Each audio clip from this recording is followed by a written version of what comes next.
Good morning, Gamescom Cologne, and welcome, one and all, to the Guild Wars 2 World Tournament Series. Well, what a packed arena we have here. Good work considering how early it is in the morning, and it's going to be a fantastic day. 4 teams from 3 regions all around the world have qualified to come here to Gamescom Cologne to play it out, of course, for the title of the Guild Wars World Tournament Series champions. Before we jump into things though, ladies and gentlemen, we're going to have a little bit of a look at the brackets and break down the tournament structure for you so you know exactly how things are going to play out today. So you can see it's a double elimination bracket with our 4 teams. So that does mean, of course, that if you do fall down to the lower bracket, you have a chance to fight your way back up and still land a spot in the final. Well, for those of us that were watching, obviously, what happened in Boston, it was a massive event, of course. The Abjured, the hometown team, and the upset, of course, against Orange Logo in the finals. What a fantastic story. We do, of course, have them here this year, as well as TCG making a reappearance, and, of course, our friends GLHF. So, ladies and gentlemen, help me out here for a moment and join with me in welcoming to the stage from China, GLHF!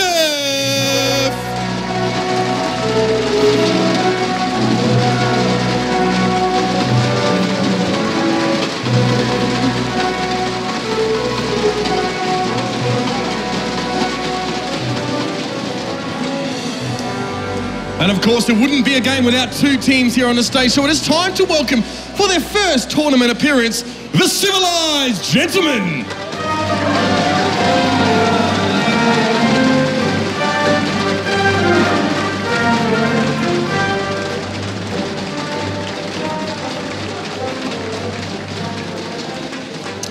Well, ladies and gentlemen, the stage is set. The teams are almost ready to go, so without further ado, I'm going to pass you over to our very aesthetic casters, of course. It's Kalaris and Jebro. Take it away.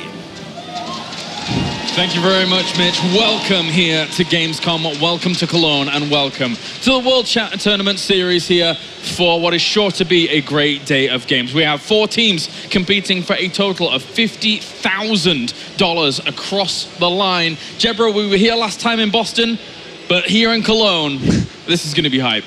Yeah, we've got literally, it is the 4 best teams. You know, we're in EU, we're in our home countries, you know, home continents, I should say. And things are a lot different. We don't know much about the Chinese team still, you know, which is what we said the last tournament. We've got Orange Logo and TCG, that kind of grudge match going on. We've got the Abjured who are coming back to, you know, hopefully take it and go on from what they did in China, basically. Yeah. I think one thing was for sure when we came into Boston is that we were all looking at the Abjured and Orange Logo as the 2 best teams in the world, definitively. For sure. But now, here in Cologne, I think everything is a little bit up in the air, and we really don't know who is going to be the best team. All these 4 teams right now are looking really on point, and especially after the little bit of fluctuation that we had after the recent big patch to be able to change things up.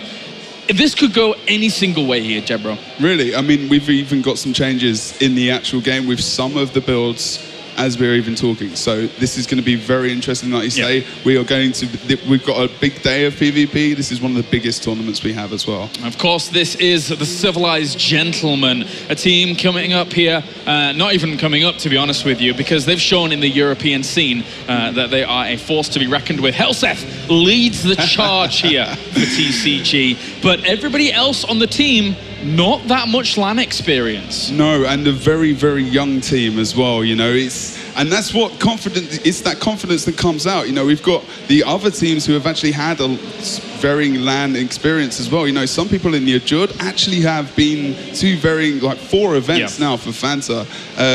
And even 2 guys on the Chinese team, you know, Mr. Time and Nocturnes, have some experience, you know, so they can carry their team. And, you know, we've got some passionate guys over on the Chinese team. And this is our Chinese team. In GLHF, obviously, as you mentioned, you know, Nocturnes and Mr. Time have had that LAN experience, which can be all important in these tournaments. And of course, these are our 2 teams that are going to be facing off against one another at the very beginning of this bracket.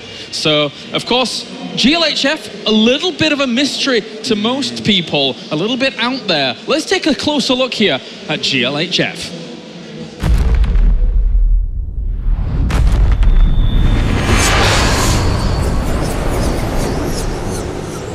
I think the Chinese culture, so to say, of competitiveness and comparing themselves to others really has a big impact on their involvement. I think that they will become really strong, especially with if they keep growing a huge player base. I'm very interested in the Chinese team going into the World Tournament Series. They did quite well for themselves in the last World Tournament Series. They had really close games versus the Dankening, and they even put Orange in a tough spot in one of the games. Yeah, they caught us off guard, so to say, but I think we could have caught them off guard as well. Now when the metagame has been so shifted towards, well, chaos, because we don't know where it's headed, with the balance patch, they might actually have a genuine chance as a dark horse. Not knowing what China is gonna do is of course it's an issue. I don't know, we've never in any tournament really known what China were coming with. But now in Cologne, we're going to be seeing a new Team China. We didn't really look at them as a huge threat before, but now we really do. We're trying to prepare, but it's really hard. Nocturne, team captain, was just the drill sergeant. He was just like bringing the most energy and having a great time on stage, and I was really drawn in by that. I was really captivated by their ability to play together. I think rather than looking at the players, their roster has gotten progressively stronger, and that's mainly what we're focusing on rather than a single player. China is definitely in a stronger spot than we were a year in. At least from the last time I saw them play. Every single tournament they've played with us, they have used our builds that we have created, etc. And that is a natural development. If they get the game after us, yeah, of course, they're gonna copy what is best. If they keep developing at this rate, they can be a huge threat. Chinese players, in general, I think, are more to themselves in a way. They rather ask more questions than they wanna answer to. They are somehow more disciplined as well than us Westerners, and they definitely put in time, and I know for a fact that they come in stronger every single time we face them. Yeah, maybe they will be the reigning champions, even in Cologne.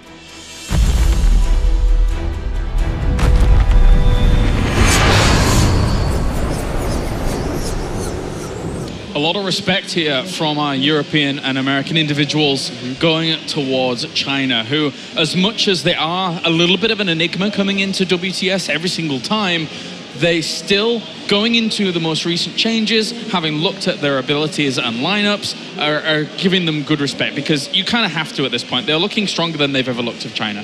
Yeah, I mean, they're improving at a rate probably more so than EU and Danae as well. You know, they're ahead of time. You know, a year and a half in, we weren't as probably confident as those guys. And they've actually, when we go into game, and you'll be able to see the builds, I can explain a little bit more about that with what actually they've brought as well. But these are fantastic guys. Had a little bit of a chat with them. They're quite open as well. Whereas, you know, in previous tournaments they were a bit quieter. I think there's a bit more confidence here as well, and that really comes out, you know, in their scene at the moment and how it's growing. Of course. China always rapidly on approaching, and you know, when you've got a guy like Mr. Time on your side, I think that's okay if he can. Nocturnes is like a very passionate guy as well. Yeah. Like 5Gauge was saying, so much respect for he enjoyed the first one, indeed, definitely. And that is what it's all for there, the WTS trophy here as TCG and GLHF about to begin this first game here in the World Tournament Series. So we can actually get in. We're already going to be starting things on Forest in this best of three.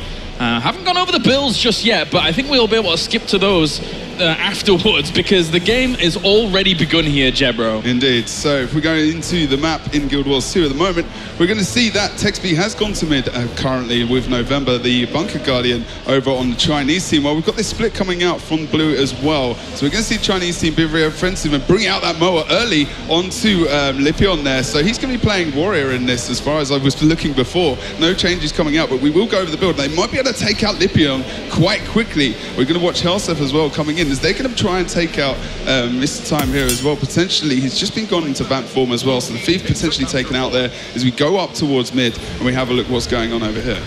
Texby just putting on some pressure down towards the keep here, and we'll have to be able to see if Texby can do much with this at all. He's just going to back off for now.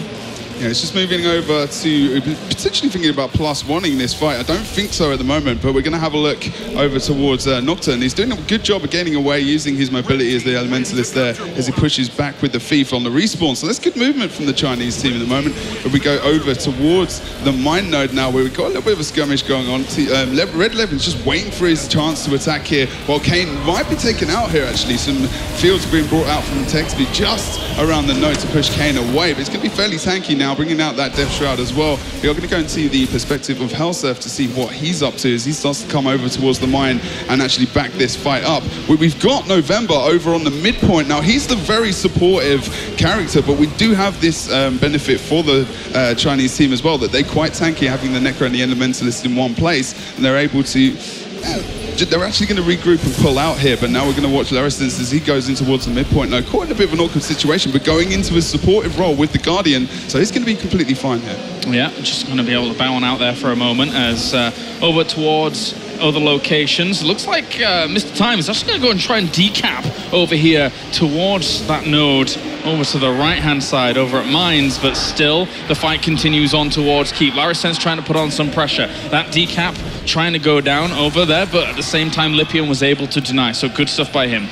Yeah, we actually just saw Pale Kane being taken out as well by Levin around the back of the midpoint, actually towards that Sparnir boss, of course. So we just have a look at the general what's going on in the map at the moment. There's just a couple of fights going on indeed. We're actually going to see Texby just crossing off over towards Pale Kane, realizing that respaw's coming out. He's going to be able to tank the node, and then we can see the Elementalist as well. So it looks like Nocturne and also Pale Kane are going to try and tank these points and slowly take these guys down over time. Whether or not TCG are going to bring out the +1, it's not going to happen at the moment because they're kind of stuck on the other side of the map. But Mr. Time has been taken out here. Will Larissens goes for the decap.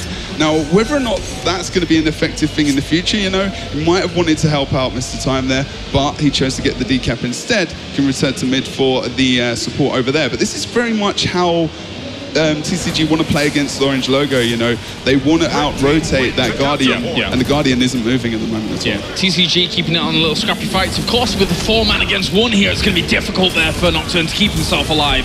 Very, very difficult indeed. And that gives them really good solidified control over the Henge, as well as Mines over to the right-hand side. Obviously, with Lipian over there, trying to hold that out. And noticeably here, Lipian, once again, being able to push the Mesmer away. They've done a really, really good job holding these 2 points constantly.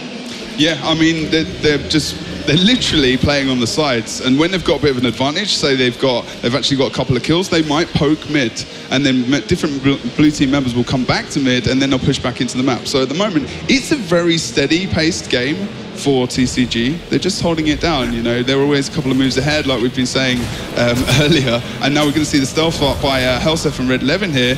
Might be get some nice damage off on Larissens, but he does get out of that, and he's going to be able to push forward as well. Just a quick mention about Lipian. I don't want to look at the build too much, but he's basically playing Shoutboat Warrior, but with a different amulet. So removing conditions, you know, very tanky, very supportive. So he's in the correct position at the moment. Pale Kane is going to go down here as well. We're going to see the...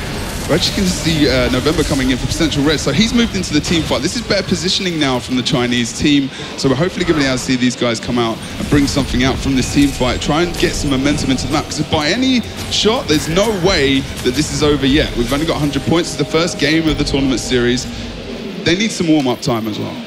All right, well, yep, taking over towards the keep.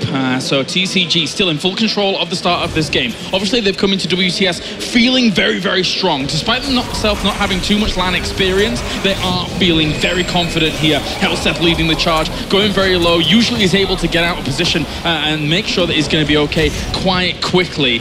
Yeah, using that stealth effectively as a Mesmer as well. Very strong in the PU. But of course, we are going to see blue team still holding their own over on this node. But just as I say that, of course, Pale Kane is going to go down as well. And now we are actually going to see Nocturne just leaving the node with the Thief. That's very sensible. They're losing that fight. They just want to get elsewhere. But because the Guardian had to leave and actually go and team support over there, they have lost the mid node. So just working out their rotations against this EU team and playing in a different meta completely, because this is an EU game at the moment with 2 EU teams playing in Cologne today. So, like I said before, very steady game. TCG are taking a really, really great lead at the moment. Feeling pretty confident. I mean, we're not seeing massive plays coming out from these guys, and we are going to see potentially TCG, Texby coming out, and Larissus and also November trying to get him down as soon as possible.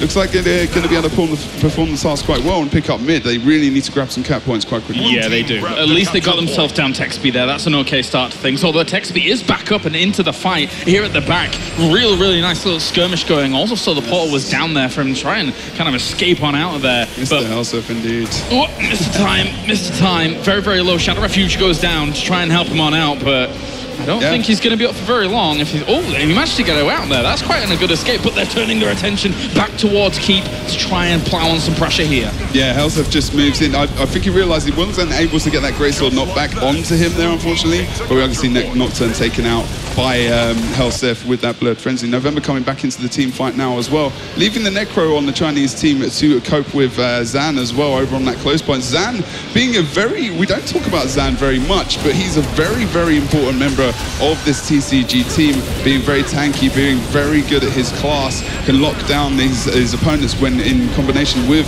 Hellsurf and Levin as well. But at the moment, this is very much a TCG game. They have control, and we are going to see the Chinese team just try and disperse out to the rest of the map. Mesmer going for that decap over on the mine, of course, but Pale Kane being taken out. Now, whether or not they should have been +1 there from the Chinese team is also something which is quite debatable. Yeah, still just holding out at Keep, still trying to slow them down. Of course, November was there to try and hold it as the Bunker Guardian. Mr. Time having a bit of a difficult spot there. Gonna have to just jump on away. Very difficult for the Thieves to, if they're actually focused down in that situation, be able to keep themselves alive. Just want to pick off at the edges of these fights at the moment. And it wasn't going too well for Mr. Time. So far, TCG have looked really solid, and unless we see a bit of traction come back here from GLHF, it's going to be difficult here on Forest. Yeah, I mean, we did see some nice movement. Now, the Mesmer went over towards mine, they planted the portal.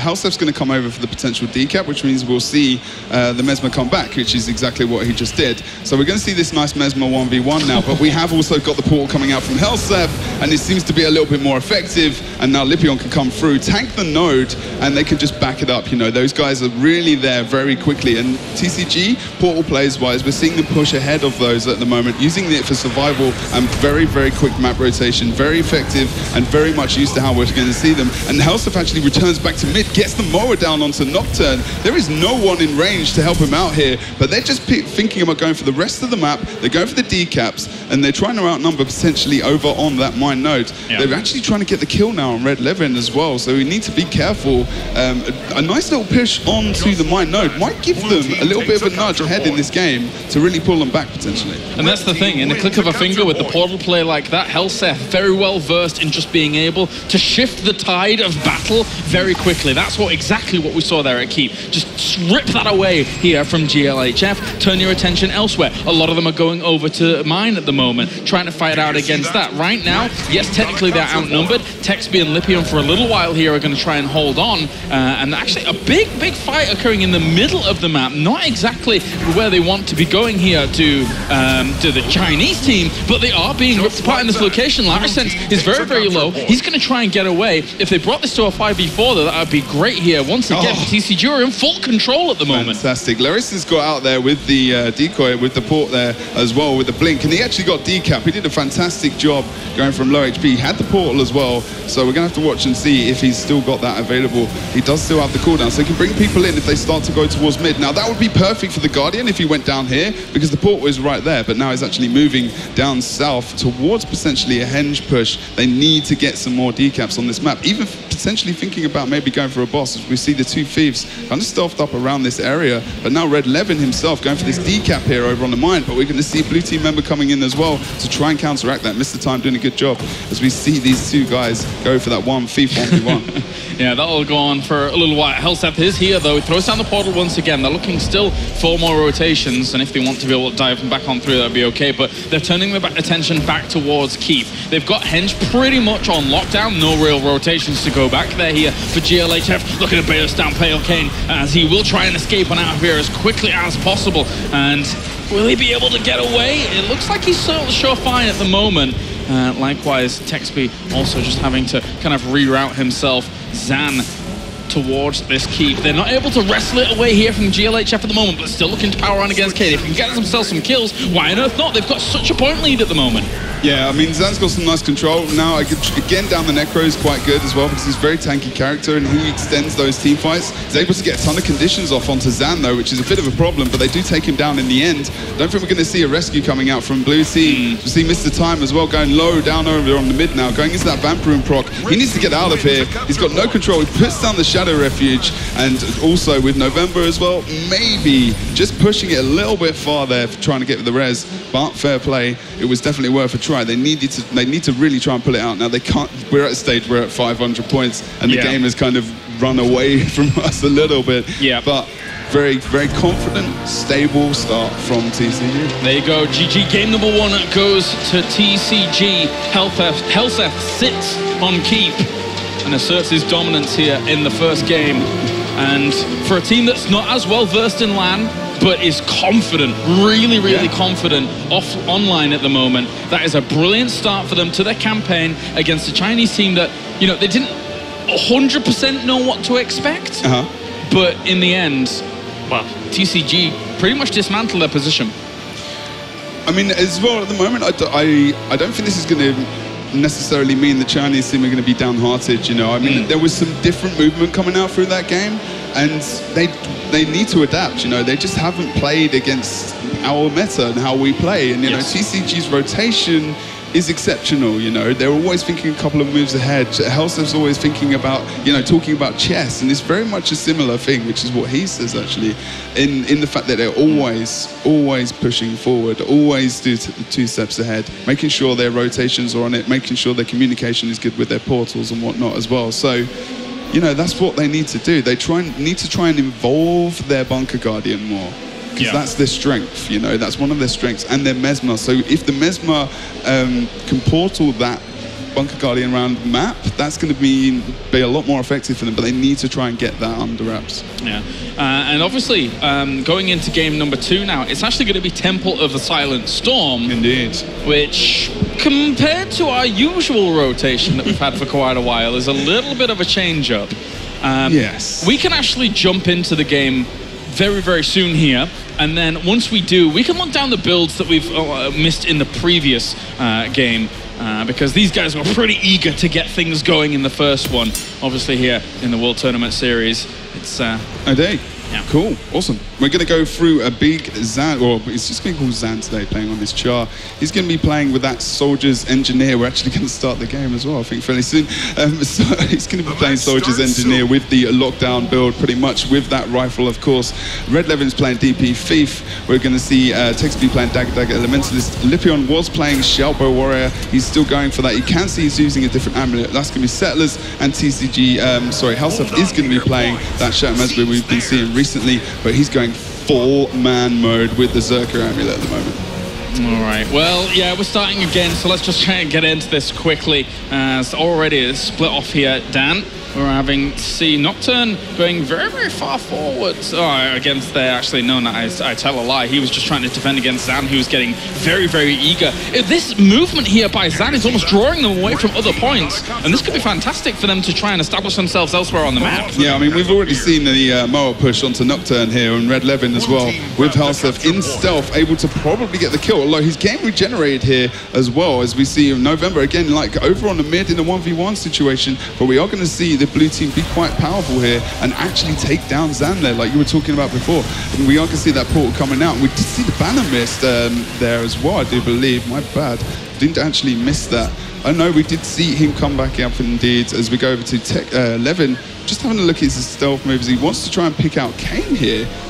It's interesting that they want to try and pick up the kill on Kane, actually. Let's go into his perspective and have a look. He's actually running a Minimancer build by the looks of it as well, so he's going to be extremely tanky on this point, and there's going to be a lot of cleave damage around, and this is, I'm not sure this is the best move for TCG, because it's going to take them a long time, and actually this could give the Chinese team the one-up over on mid, but we're going to have to wait and see how that works out.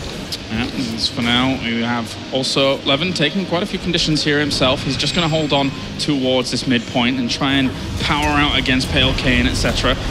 Pale Kane, with this position, I don't know if he's going to be able to stay alive for long. He's trying his best, but That is a lot of power hitting him. But that's a lot of members. Like, if it was this Chinese team, then they could have just taken advantages and +1 elsewhere and actually got the nodes under their control. So whether or not this was they did get him back up, so that tankiness is great. But Nocturne might actually go down here himself, and he does. So unfortunately, Pale Kane is just trying to keep the node contested. But now TCG's taking the lead. It's still a very close game, but I think that Pale Kane has been doing a great job in that 1v2.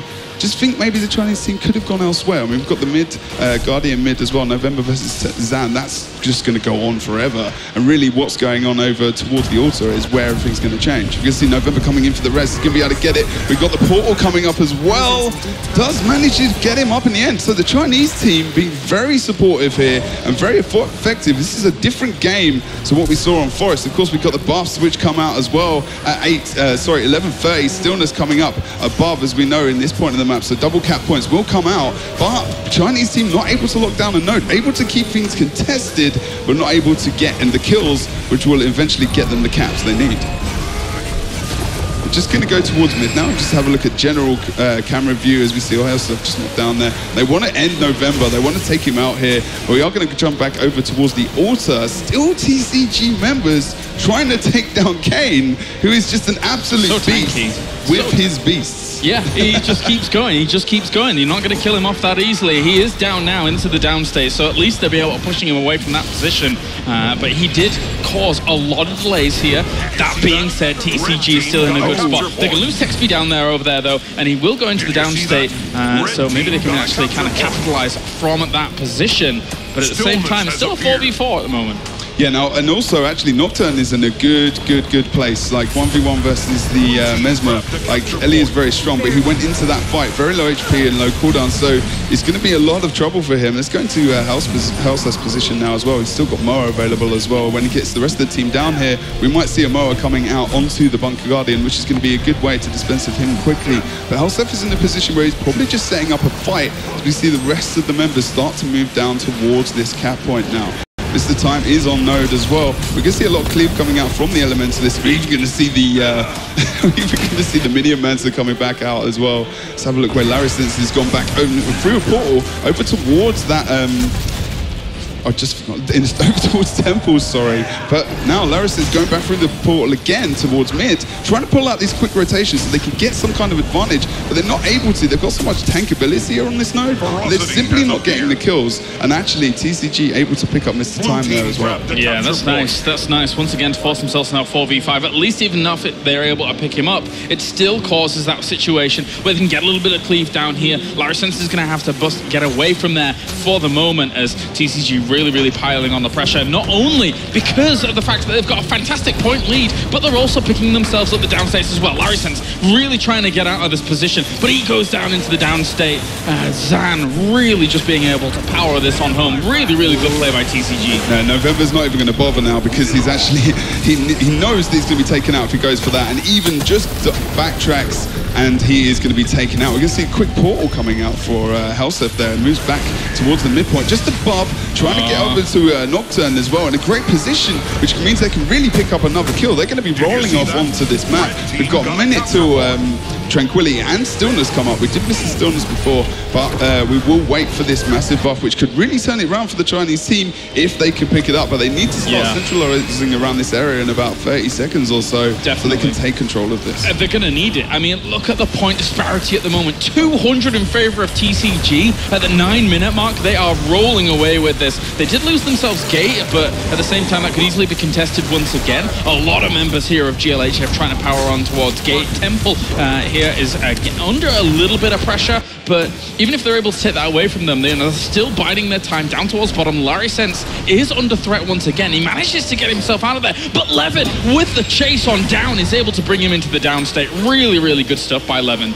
Yeah, good job from him, and we are going to probably see at the moment as the kills come out as well, it's going to be whoever's got the most members on the map is going to have the most map control. You know, you've got 2 buffs to control, and then you've got 3 3 nodes as well. So then we've got a massive area for teams to control. And with the Mesmers, that makes the map a lot smaller. We are going to see this buff come up now as well. No one up at Stillness. We are going to see Helseth going for Tranquility. No one's in space to actually interrupt that. Mr. Time's going to go for Stillness, which will give him less. And he got it. That's an easy cap of that buff for TCG. And we know the Temple is obviously a very new map in the rotation. We don't play it too much. So there is that difference that comes out as well. Yeah. I'm not sure that comes into the Chinese scene quite so often as well. So there's that thing. But, you know, TCG don't get that many opportunities to play on this map competitively as well. Yeah, very, very well done there. Able to kind of be able to pick that up as for now, Helseth just piling on some pressure here with Lippian too. We will see him now move on towards the Temple here and try and help out that location, but still they have themselves the 2 cap. And even if they can just contest Temple and delay it out for as long as they could do here, TCG, if they're running away from this, they have shown great strategist positioning and strategist tactician from the word go here in this series. It's just really calm, really collected. It's a very confident performance, to be fair. I mean, we're seeing them dominate. They're getting the kills. They've got map control. The Portal plays are doing, they're very good. This is probably maybe more confident, like we were talking earlier about these guys being quite young, not having the LAN experience. But from this game, that's not showing. That is not showing through, and that's a really great thing for TCG. Chinese team, again, having some difficulty in different areas, able to get a couple of kills here and there, trying to involve their Guardian a lot more. But TCG's, that's what TCG's aim is. But they're even brave enough now to go into a fight with the November, and at the beginning of the game, even going for the kill on that Necro Minimancer as well. So very tanky team from the Chinese team. It might be nice to see some more damage coming out in the next games in the brackets for them. Yeah, it is looking all but done here almost for the Chinese team, as of course they do, you're right, they have a second chance later on, but TCG, they've outmaneuvered them, they've outdamaged them, they've outpositioned them at the moment here on towards gate as well. They're going to be able to hold on to this location just for a while here, whilst nobody really contests Altar at all over to the left-hand side. It is on lockdown at the moment, and this is looking all but done here for GLHF. And the really great thing at the moment is because they've got that second chance as well, and I doubt even if we were in this position, they are not giving up. You know, these guys, they want to bring something back in the next bracket games that they'll be in. Obviously that'll be much later on, but now Levin and Mr. Time trying to go for that 1v1, so they might be trying to get those matchups a little bit more pinned down and actually trying to get those rotations sorted out. What they're going to do with that Necro Minimancer, if that's the case, whether or not that's something they're going to use when we see them later on as well. But TCG really, I mean, we've not seen the guys waving to each other. They are chilled. The civilized gentlemen winning that first series. And that backs them at least $7,500 here as they move on into the winners bracket final. Great stuff there from TCG to have that kind of dominance over an opponent from the other side of the world. Great showing for them, and kind of as much as TCG came in as one of the big favorites, actually, I would say, going into this, you know, there was that kind of question, how much do they lack in terms of that LAN experience? Well, after looking at that, probably could dispel that little myth. Yeah, we don't probably need to talk about it too much more. I mean, it might come in more into effects later on when we see, you know, Orange Logo or Jared versus those guys when that happens.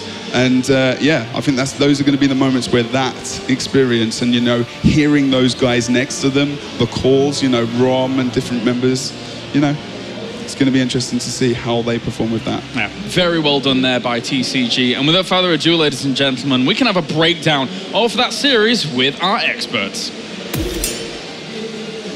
Hello guys, and welcome to, as he mentioned already, the expert desk. I'm Nick Kronik Burkhardt, or Burkhardt, whatever you want to pronounce it. With me today I've got, and now I apologize in advance to all the French people, Valérien Waffle Legrand. That's it, Kronik. Nice.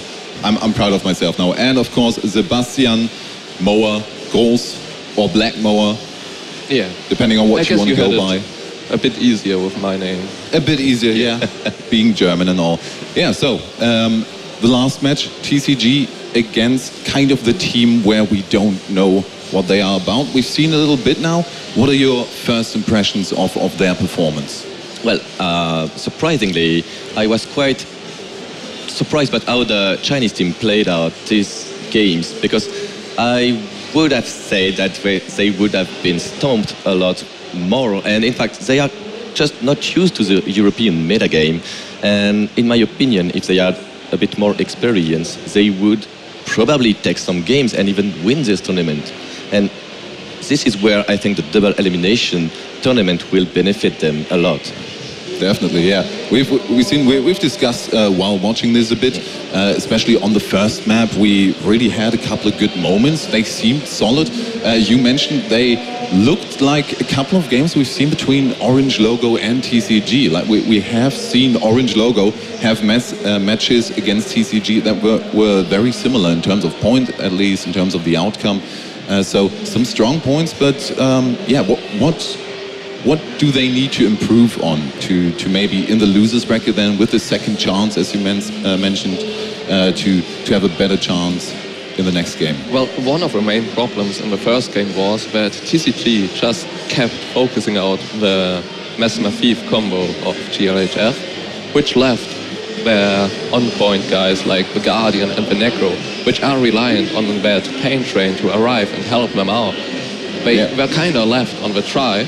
And one time even the Necro, who was playing basically the Celestial Signet build, he lost a 1v1 to Sananan, which shouldn't happen because it's a matchup that's favorable for the Necro. But with all the CC the engineer can put out with like Slick Shoes and the Grenade Burst, that's something that can happen, so he doesn't have to be really embarrassed about it. And they switched that for the second game when he switched to the Minion Master, which might be a bit of a surprise because we haven't seen Minion Master really do well in tournament settings.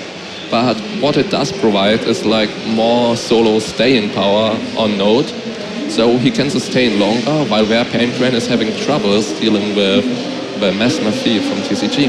Yeah, so we did already see them adjust to the pitfalls they had in the first, and from what I've heard, like we went out with them a couple of times now, well, 2 times, talked a bit to the players, and what I've heard of the Chinese team thus far is that they really adjust to who they play against. They are really on the counter-comping, on the play style to focus on who they play against and not necessarily only the game itself. So we saw a couple of improvements. Maybe, as you said, the loser bracket will really benefit them on that to get a better feel of the European and American play style. And well, we have to see in the loser bracket for that, but now we're going to go over to an interview. Mitch on stage with the Lord himself. Yes, thank you very much, Nick. I'm here on the stage with Lord Helseth, Best Mesmer Multiverse, and it's a good start for you guys here at this event. You know, relatively new lineup, at least for LAN experience. You, of course, have played at WTS before. Now, talk me through this preparation as well. For these guys, is there nervousness about being on stage for the first time, or are you guys quite confident? I mean, having competed in tournaments like throughout my life, I know how much the difference is when you're on a big stage. There's always a huge difference, and it's definitely going to impact the play. It's inevitable. But we're going in expecting it. We simply practiced as much as we could, knowing that our play might just not be at its absolute peak at certain times. But it doesn't even matter because our level on our players is just so much more above. So like, if we play on 10%, that's still fine. We're fine. All right. Now tell me, obviously it's hard to get information about teams from the Chinese region. GLHF are no exception. Did anything surprise you from their play? Did you learn anything important, or was it very much just about playing your game and getting it done? So they're very similar to what Orange Logo is, to a certain extent, in the sense that they have very tanky setup. Our simple process is to out-rotate that, which is our speciality. Like, if you're playing a game where you're constantly getting out-rotated by us, you're the last team. You don't want to face us during that time. So we simply, when we saw their composition and we understood the way they were playing, we simply try to just do our game. We don't need to worry about like specifically countering them. Just we make sure the game plays to our flow, and we'll be happy with it. Okay, now tell me, of course, you know, a lot of these teams are known to each other. You're quite familiar with a lot of the guys on Orange Logo. But who are you most looking forward to going up against here on stage? To me, like, this isn't as much of a tournament as it is like the ceremony before I win, right? So it doesn't really matter who I face. I don't even look at them as teams. I just look at them as like part of the process. Like, so there's no specific team really. Okay. This match is identical to the other matches. 2-0. All right. Thank you so much for joining me here, Seth, and good luck to you guys. Clearly, you don't seem to think you need it. Well.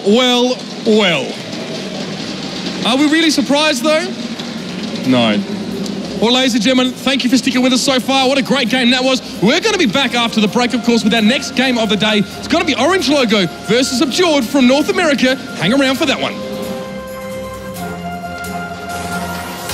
You're no ordinary gamer. These are no ordinary gaming desktops. With a commitment to quality, uncompromising performance, and jaw-dropping design, Alienware pushes the limits to bring you the gaming experience you crave, because you demand nothing less than the ultimate gaming experience.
Ladies and gentlemen, welcome back to the World Tournament Series here in Cologne.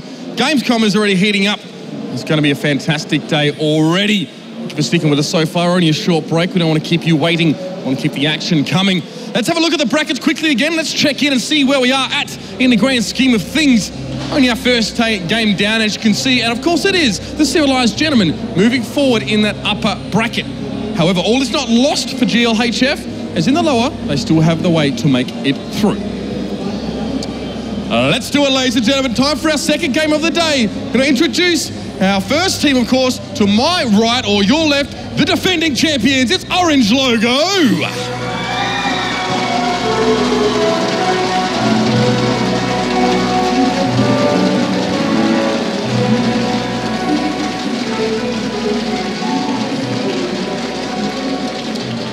And of course, a Guild Wars World Tournament Series event would not be complete without the American team, of course, none other than the Abjured!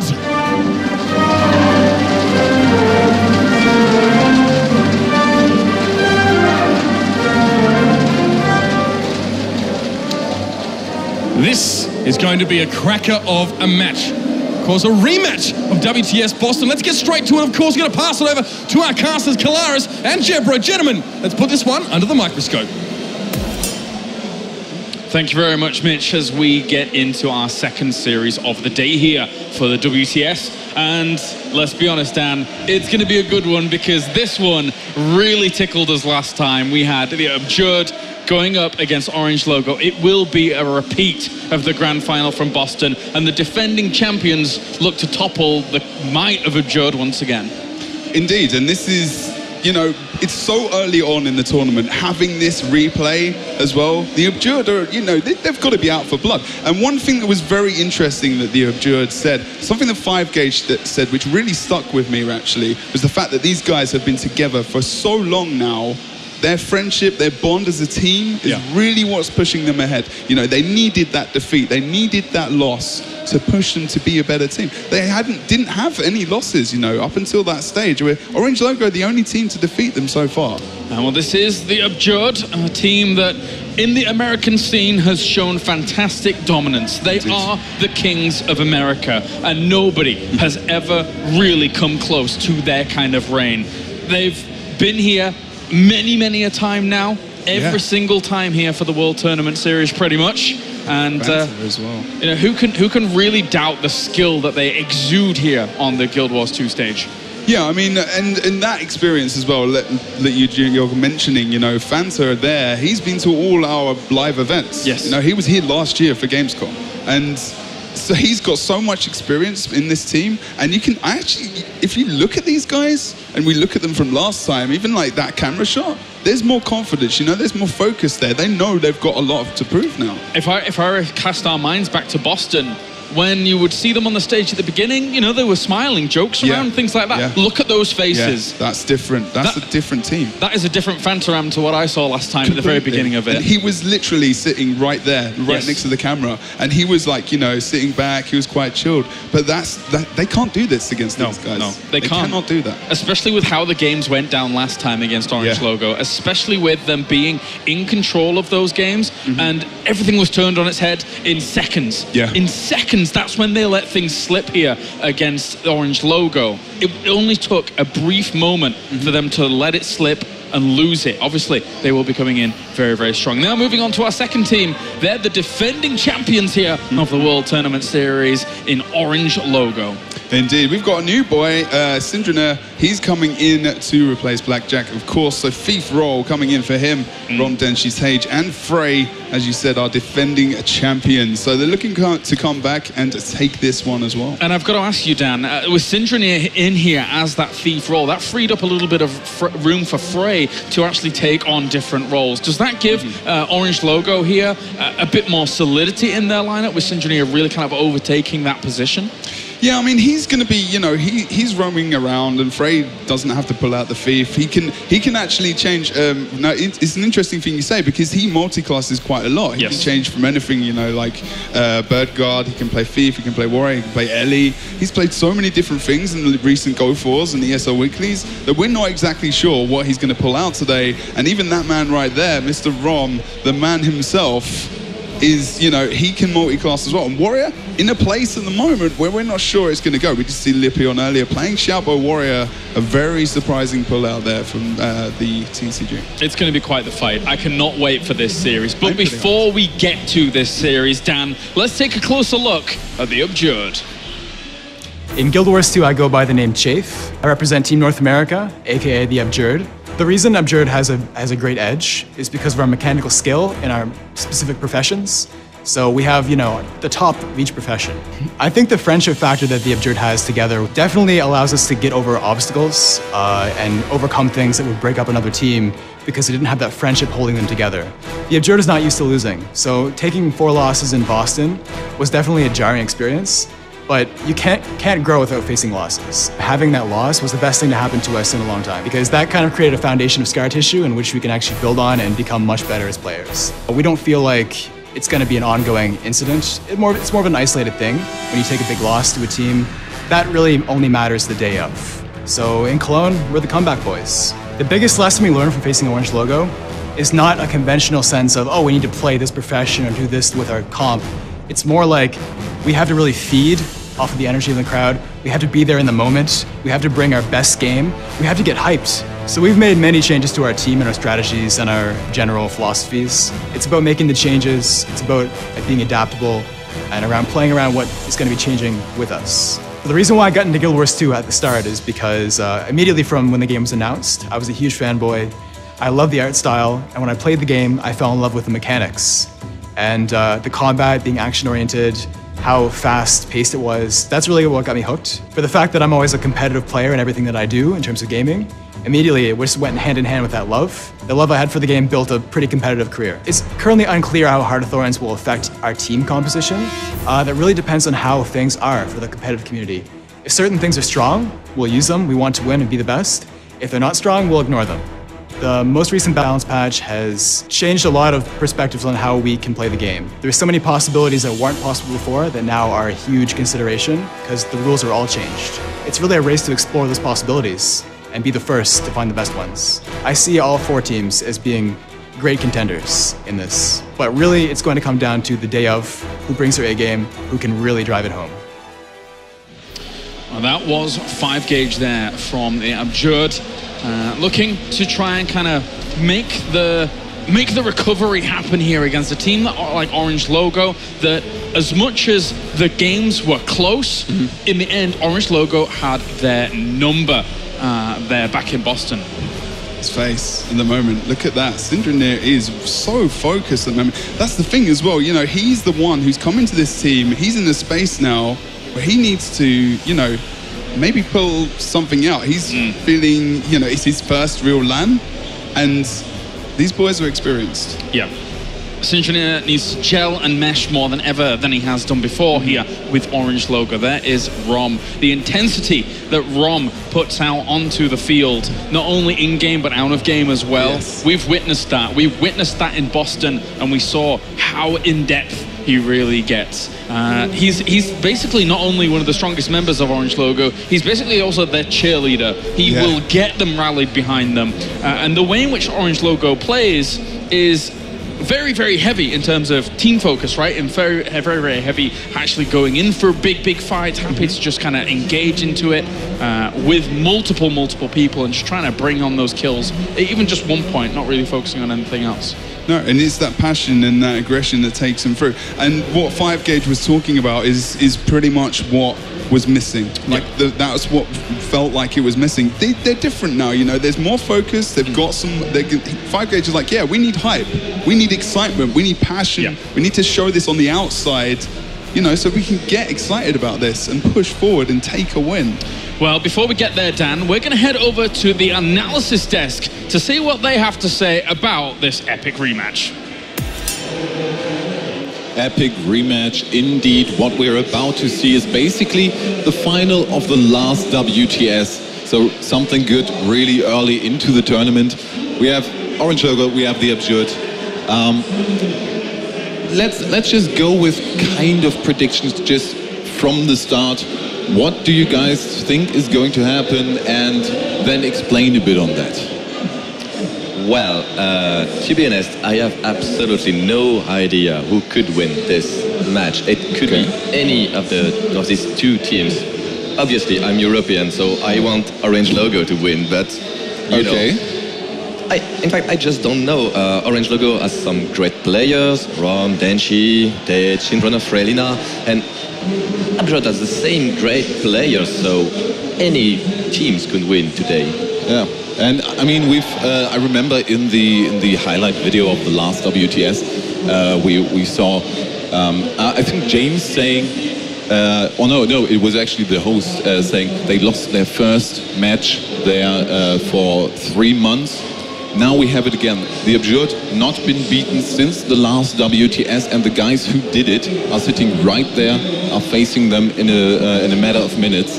So undefeated. You think that's going to be an issue, that they apparently don't really seem to have any opponents over there?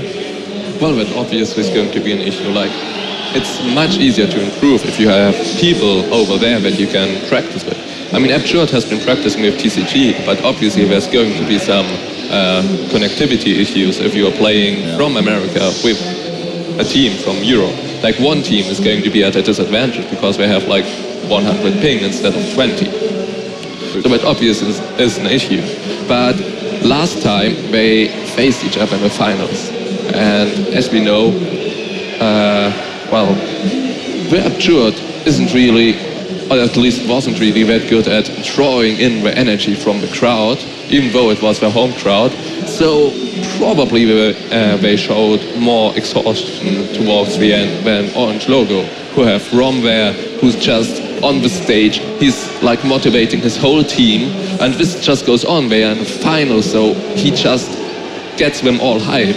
And so they perform a bit better than the tired Absurd. So maybe they've learned from that, and now they are a bit more into it, and a bit, well, they are obviously into the game. but I mean a bit more into it emotionally, not just like we are good at the game, but we are good at playing on that stage. Yeah, I mean, we've seen one of the strong suits of Orange Logo is just they have the force behind that. They really go into the game with a strong mentality. Rom, of course, being the one person that seems to motivate the rest of his team a bit more, like the main motivator. Who do you think? Who would that spot be on the Absurd? You said they kind of lacked in that department with the last WTS. Anyone going to fill that role and just really bring up the hype, really scream and get that guys going? I have to admit that I don't know most of American players really personally. I know Fantaram because he used to play on EU, and I don't think he really is going to be the hype guy, because like the image I have from him, he's just like this genuinely, just completely nice, calm guy. And so he doesn't really fit that hype role. Maybe he will bring it out anyways, and I'm just completely wrong here. That's always possible. But also with his, if you look at Boston, at the last WTS, actually, except the last game, the game started worse and worse for Orange Logo. But they still came back. They never gave up. They always just, well, this is an opportunity, we take that. Yeah, and who knows, the outcome might be different today.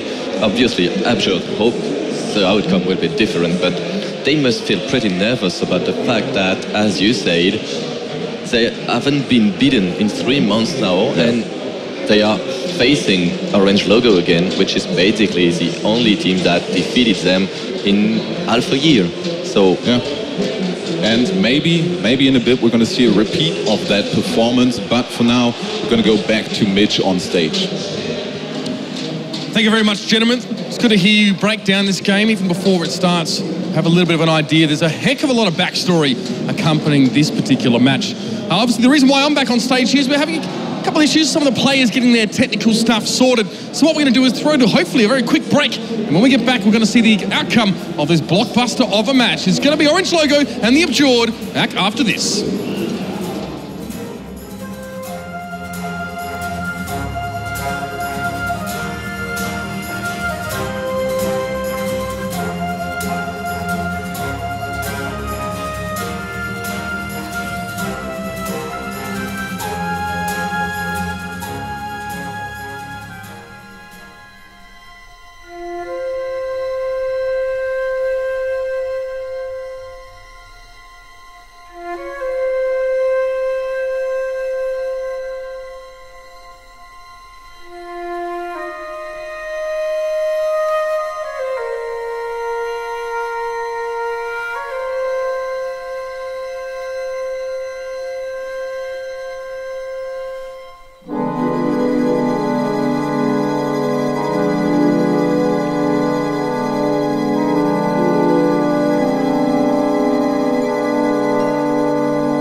Hello guys, we have the great opportunity and the pleasure to have Levin join us here at the analyst desk.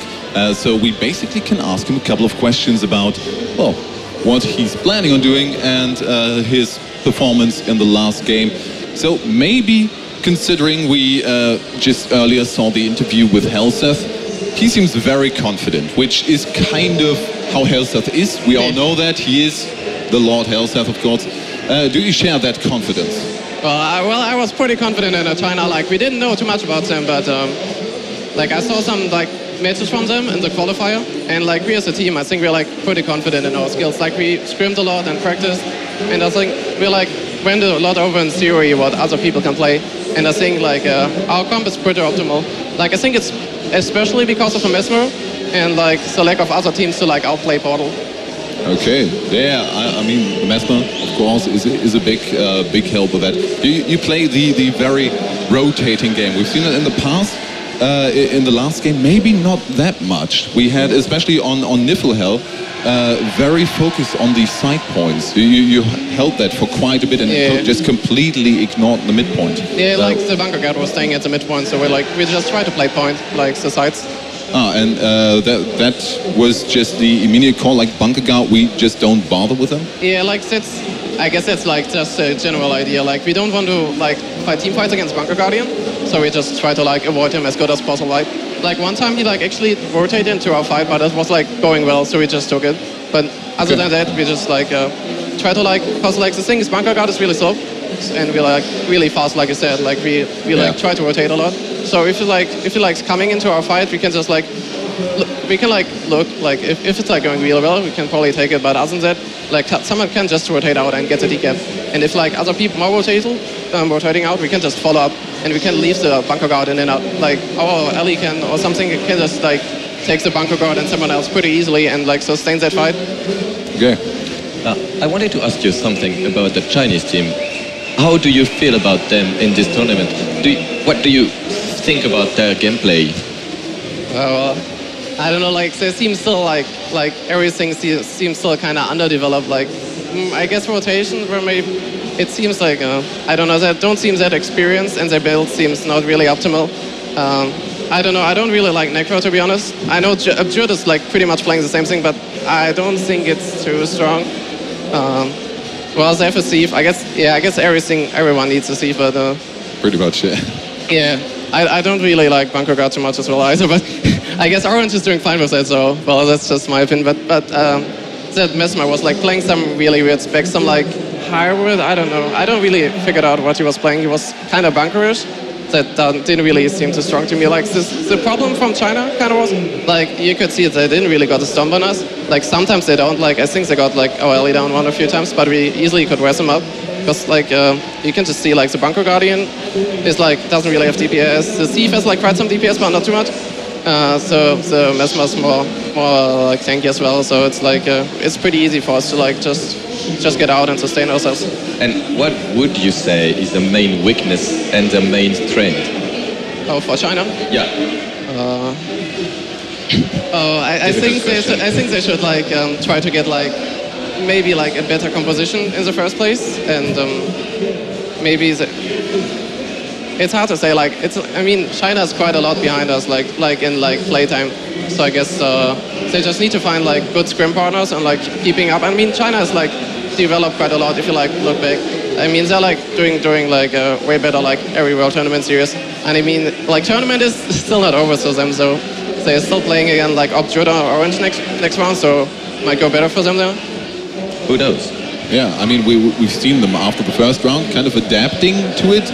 They noticed that really the Necro wasn't really as useful as they might have planned. He just didn't get the ability to get the assistance from other people. You guys really did a number on the pain train in general, on the Thief, on the Mesmer. Took him out instantly, which kind of negated the usefulness of that Necro.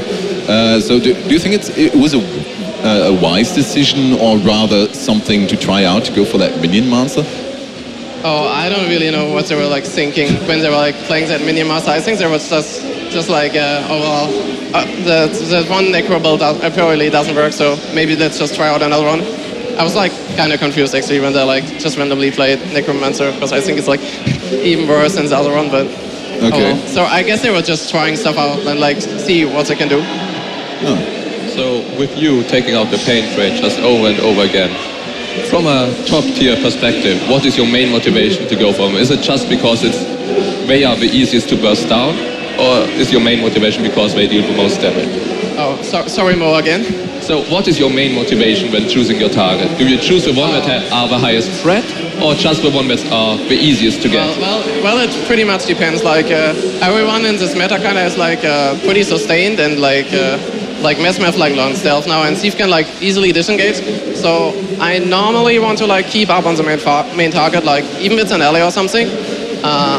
If I like if you like force cooldowns or something and like step is down and port, it can still pretty die easily, and like you can try to like skip stuff like misform or something, like the Vampirism perk. If the target is low, you can try to like bump it with condis and then like hard circling again and try to like get this like bit damage on it. So like he maybe insta dies or just like dies some Vampirism.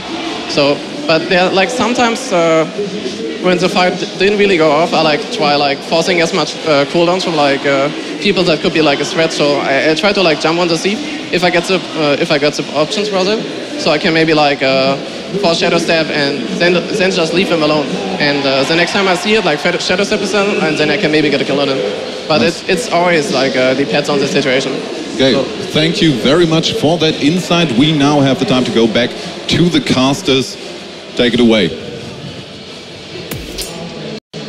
Thank you very much, guys. All right, we are ready now to get into our series. Finally, our technical issues have been averted. They've disappeared into oblivion, and we will be getting into Orange Logo going up against the Civilized Gentleman. And this time around, we will be checking out the builds here. So let's start things off with Orange Logo to the left. Indeed, Swagmaster is indeed Denshi, and he's playing Fire Elementalist, of course, going for the extra blinds through this build. A lot of burning. We know how painful burning is at the moment. Very supportive as well. Good on 1v1 on points. Going to go through these builds a little bit quicker than we usually would, giving you just a general overview. Now, Rom is playing, he did actually have a banner in that place, but Rampage Warrior, so we know all about that. He's going to go with Frenzy, so he's getting rid of that balance stance, but getting it elsewhere here with that trait. So we're going to see him pull out a lot of damage, and a lot of support needs to be brought to him because these warriors are very, very squishy. That's where he'll rely on Tage, who we'll talk about in a moment. And then we go over to Syndrome, of course, on his Thief, and looking to go down the Shadow Arts build here, Dan. Indeed, there's this kind of different, two different builds you go for. Shadow Arts or the Critical Strikes, so this is a lot more survivable. It's very, it's kind of tanky in a situation where you need to get a res, especially going for that stealth res as well, and you've got like the movement from the Elementalist, so they can go down, go for the res, they can reposition, and they can actually get the res off quite successfully. So that's a very powerful thing for their survivability. Apologies. Yes. But yeah, we'll have to see how well that comes out. And then, of course, we move on to Freylina, and actually running on a Guardian. I wasn't expecting them to be running two Guardians, to be honest with you. Now, this build is painful. Yeah? This is all about the burning, and Burning Guard is like one of the best counters for NG. It's like, it can really cause a lot of issues, you know, Condi removal. So if there's a chance where he's in the same fight as 5-gauge, then we're actually going to see him. He's going to need support. He's going to need that Elementalist support. We've got two in the game, so hopefully he's going to be in the situation with those guys. But we can now go over to Tage, see what he's running as well. All right, yeah, another Guardian over to the right-hand side. It looks just like a usual Bunker Guardian by the looks of things. And, you know, Tage is one of the guys that really had a lot of success on Bunker Guardians in the past. And, you know, to be honest, he's always been the Guardian that we've come to know and love, right? Yeah, I mean, MVP last WCS as on well. On the Hammer Guardian. I mean, completely different role, actually. Like DPS Hammer, Meditation Guardian, like you said, you know, we really hyped up those banishes on the Hammer. And, you know, this is what Tage likes playing. If anyone doesn't know this is Tage's build. Like, he loves playing this, and he is very good at it. Now, what the Abjured need to do to a degree is to try and out-rotate him. Now, let's move over now to the Abjured here to get through this as quickly as possible so we can get into the game. We're starting things already off here with Phantaram, who is looking to go down the Fire Ellie path. Yeah, Fire Ellie, we talked about that before as well. I mean, we can pretty much move straight on. I mean, Phantaram, just one point to mention, you know, he prides himself in being one of the best 1v1ers in the game. Normally goes for a far push on the initial map rotation, actually, as well. So if there's a 1v1, a +1 from the opposite team might be quite a good idea. And then we move on to Magic Toka, of course, the famous Magic Toka, who is looking to go down Shadow Arts build again here, kind of very, very similar to Syndrome. Indeed, yeah, exactly. And him and Chafe, who is 5-gauge, obviously, are going to be rolling around the map a lot together. Chafe's survival, when he played Marauder Amulet, was very much based on this. But if we go to him now, we're actually probably going to see a bit of a change-up, as he's got Soldier's Amulet. Normally playing with the Marauders, actually. Pretty similar utilities here as well. Going for that Elixir X.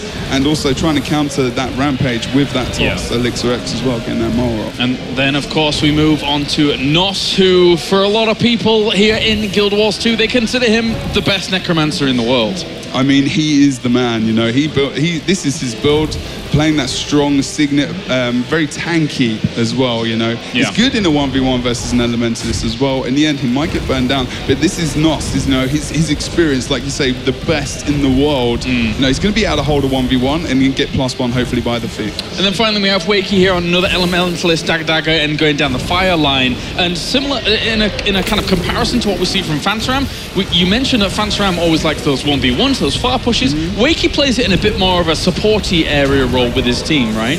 Yeah, team fighter. I mean, he's going to be the team fighter mostly. But, you know, they can switch roles. Again, Wakey is extremely good in 1v1s anyway if he gets put in that situation. So, you know, I mean, there's speculation on how they were going to move out on the map, but I don't want to talk about that too much because we're at WTS, you know.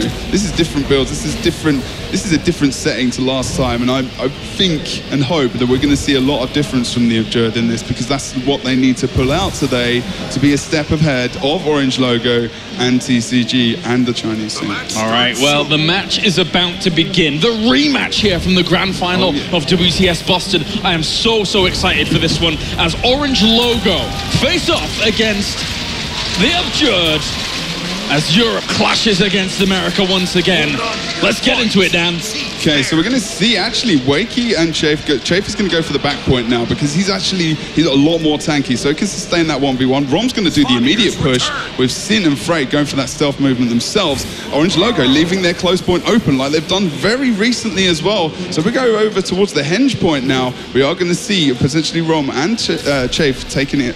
Well, Syndrin is going to come in here as well to get the early +1. We are going to see the backup coming out as well from members of the Abjurd. Should be able to hold this point for a little bit of time. Yeah, trying to go for a trade for trade there, but as I said, Abjurd really being able to rally on back towards that henge point at the same time. Keep being contested. Both the Guardians here for Orange Logo already trying to power on through that. Fantaram has been able to find that position though. Wakey taking a little bit of damage here as well. Backs on out as Fantaram trying to hold this position against the Guardians. We'll be able to hold there for a little while, but with Rom on the way, needs to be a bit careful.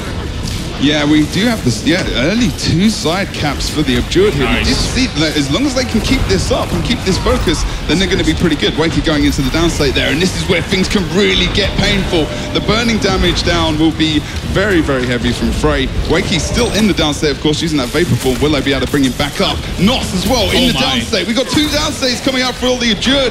This is where Orange Logo are very strong, and we probably will see them start to take part of the map. Preferring the team fights here, preferring those kills, picking that up, going to get themselves the keep completely, and then from there maybe they can spiral that on to a point where they can get themselves the mine or something like that. That being said, Rom has been kind of cornered a little bit, will be pushed away here by Magic Toker as well as Chafe, and it looks like they're going to rally back and be able to hold on at the minute.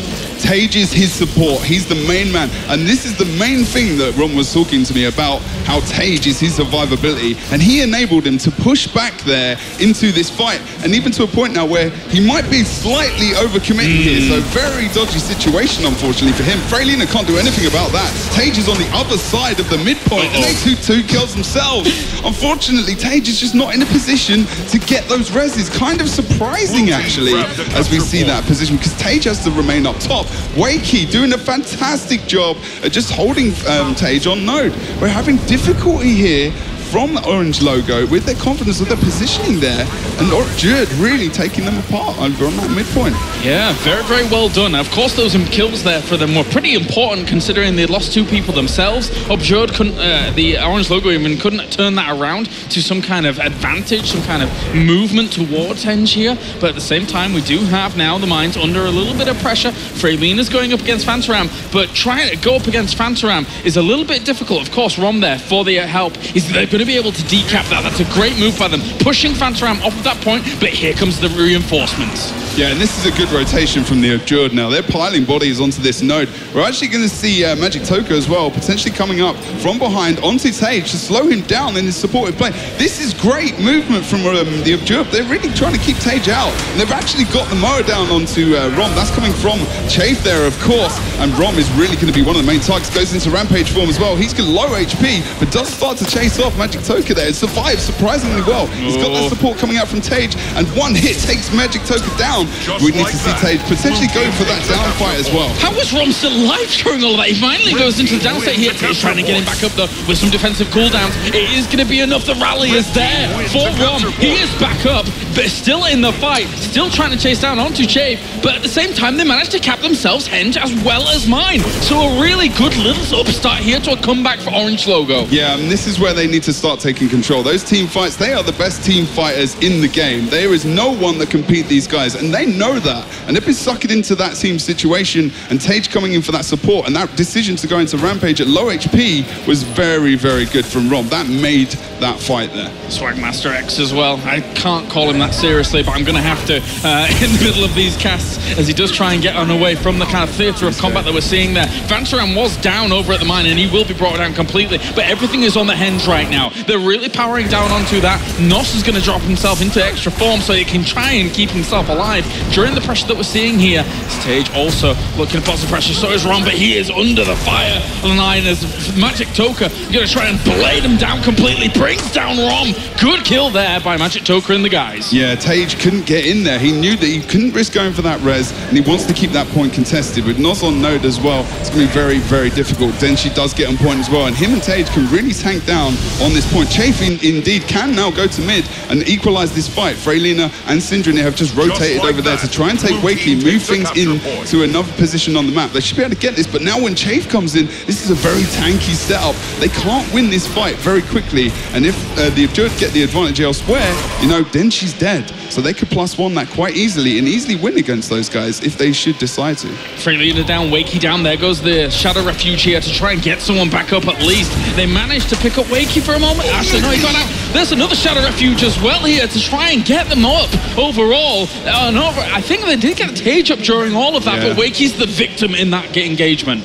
Magic Toka tried there his best. He came out at the right time. It was a good thing because before, if we were at last WTS in that position, he might have been taken out. So there's lessons being learnt here. But now Orange Logo are starting to come back into this game. Mine is being contested at the moment. Orange Logo have 2 caps in their favor. The Abjurd are still leading at present.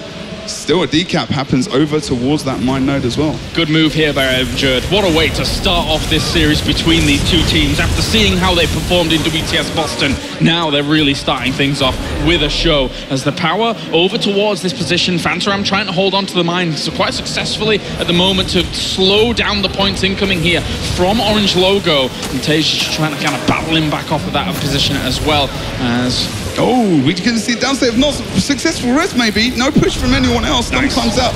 Good job from the Abjurd surviving that fight, but Nos might not be that save. That goes into Death Shroud as well. Might be okay here. Wakey coming in for the support, trying to regenerate him as much as possible. Staying in Rom's position at the moment because he's got the most damage in this position, and really they've been so offensive, but that costs him.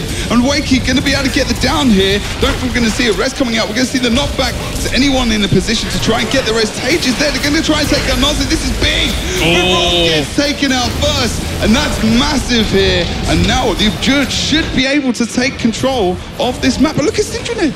He's going for the dink cap on Henge, taking advantage of the fact that the Abjurd was so focused on trying to take out Rom. He's got to do something. I mean, his Shadow Refuge was down because he was trying to save Freylina before, but it didn't work out at all. And now Tage is down, and he is going to fall as well. The Abjurd really showing a very, very good start here to this game. No caps at the moment across the entire board. Very, very back and forth here with who's capping what, but at the same time, still the Abjurd have a lead here on Forest. This is fantastic. Now, Vantaram got unlucky there, unfortunately. He did commit quite heavily to that fight. He's getting the support that he might need as well. They're going to be coming into the node. Chafe and, oh no, Chafe and Nerf's going to leave Vantaram to it. It's kind of surprising, but there is 3 members there and 4 members as they start to regroup and push themselves back into this map. Orange Logo 107 points behind with the cap in each team's favor. We will see Wakey picking up that Henge node as well. Syndrine and Magic Toka had a bit of a 1v1 going on there. Magic Toka was victorious in that and pushed them away from the Henge over towards the left-hand side, while Rom He is quite low. He's got to be careful about this. He's jumping back in, though, on towards Nos. How much does Nos even have here in regards to this? He's going to be very, very careful about those engagements. Yeah, it's that tiny bit of overcommittal without Tage is really going to punish it. But now Frey can get the burning and the focus damage now onto Nos as well. But Rom, again, gets involved in that fight. He's really trying to push his team ahead. He's got the Rampage coming up soon. Able to take out Nos there. It's going to be a great thing for them to do so they can take control of this map again, push over towards the Henge, and even get that possible decap over on the mine, where Fantaram is looking at the moment like he's just waiting for it to happen. They ate through all the health on that Death Shroud very, very quickly over there at Keep, as much as it was almost like full at that point, but still 2 caps to 1. 6 minutes left on the clock here, and Orange Logo needs to find a spark of magic. They find a kill, or at least the downstate here of Wakey over at Henge, but they still lost the Keep, despite all of that actually going down here, so they can't find traction. They need 2 caps at least here. Yeah, they're tanking so well. Orange Logo, even though they're rotating fast around the map, they're winning these team fights. Like you say, they're not getting the caps quick enough. And this is what they need to focus on. Chafe switching into a Soldier's Amulet is kind of genius. This is even more tanky than they were before. And Orange Logo are finding it hard to answer that call. Yeah, this is going to be very, very difficult for them unless they can find a little bit of magic here somewhere. Oh, dear, tornado form of all things. Yeah, that wasn't what he wanted in that form for sure. Over on the Henge now, we're going to see the +1 or 2 over on towards. Oh, Rom's not in a great place here, and he's definitely being taken out. And we are going to actually see support coming up from Tage. So if they do get regenerated, this is going to be immense. They've got themselves caps. They have got themselves caps. 2 here at the moment against 1. They've reversed it here over on the mine, and we did see Syndra get a nice res up onto Freylina there, and able to switch it into their favor. Fantaram down, and now we're going to see Chafe. He's going to have to escape. We're going to see 2 cap in their favor, 3 cap for Orange Logo with 100-point lead. Does that sound familiar? Is this going to happen again? There's no way. At the moment, Orange Logo here is staging a comeback. If they can find some facilities somewhere, if they can kill off Chafe over towards the mine, and he's trying to buy as much time as possible. He goes into the downstate, though, and that will be able to give them that point. But at the same time, the other 2 caps were stolen back here by Abjurd. What a move to make sure that they're not going to fall too far behind when it comes to these caps. Yeah, indeed, and slowly but surely, like we said, they're starting to catch up, but is that enough? We've got 4 minutes left on the map as things are going out now. Fantaram is solid on the Henge node. They need to contest this, Coloris, to make sure that they're not going to pick up a node here. They need to catch up. They need some kills as well. Time will tick by without us even noticing with the intensity of this game. Wakey doesn't want to go into the downstate. Now it happens. Freylina taking that kill. 2 cap will come out for Orange Logo, and they're moving into a team fight situation, which is going to benefit them. This will be an Orange Logo defeat unless they can pull out of this node and get back into the map, which is what they did before. That's what Magic Toka's doing. Good man. That's what he needs to do. Oh, Rom going very, very low. Very low. That poison actually might tick away all the way on him, but it looks like he will keep himself alive barely at the very end of that. So manages to get away. Doesn't have to everybody commit to him. Keeper's been taken here as well by Orange Logo. They're slowly catching up, Jebro. This is insane. Look, Magic Toka moving over to the mine, saves it, but Frey on the point is going to be able to lock that point down. Gets the port on Magic Toka. He's got to be careful of that burning. Brings out the Shadow Refuge. They got Fantaram down. Oh, no. They got Fantaram down. It's not looking good for them now. No. They got him down, and that is a great little start for them. Nos is also into Death Shroud once again here, trying to keep himself alive. He has very, very little health off the back of that. They got themselves Rom at least, but still, the catch-up is continuing. They got Keep as well. They're keeping this kind of even. But Nos is down! Oh, no. The Henge as well! And this is going to be somewhat of a replay of what we potentially saw before. Chafe holding the mid now with... this is with Wakey, as he tries to push. He knows he needs to push over to Henge. They've got no choice. But look, we're seeing the death kill over on Svarnir from Freylina as well. Another 25 points. But now we're going to see the Abjurd have the mid cap. We're actually going to see them potentially picking up the mine, but they want to make sure they maybe get the steal. They got another. This is going to be big. They got another. Orange Logo got the burst. 442 points. Over on the Henge as well. This is where the other team fight is going down as well. Syndra, low HP, is going to have to be careful here as there's so many conditions on him. He's going to potentially drop in the downstate. Does go in Vapor form. Nice nice condition cleanse as well. They still want to get themselves a cap though here. 1 cap against 0 at the moment. The Absurd is slowly creeping back up despite those 2 boss kills over towards the back here. As Chafe trying to chase on down here against Rom, doing a little bit more damage. Phantom is on top of him as well. They don't want to lose Rom. If they lose Rom here, that could cause a bit of a problem. And Wakey is also quite low, almost into the downstate. They do pick him up. He goes into the downstate. They got themselves mine over to the other side. There's 9 points in this. Rom goes down, Wakey's still in downstate, they need to get some points. Only Orange Logo have this cap at the moment. Over on the midpoint, we're seeing the other cap of, Syndrome is going to grab that point. That is easily going to be at 1 minute 27. We're so close, but there could be an end boss kill potentially when they respawn, which might be happening fairly soon. We are going to see. They've got it. They've got it. This is definitely game 2 cap coming in favor. Phantom tries to go for the engage on Freylina. I fear it's going to be too late. We are going to see Wakey coming out of the gates as well, running towards mid to potentially get decap, but Rom's going up there to hold it. We're going to see downstate of Tage though, as Freylina's just holding that mine so well.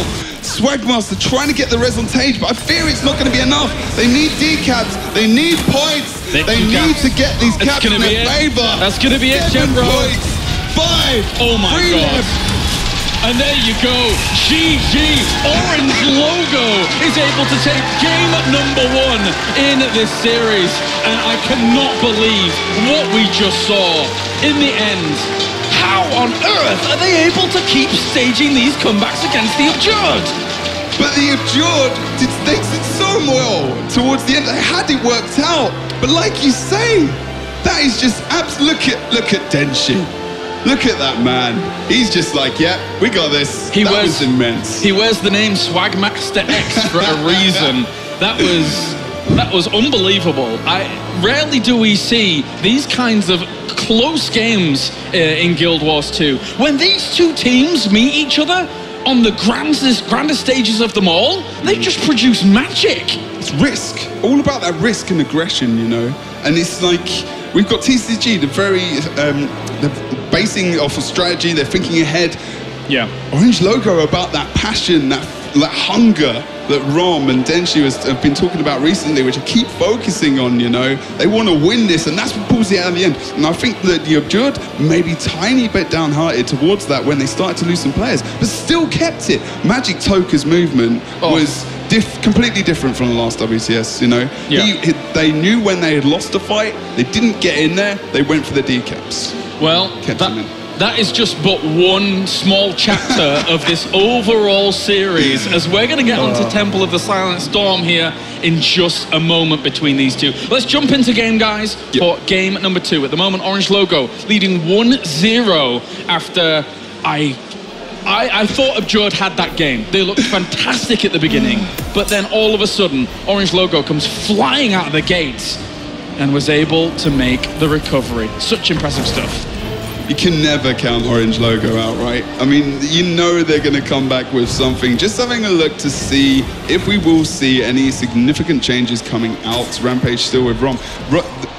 If they can really single out, Rom did go down quite a few times, so you can tell, you know, he's the one where he needs that support from Syndrome, from Tage, Syndrome in terms of rezzing, Tage in terms of rezzing as well, but also that condition cleanse that we need to see coming out from the Elementalist, from Tage as well, playing that Bunker Guardian role. No real changes coming out. Let's just double check Tage. Pretty sure he's going to stick with that Guardian. Still going with that Feel My Wrath, which is very beneficial in rezzing, and also trying to pick out some nice team support damage, trying to end the fights a little bit quicker. I don't think we've got any big changes coming out from the rest of the Absurd at present. Chafe changing, of course, into that Soldier's Amulet, still going with that Elixir X. Fenceram still going with that double dagger Elementalist as well in the Fireline. Toka still doing, he played a fantastic game. He really kept them in it, really kept them, even the movement of that team is a lot different from Boston, for sure. I always forget about the Elixir X, man. I always forget about that potential motor power out of the Elixir X, something that made me very happy as a young boy, a young man. I say that, I'm 27 now.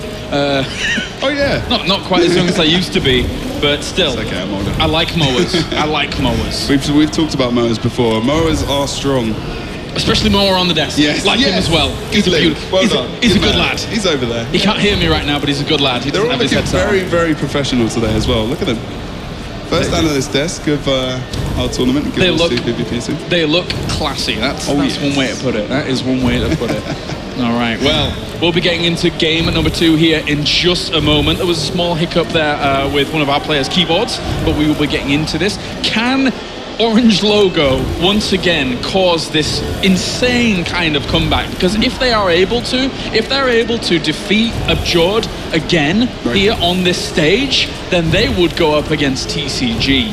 And oh boy, people in Europe sure know about that matchup when it comes to TCG versus Orange Logo. Exactly, yeah. I mean, we'll have to maybe talk about that in a minute as well. We're just starting this game, but this map, very different. We've got boons, we've got buffs control, we've got 3 points as well.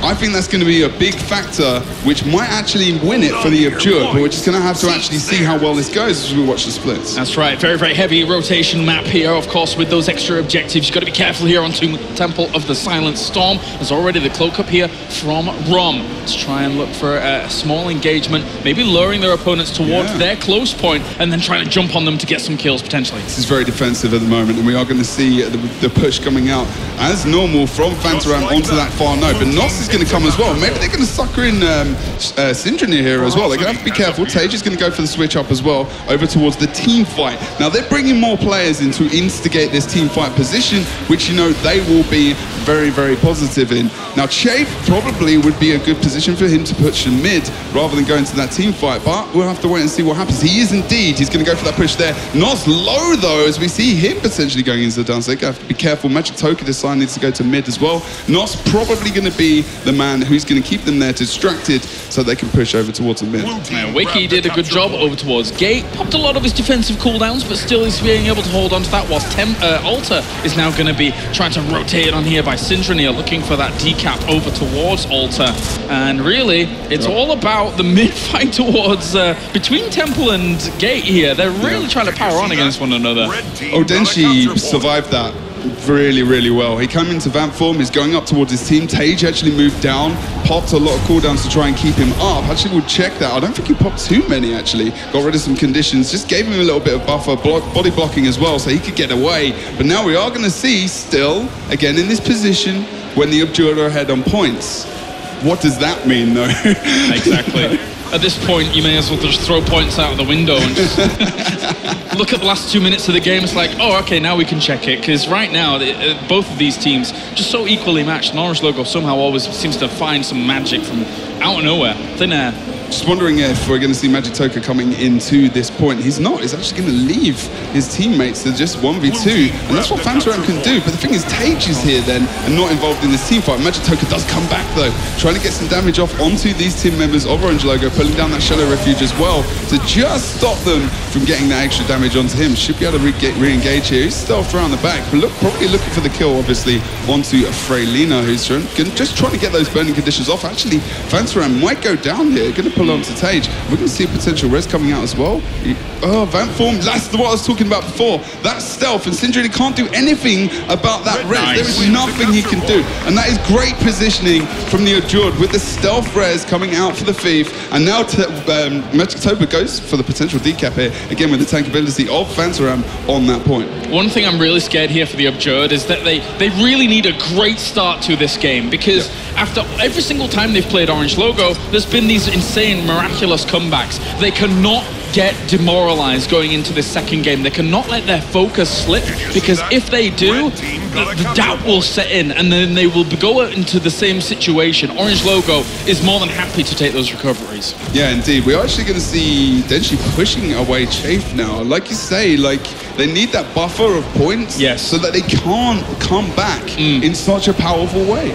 It's totally true. At the moment, we're seeing over towards the gate here. Wakey is under a lot of pressure here from Tage as well as Rom. It's going to be difficult for him to hold on there, continue that down, as we'll try and get out of there. But a lot of what we're seeing here from the Adjurt are very, very low. He gets himself out of there. That's very, very important. Stillness as well does pop up, of course. Double cap points on nodes if you do get to grab that. So we are looking for some concession coming out from Che. 5 gauge there as well. Low HP does he has to use that Elixir S twice there. Of course, cooldowns in his traits does mean he's going to be able to survive quite well. Able to get that heal off, but now Orange Logo contesting on that and not low HP as well. Needs to be very careful. Fantaram going down as well over on that temple point. And that means Orange Logo can possibly control this quite well. They can't lose people. If they do, well, this this buff is up, I mean, it's going to be devastating for them. Nos at the moment is trying to contest this position for as long as possible. And as we see Sinjunir and Denshi also putting on pressure against Nos. Nos is going to fall into the down state. No time for him to jump into any kind of Death Shroud at all. If they get that, they're right there to be able to channel this. And Sinjunir is going to go for it. And that is a great pickup here for Orange Logo. There's no contestation, and now they can steamroll ahead. Hopefully, if they can grab another node here, they're going to get a lot of points on the map, and that's not what the Abjured want to happen here. They need to keep in range for them to potentially take some team fights later on, but they want to spread the action around the map. Look, Magic Toka going for that silent decap over towards the temple. No, we can see Freylina coming on to him as well, so they're really watching the Thief really a lot better than they did in that last game, so they're looking to hold a couple of cap points now as well. I think at this point for Abjured, just kind of stall out the other points with this buff actually, operating it does with stillness, but they don't stall it out. Losing Alter there is a big deal when they've got the stillness buff at the moment here. The Orange Logo, they've started this out with a bang, but at the same time losing 2 people, that really does hurt. Yeah, it does, but Sinjunir got rolled back up. They're still stealth. They're not able to stealth Tage. He gets the knockback with the second ability and they're down. Oh my God. 2 men down on the midpoint. Sinjunir, a beast. What is this man about?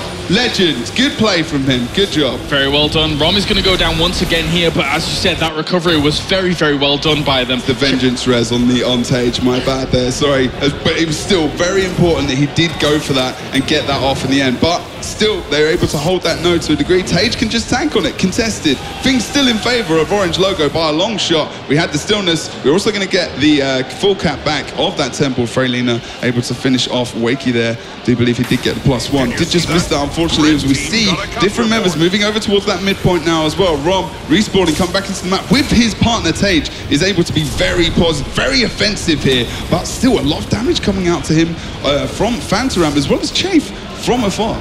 Orange Logo looking really, really good so far. 100-point buffer at the moment. Of course, Rom is still under some pressure himself over towards the gate, but he's going to be charging away, trying to find himself a bit of a better angle to try and get this fight on down. Goes on to Chafe, realizing that Fantaram is reinforcing though. Tranquility is now up, as well as Stillness here. So this could spiral out of control unless one of these teams is able to shut them down.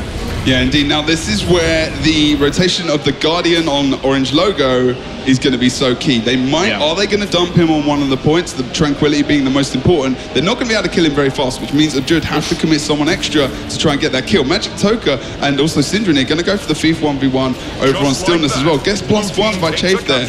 Good job. Yeah, and Chafe interrupting that. Anything can go kind of crazy from that point on. Rom now engaging over against Magic Toka. Nos has fallen though, over towards Alter. That's going to mean Freylina is going to pick up this cap. There's nobody rotating on around. Fantaram was trying to briefly, but he was kind of staggered out there by Denshi, who did find that position to deal with it. And at the moment, well, looks like Wakey is trying to battle there over against Tage towards Tranquility, but that's not going to end for a while. This is just a stalemate fight really at the moment. Tage can just run away, he can heal up, he can line of sight, regenerate himself, put down the wall, and then Wakey brings out the Armor of Earth, run through it, try and pick him up on that. Magic Toka now up top is just in use, trying to get that Shadow Refuge move up towards Temple, not even going to try and contest it. He's going to let Chafe go for the tanking on Stillness. That's a really clever idea from Magic Toka again. And successfully, Chafe does get the Elixir X he wants. He's going to be able to get the Rampage, comes out of it there as well. Still got Elixir S as well. If he needs to use that, has popped it off indeed. But he's just going to be tanking this point around here and gets the stuff off from his toolkit as well. I really like the movement from Magic Toka to try and get that decap at least over towards that position, because they knew that those were always going to be stalled out. The Stillness as well as the Tranquility. Try and stop your opponents from getting more points gathered in, but at the same time, eventually that point will come back here for Orange Logo as they send Mr. Denshi up towards the top point, and they get themselves to 2-cap once again. I mean, it's good because they can pull the Elementalist out, but still, they're not able to win that fight there. We can see probably a successful res there from Magic Toka, but does take some damage. Got 6 stacks of burning as well. Does get the conditions taken off him there. Needs to be very careful. Still has Shadow Refuge. He's going to be fine here. Freylina jumps onto Chafe, and like I said, that burn guard is really horrible against those engineers. They're starting to really push ahead here, but Abjurd have the 2-cap successfully. Fantaram has to run away from Rom because he's in a lot of trouble. Throw rock from Rom does just go from behind there, not able to take him out, but now positive hits with Fantaram, patience, but Syndrome again being a beast, comes in for the stealth res, not able to get it, knockdown comes in from the air for Tumen. We are going to see Magitoka coming in for the cleave. Syndrome not able to do much about that. He did good decision from him to not carry on with that res. Yeah, of course them getting stillness here came at the sacrifice of one of those points with Gate going their way, and again still they'll be able to take that, but I'm a little bit worried here for the Abjurd. They're going to have to make an orange logo-like comeback at the moment with the amount of points that are buffering currently, and Tranquility is still being stalled out. Yeah, we've actually seen stillness coming back as well, so there's going to be starts contention. Fantaram getting this is massive. With the 2-cap, no one is going to...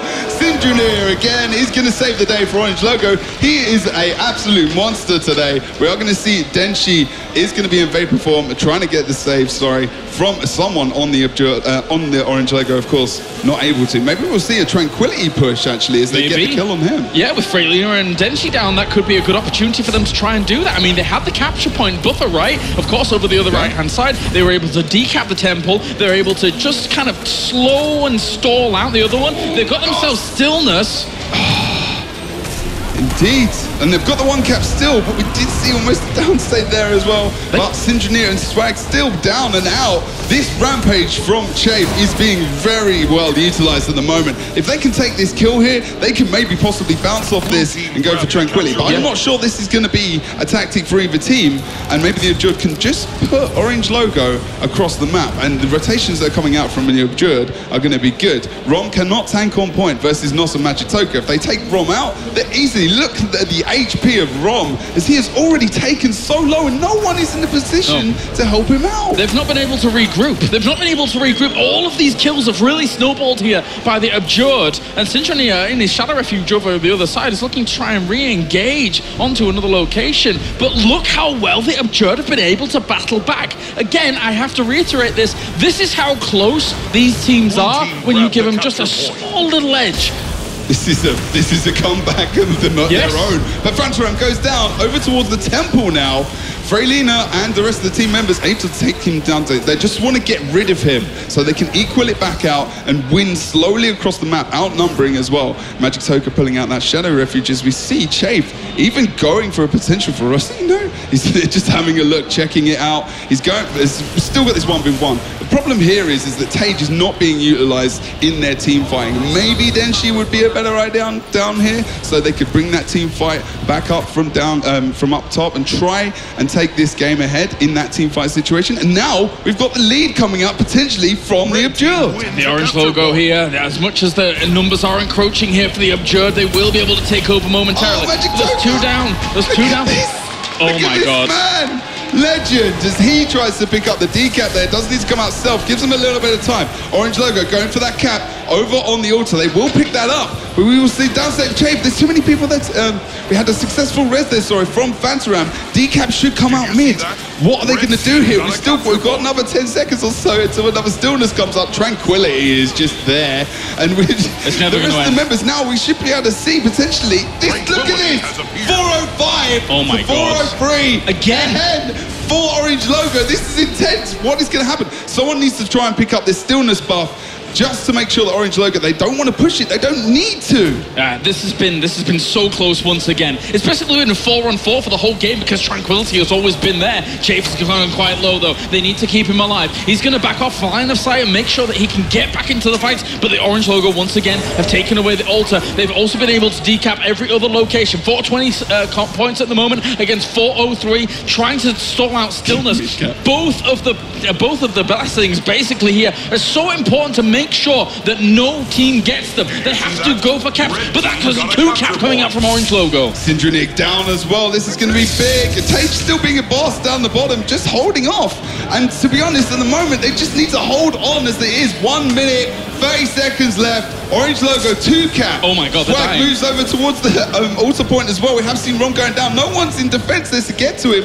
Freylina's just going to distance himself. They just need to keep mid to make sure they can win this 1 cap a point. apiece will get it, but Fantaram's gone for the temple. But the white two capsides. And they just grabbed stillness as well. They could catch up. They will be able to catch up. They potentially can. And Deshi's just held mid. They need to keep that midpoint cap. They could catch up here. This is going to be great here for the Abjurd to try and keep themselves in this first series of the day for them, as 4-4-7 points against 4-4-6. The Abjurd at the moment really trying to ramp up the pressure now, really bringing the power down to Orange Logo. They take down Freylina. He's in the down state. They cannot let him die off completely, but he is going to go down 4 and 5 at the moment. Abjurd here, 470 points against 468. This is so down to the wire. This is going to be a win for the Abjurd at the moment. 30 seconds left. Wakey going for the potential cap of that Tranquility buff. We need decaps coming out from Orange Logo, but they've got tanky people on the nodes. Fantaram over on that temple. We've got Nos over on the altar. There's no way. They need to pull out the damage. Even the mid cap. Are they going to lose it? Look at Magic Toka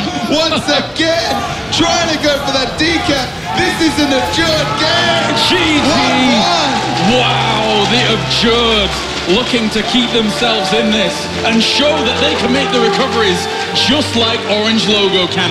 What a game, what a series. We're going to go to map number 3. This is just a different Abjurd. Look at the confidence on their faces. They are doing so well in this game. Magic Toka is playing out of his skin. Good rotations from him. Yes. Good rezzing from him. Good movement from the whole team there. Chafe playing on that Soldier's Amulet is bringing a lot of tankiness, extra tankiness to already a very tanky team. And Orange Logo are finding it difficult to cope with at the moment. Brilliant. What a series. What a series. So far for me, you know, I was worried. Would Orange Logo versus the Abjurd live up to my expectations of what we saw at WTS Boston? And so far, so good, Dan. That was fantastic. There is absolutely no... My throat is actually killing me just from those 2 games alone. And it was the same in Boston as well. Fantastic games, fantastic bunch of players we have here. And there is more to come. We have one more map. We're on Faux Fire. Going to my favorite map, man, Elixir the Faux Fire. Excited for this one because in the end, it all comes down to this. Whoever advances on from here will be playing against the Civilized Gentlemen. And what a way to start WTS. What a way. You can already see here in the very first round the competitive nature of Guild Wars 2 and how it's even matured further on from what we saw at WTS Boston. Some of the earlier rounds in WTS Boston, we kind of had a really, really good idea of who was going to be able to win, who was going to be able to advance on. But here in Cologne, wow, what a way. Especially between these 2 guys. I mean, between these 2 teams, it's really up in the air. But the thing is, this is another map mechanic where, you know, there's a Lord kill at that 150. And we saw a really good TCG versus Orange Logo game on this map where, you know, there was a very close Lord kill defense as well. And anything can happen on this map sometimes, you know. But they both hit 350. Are they going to risk going for that Lord push? You know, tanky team of Abjurd is not going to help them to try and go for that Lord rush. It's going to be a lot more difficult for them. Whereas Orange Logo, they can really push it, bring out that Rampage. They've got Syndra there as well. They've got the Burn Guard. Let's just double check that Freylina is still playing that. He is indeed. So, you know, we've got these different situations for the Orange Logo where they can really push for that. Still, they've got a lot of survivability. They might be able to push a Lord Pop fight of their own, the Abjurd, and survive it. But they can have a lot of defensive capability if they do decide to go that. It's really, this map is wide open, and at the moment, the way it's going, I cannot call it whatsoever. No way. Game number 3 now between the Orange Logo and the Abjurd. This will round out our semi. This will tell us who is moving on to play against TCG. Let's get into the splits on Legacy of the Faux Fire. So, Frey, we've got different members actually pushing towards close now, not leaving their close point open, as Nos and also Fantaram pushing over towards that quarry node. So this is where most of the action is going to be. We're actually going to see these stealthing up here to make sure, bring them into the point and potentially take out one of these members. Or are they going to switch over towards mid? Syndra and Freylina now are going to come in for that burst. Good job from them as they try to take these members out and move back into that mid fight very quickly. It's one of the maps where you can, everything can spiral out of control, especially if it's taken away there. Nos is going to end up going into the downstate very, very fast here. They're looking to get the kill on him. Shadow Refuge comes down here for Magic Toka to try and sustain this position. He almost gets Nos up. It was so close. close, but he doesn't manage to pick him up in the end. Rom comes in with the rampage as well, which just pushes everyone away. And then we're going to see that early down kill coming out from the from Orange Logo, of course. Magic Toka is going to move towards mid potentially to back this point up in the perspective of Rom at the moment as he does come out of that rampage, of course. Now they start to push onto Phantom. This is a lot more confidence coming out from Orange Logo, really picking up the kills there. Wakey comes in, trying to get the res, not able to. Vapor Form movement comes out from Phantom, able to get this kill here as Wakey cannot do a thing about it. Nos looking to go towards that waterfall now as we see a potential decap coming out from Freylina. Problem is, he's very slow.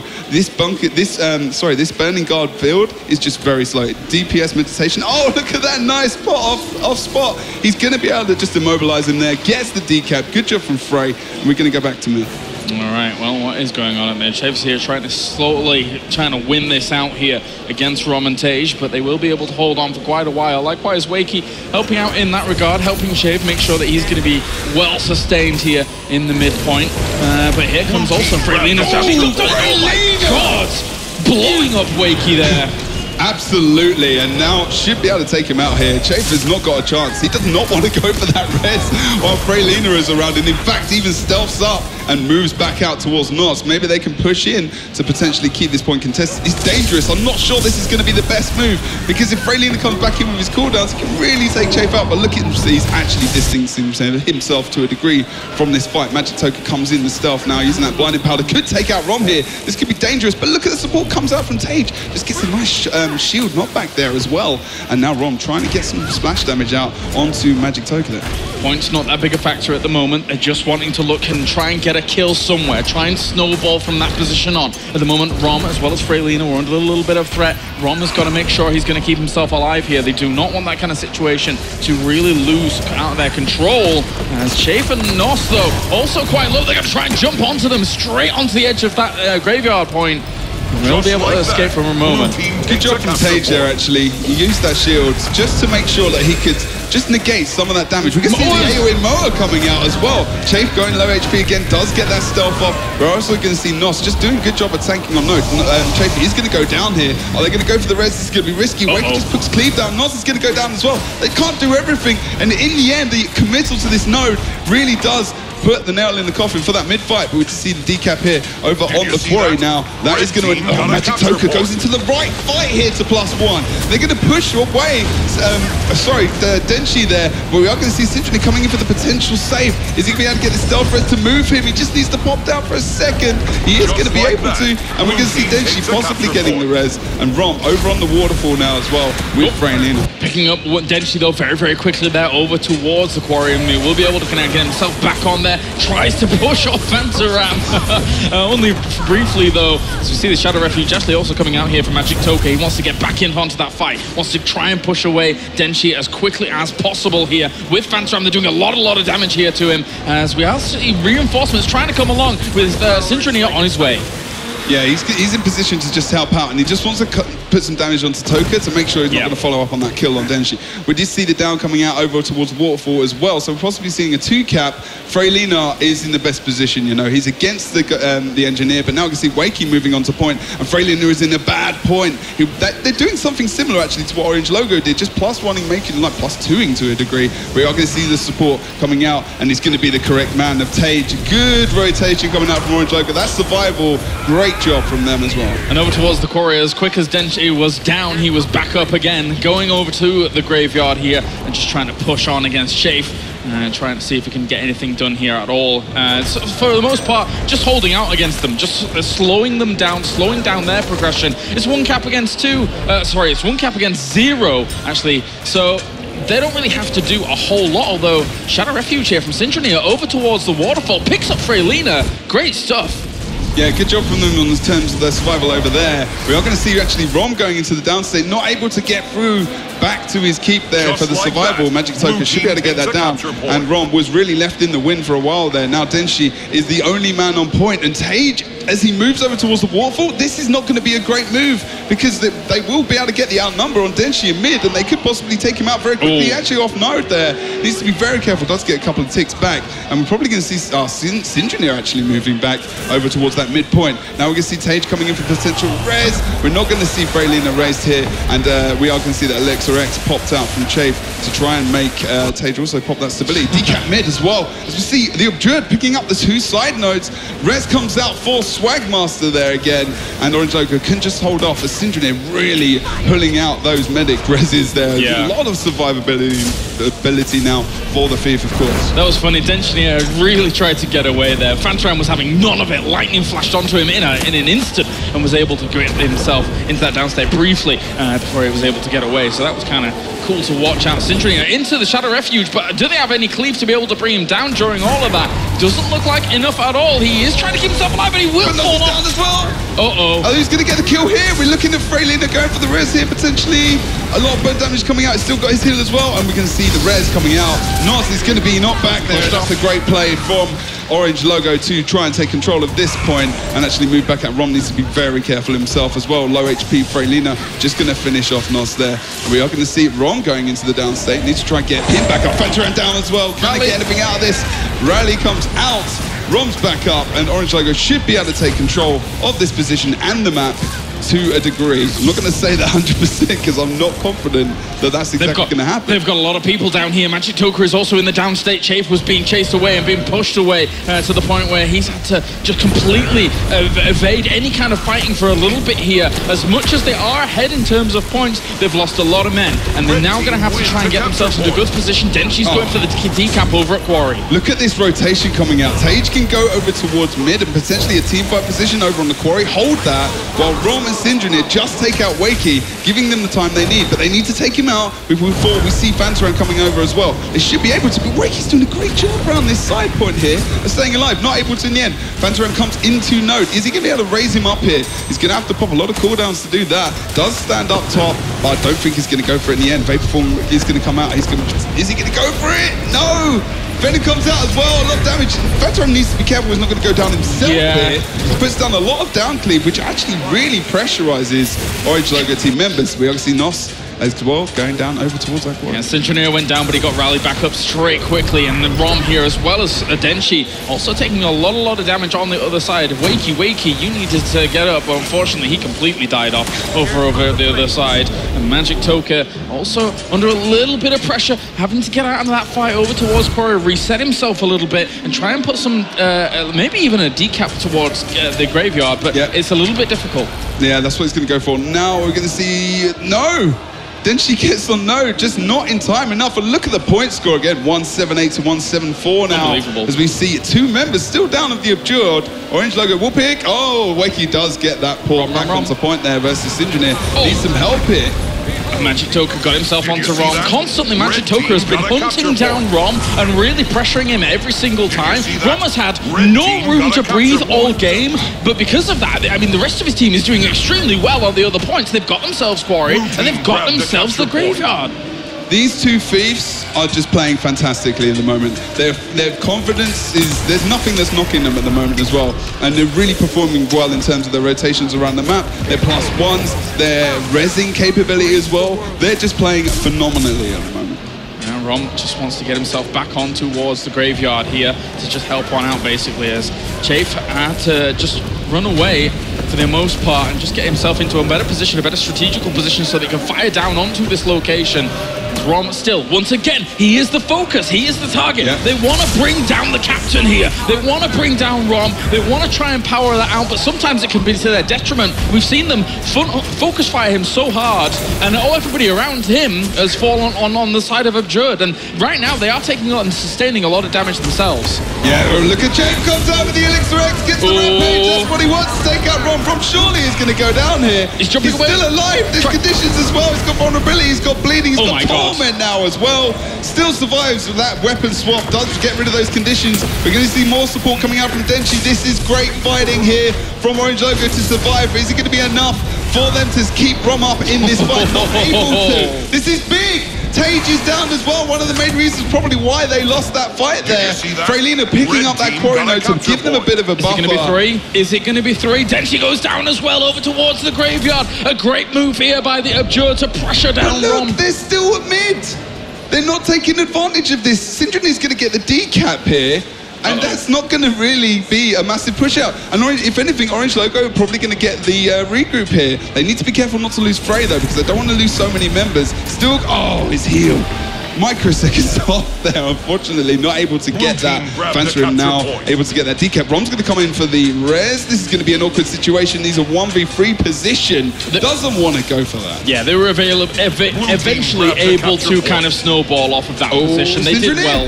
Oh my god, he almost gets the res. Fantarim comes in with the down cleave. It's almost up. Syndrome he has to use that heel withdraw to get back out though. Because the Tage coming in for the res. This is a lot of risk for one man. Updraft comes out as well. Nos coming out with the plate form. Are they going to get him up? This is what happened before. Wow.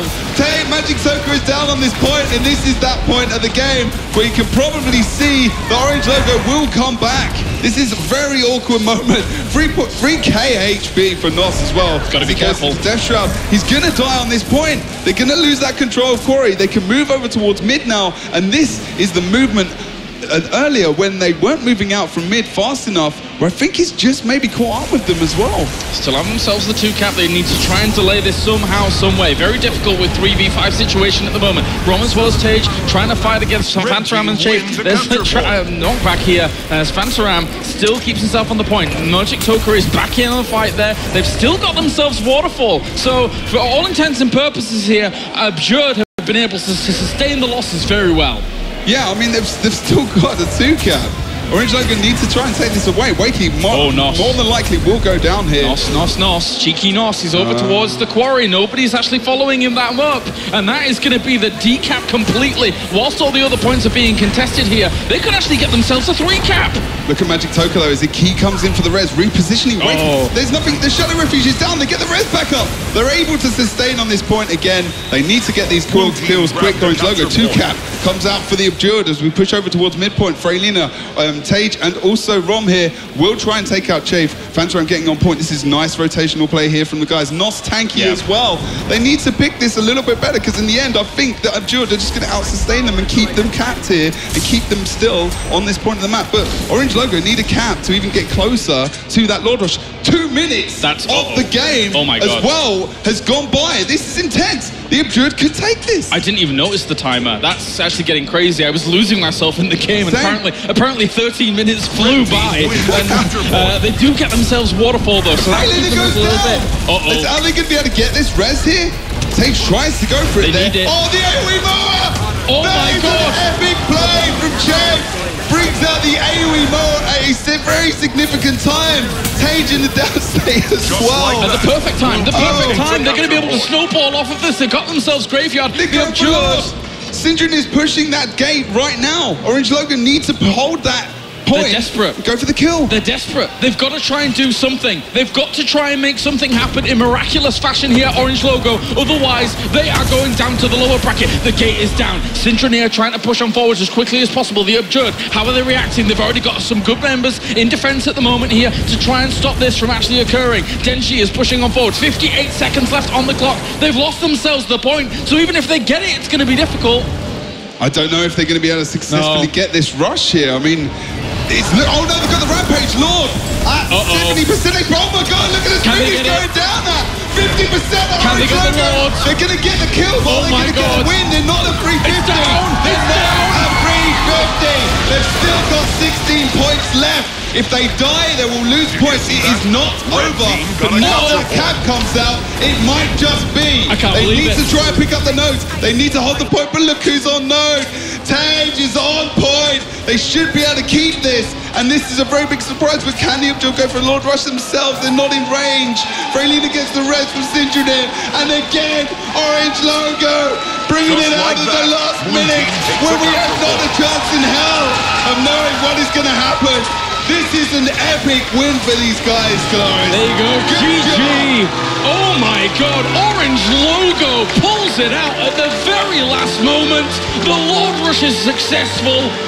What a way to end this series. They advance on to the winners bracket finals. I know I'm 33, but the heart attack thing is almost real right now. That was some of the most hype casting I think I've had in Guild Wars 2. Look at these guys. I don't think they can believe it themselves. Freylina just shaking his head there. They felt that. They felt that right there. And if the Adjured come back from a loser bracket, they know. They're going to be looking for blood, man. Oh my God. Oh they my really God. Are. The way in which every single game in that best of 3 went down to see TCG, Orange Logo, come back from those kinds of positions. I thought Absurd had it at the end. Yeah. They thought they had it at the end, but it was not to be. The Lord goes down. Amazing stuff here from both teams. What a series. Oh my God, the Abjured. How much have we seen them, like their performance? Phenomenal. I mean, even so much better than Boston. Yeah. More confidence. Yes, more fire, confidence. yeah. Even if you reference back to the series that we had in Boston, like, of course, some of those series were the best series we've actually ever seen here. Yeah. But that series right there so far, that has topped it all. And it isn't even the final yet here for WTS Cologne. I cannot believe what we just witnessed. What a way, really, to start off some of the semi-finals we have here in the upper bracket. There is not much more we could ask for from those games, like you said, from that series, and it's only going to get better. Yeah, indeed. Fantastic stuff. Absolutely fantastic stuff. Well, without further ado, guys, of course, we can head over to the expert desk to see what they thought about that phenomenal series. Are you kidding me? Are the words that come to mind immediately. What a series. Absolutely awesome. If we had a look at Boston and thought those were games, I think the WTS magic managed to come back to us. And yeah, honestly, halfway through, I just closed my notebook. That was just a pleasure to watch. Yeah, I have to agree with this. Like, with notes were like not even half done, so let's... We just sat there watching that. We were like in the hype, like the crowd, probably more than Rom. I mean, he was shouting quite a bit. But pretty much, but maybe a bit on the notes. I mean, you noted down something. We saw some ridiculous comebacks there. What were the points there? We saw it from both sides in the first 2 games. So on first, I think, well, firstly there was that insane rampage play by Rom. Oh yeah. Yeah. Absurd just tried to get him. They put the more elixir on him because they thought they had enough, but it just wasn't in the end. I mean, that's just wrong, basically. You get him low rather easily, but like the last 5% of HP, they just seem to be more than the 95 you've just taken away from him. Pretty much. You don't simply kill a ROM. That's, I think, what we can take away from. When he did it, I thought, 5% rampage, really? Really, you're doing that? Why? And then he just survives it on and on and on and does not die. And on the first map, we also saw a pretty bold double creature take from Orange. What are your thoughts about that? Well, it basically won them the game. Otherwise, they probably wouldn't have get enough points to win this game. So, do you remember when I said that those teams were so great that I couldn't decide which one could win it? Well, that's basically what we saw happen here. Yeah. So, yeah, awesome games from both sides. And in the third game, it was incredible how Orange Logo had such an advantage in teamfights, taking kills and stuff, but still didn't manage to push it a step further, you know, taking care of this advantage to get some points. In fact, Absurd all did so well that until the end, we couldn't know which team was about to win. Yeah, no, we saw double downs, 2 people down. So 2 out of 5 people out of the game for a while, and still Absurd had the double cap at the end of that. That is kind of what we are used to seeing from TCG because they are so mobile. But Absurd somehow did it just with sustain. Yeah, but I think that I thought was really impressive from Orange Logo was that they actually kept calm enough, even with Rom's hype, to do the maths in their head that going for Lord actually is enough. Yeah. They don't need to stay on that note, they don't need to keep it to get the 350, because the timer is not enough. They can still go for Lord, and they get 150 points, and Absurd cannot catch up to that. Yeah, that's really like these small details. Guild Wars 2 is such a game where you have to pay attention to so many really minute things. So yeah, that is what these top players do. They are everywhere with their mind at the same time. Yeah, basically. And just as you say, just keeping calm in this situation is really hard. And this is what makes them a step ahead of the other players, I guess. So I think we can say GG for Orange Logo. Pretty much. I mean, after this result, we've seen it in Boston when they went to the finals after the first defeat. A bit on tilt, like the mentality wasn't really there anymore, and especially for the last map. Do you guys think that's going to be a repeat? Well, I see Absurd really strong here as well. I mean, we saw in Boston, we saw that 150-point comeback in the third match they had from Orange Logo. And it was just like insane, and everyone was like, how can that happen? And now we had that twice. Each team had a 150-point comeback in this series. Yeah. Like, how often does that happen? I don't know. And, well, Absurd is not out yet. They're just in the lower bracket, and I definitely would see them coming back from there. Yeah, we have the loser bracket, so the second chance is there. But first off, for the guys who don't need to fight through the loser bracket, we're going to go to an interview to Mitch on the stage with Rom. Thank you very much, gentlemen. Give it up for Rom, ladies and gentlemen. What a performance from Orange Logo. Let's go. Fantastic game. 3 maps, and in all 3 maps, you started behind. Absurd had more capture points that were sort of rotating a bit more. How did you keep bringing it back? 3 times in a row, it was a big lead they had, and you brought it back every time. Versus Absurd, it's basically about getting a kill and then snowballing off it. That's how I would put it. In the beginning, we kind of leave the capture points for us to get the kill, and then, yeah, even if they tick a bit in the beginning, it doesn't matter if we manage to get the points back after we have killed them. Kind of like that. Absolutely. I mean, it was exciting for everyone here. Look, your next match is going to be up against TCG. You're familiar with some of these guys. We had Helseth up on the stage before, seemed very, very confident, said that each game he doesn't even care about the games, it's just a road to the finals. What do you have to say to that? I mean, Absurd was still, we didn't know how the fights were going to go. We had no idea. We haven't fought them since Boston, not even once. So, but TCG we have fought in Europe, and yeah, we have much more intel on their gameplay. So we'll see. We'll see. All right, thank you so much for joining me, Rom, again, ladies and gentlemen. Thank you so much. The Absurd have been handed their first loss since WTS Boston, and now we'll move down towards the lower bracket to go up against GLHF, and of course, Orange Logo will be advancing to take on TCG. It's going to be a serious rivalry coming to the fore here. Going to be a fantastic match. We'll be back, though, with the elimination match after this break. Don't go anywhere.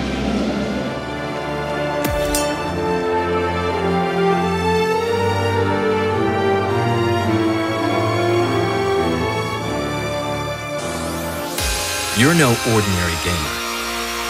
These are no ordinary gaming desktops. With a commitment to quality, uncompromising performance, and jaw-dropping design, Alienware pushes the limits to bring you the gaming experience you crave, because you demand nothing less than the ultimate gaming experience.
Die Reise eines Helden ist voller Prüfungen.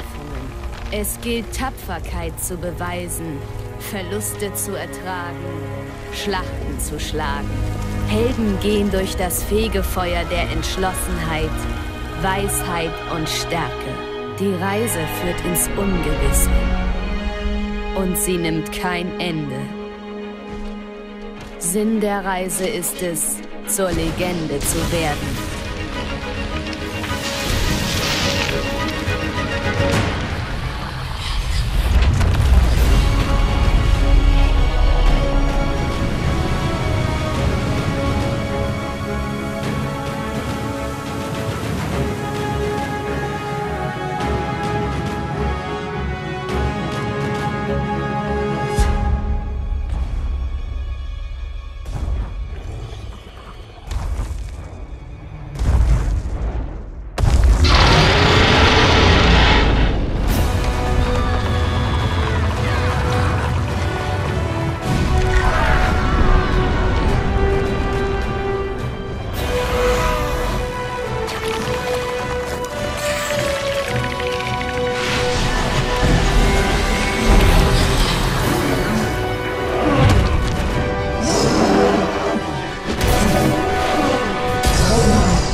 Oh yeah, welcome back ladies and gentlemen to the World Tournament Series here at Gamescom Cologne. One of the rowdiest stages that we have here at Gamescom, and that's not a bad thing at all, of course. Guys, of course, 2 games in, some epic matches so far. Let's check the brackets and see where we're at. Yet again, let's find our feet a little bit more. Of course, we did see Orange Logo are advancing, and they'll be going up against the Civilized Gentlemen. But first, we're going to be seeing our elimination match here. Of course, a very important one. The Abjured are going to be going up against GLHF. Super interesting head-to-head, I guess you could say. As we said, it's hard to get information for a lot of these teams on each other, so they will be going into this one blind. It's going to be a fantastic match. Let's go straight over towards the castles. Kalaris and Jebro, let's do it. Thank you very much, Mitch. Once again here, another series to go down. But this one is important for different reasons moving through the bracket now, because as much as a double elimination bracket means that you can keep yourself alive and have that second chance, once you get to that second chance, it's do or die. Yeah, and one of these teams is going to have that unfortunate thing where they're not going to be able to continue. And it's a sad time for that to happen, obviously, but we're moving on with the tournament. This is what happens. You know, this is that stage. And now the Abjured really have proved themselves. that they can come back into this tournament and really, really take it to Orange Logo in that game, especially that we just saw. Do you think that the Chinese team has much of a shot here? I mean, from what we saw in their first series, it was a little bit shaky. It was a little bit shaky, and you'd mentioned actually before we even began that, you know, they'd taken their composition from kind of all walks of life, really kind of just drawn inspiration from not only their own experiences, but maybe the European as well as the American scene. Yeah, I mean, they've got, you know, the difference in each team. You know, you've got the NOS, you've got the Signet Necro, which they played in their first game, obviously against TCG. Then we've got the Mesmer, and then we've got the Bunker Guardian. So it's one class from each team, which they need to pull together. They need to get that synergy and also that map rotation down. And the Abjurd, you know, we know how strong they are as well. And the Chinese guys right there looking focused. But is it going to be enough to take them through out of this loser's bracket? It is going to be tough for them. It is going to be tough because they go up against a team that is so formidable. I mean, despite Abjurd losing that series, it was narrowly, utterly narrowly against a team that has given them so much kind of rivalry in the past. We saw it in Boston. We've seen it here again in Cologne. And for all intents and purposes, you wouldn't be surprised in the slightest if Abjurd had gone up against Orange Logo in the winners bracket final, and we saw exactly the same series. So they'd certainly deserve their place here. It was final worthy, that series. Yes. And it's so early in the day to see that is immense. And like Chinese team going in from that, and they must have watched that game, you know, what they're thinking is that they are strong, and they could have just been going up against Orange Logo. You know, it was that close going into Fofire. Yes, it was. All right, well, we can actually slowly begin into the game here to start things between these two teams. We've had a look at Good Luck Have Fun, or GLHF, quite closely. We've looked at Abjurd quite closely as well before these series have really gone down. They were our focus in the previous two series, and I'm glad we got to focus on them because now one of them is going to be eliminated, unfortunately, for them. But I've got to give the edge here to Abjurd. They've looked so good in their whole history as in Guild Wars 2. And not only that, but they've been, if you look at the rosters, the lineups here for Cologne, they've been the longest standing team, you know, of having this consistent 5 members and always been having that. I think they said it well themselves, that kind of family atmosphere that they have in their team. Yeah, it's that friendship as well that's really pulled them through that defeat from Orange Logo.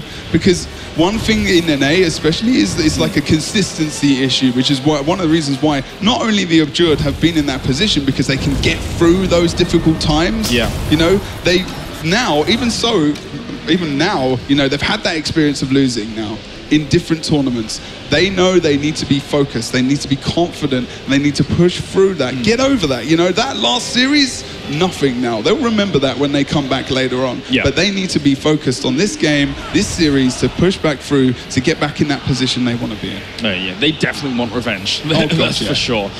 We can actually take a quick look at, let's start with the Abjurd, very brief over this because we have already kind of glossed over it in the previous series. So Fire Elementalist again over on Wakey did a great job in that last game. He was holding up down as well in the on the temple map, trying to hold that tranquility buff. So he's very tanky, obviously, but still, you know, he's the Fire Rally, so he's the more damage orientated one. Survivability very high as well. Same with Phantom. Don't believe he's changed his build, still playing Fire Rally as well. Chafe playing that tanky is still going for soldiers, which is really helping them actually, I feel. So I feel with that Marauder's Amulet that he used to play more often up until, you know, like today pretty much. He was very susceptible to a lot of damage, a lot of bursts as well. But now I feel that's one of the main reasons they're able to be more tanky on their team and actually hold these nodes around the map. NOS being very tanky. This is a very tanky team from Europe. They're still able to be very effective on the map, getting those kills. And as we go over to Magic Toka, this is one of the reasons why, because he's getting those decaps. He's keeping them in the game in that sense, you know, by delaying it, by delaying the process of the other team, which sounds like an obvious thing, but it's easy as a thief to get very, very focused on fights. and to not think about the end game, like the end picture of what's going to happen. We need map control to a degree. So if we can get those decaps, we can sustain them with those tanky characters, and then we can hold them in that, out-sustain them in fights, and win, get those caps. And of course, on the other side of the map here, to start things off, we have Good Luck, Have Fun. Starting things off with November on the other side. Dan. Indeed, playing Bunker Guardian as well, going for Pure Voice, of course. These standard amount of traits here that we see on this build, going for that Feel My Wrath as well. So we're going to have a look as well at Kane, see what he's running this time. He's going for Signet build, but this time he's going to pick up that Summon Flesh Wound, which is going to get him to be able to port out as well, or forward if he should so need to defend those nodes. Checking out his amulet, he is indeed going for that Celestial as well. It's the time. Going to be playing DP Thief, of course, going for that Marauder's Amulet, going for that Shadow Ice line as well, able to get some nice stealth off, trying to pick up his allies. We see a lot of resin capability coming out from the Chinese team, but there was definitely some better movement towards the end of that series that we saw earlier on. And then Nocturne, of course, we have another Dagger Elementalist here, but this one a little bit different to what we're seeing on the other side, going down the Earth trait. So he is a little bit more tanky with that Stoneheart, really does help him out to be able to sustain a bit more of these fights. Indeed, so Earth early there over on Nocturne. And then we're going to go over to the Mesmer, who's playing that Marauder with the Vampirism Rune, and of course, going for the standard utilities as well as the Moa. Let's have a quick look at his traits. He's going for Mental Anguish, of course, which brings out the extra shatter damage, the shatter skills standard. So he needs to be very, very mobile around the map, using those portals to get himself and his team into an advantageous rotation, and this is where it's going to be a good test for a Druid if they defeat these guys in terms of that Mesmer play, that Mesmer rotational play. One thing's for sure, if the Chinese team here can topple the Abjurd, that might be one of the biggest upsets we've ever really seen here in Guild Wars 2. The Abjurd have looked fantastic, and they looked great in that previous series. Let's get into it. Game number 1 here of the lower bracket between GLHF and the Abjurd. The Abjurd are going to come out fully here onto the right side of the map. Phantom again pushing over for that far push. We are going to see the Mesmer on the Chinese team, though, being spotted out, actually. They're going to be stealthed up as we move over on towards this point. And Phantom will be in a 1v2 here. He's going to need to be very, very careful. 1v3, just move over towards the midpoint as well. But that is great coordination from the red team as we see them take out as we move over towards the midpoint. And now, actually, November doing a great job of holding these two members on this node. Nocturne gonna have to run on away here, as well as Magic Toker is trying to chase him down, putting on some pressure against him. So at least isolating someone out of position while they're trying to get themselves a cap over towards the other side. And it is at least over the Henge going over, while the mine also being contested down over towards the back. So at least both teams starting out here, you know, giving themselves a bit of a buffer of points. This is much different play from the Chinese team. But the thing is, I think the Abjurd, little bit predictable with their movement over towards that far point with Phantom. He's just going to go for it again. We've got the Mesmer portal here as well. Now we're going to see Kane moving on to point. Now this is great movement from the red team. Unfortunately, Nocturne is going to go over towards mid as Chafe again brings out that Rampage. Are they going to be able to pull out a lot of cleave here to actually make sure he gets up? Sorry, they don't get him up. November comes in with the res. Is he going to be able to raise him up here? There's too much cleave coming up from the Abjurd. I don't think it's going to happen, and they need to be careful that they don't lose November as well. No. And that committal is too much, and they might even lose the Thief here and some cleave from Nos onto that Shadow Refuge, but we are going to see Mr. Time escaping barely here as we move back over towards the mine and have a look at the Mesmer and also the Necro here. Phantom's doing a fantastic job in a 1v2, which should be +1 here. We should be able to see Magic Toker on this node. Kane's got to keep himself alive, but Chafe's going to come in as well. Death Shroud has been popped here for Kane to try and get himself out of this situation, but I don't think it's going to be enough here at all. Very, very difficult for him to get on away. And we're seeing Abjurd here really claim a great start here to this game. Yeah, there's nothing Larison can do there about that, unfortunately. We are going to see him fall. So now going to push back onto the node, hopefully with Nocturne here. He's going to be able to tank on point, which means the Mesmer can potentially get off a ton of damage. Does onto Chafe there as he tries to line of sight. Good job from him to pull that Elixir S, of course, out. And the stealth, nice stealth heal as he uses that Elixir S as well. And a nice lockdown from Chafe. He brings out the Tornado. Unfortunately, not the thing he maybe wanted, which is why he comes back out of that. We are going to see the rest of the fight moving over towards this point now as well. And looks like Larry Sent's going to be able to get out of the theatre of combat, maybe make his way up towards the keep here, try and help out Mr. Time up towards the top. They do manage to get themselves the decap up there, which is a nice start for them. And at the same moment... Just a slight issue. Mr. Time has stopped time, ladies and gentlemen. He's so powerful that we've been able to see time stop here. Wow. Mr. Time, what have you done, my friend? Who knew that the Chinese had these kind of powers? Who knew? He's just too strong. Impressive stuff. All right, well, we seem to have all lost connection here for a moment getting into this game, so one would only assume we would end up regaming once everything is solved. But let's look at this from in retrospect. We saw that the Abjurd there had a very, very strong claim on the early game. Very, very powerful start for them. Chinese team is going to have a bit of a difficult position to try and recover from those kind of spots if that's to go down the same path. They responded well to that early engagement when Fantaram, you know, pretty much almost got one-shotted by 3 members, which is what should happen. And, you know, they knew that was just that predictable, you know, early rotation from the Abjurd, which they got punished for. But the Chinese team couldn't bounce off that. They couldn't move towards mid, get a couple of kills there and get some map control. They only picked up about 17 or 18 points there, I do believe. Yeah. So we're going to have to wait and see to see if they can still go for that and whether or not Fantaram would push for that far point node as well. Yeah.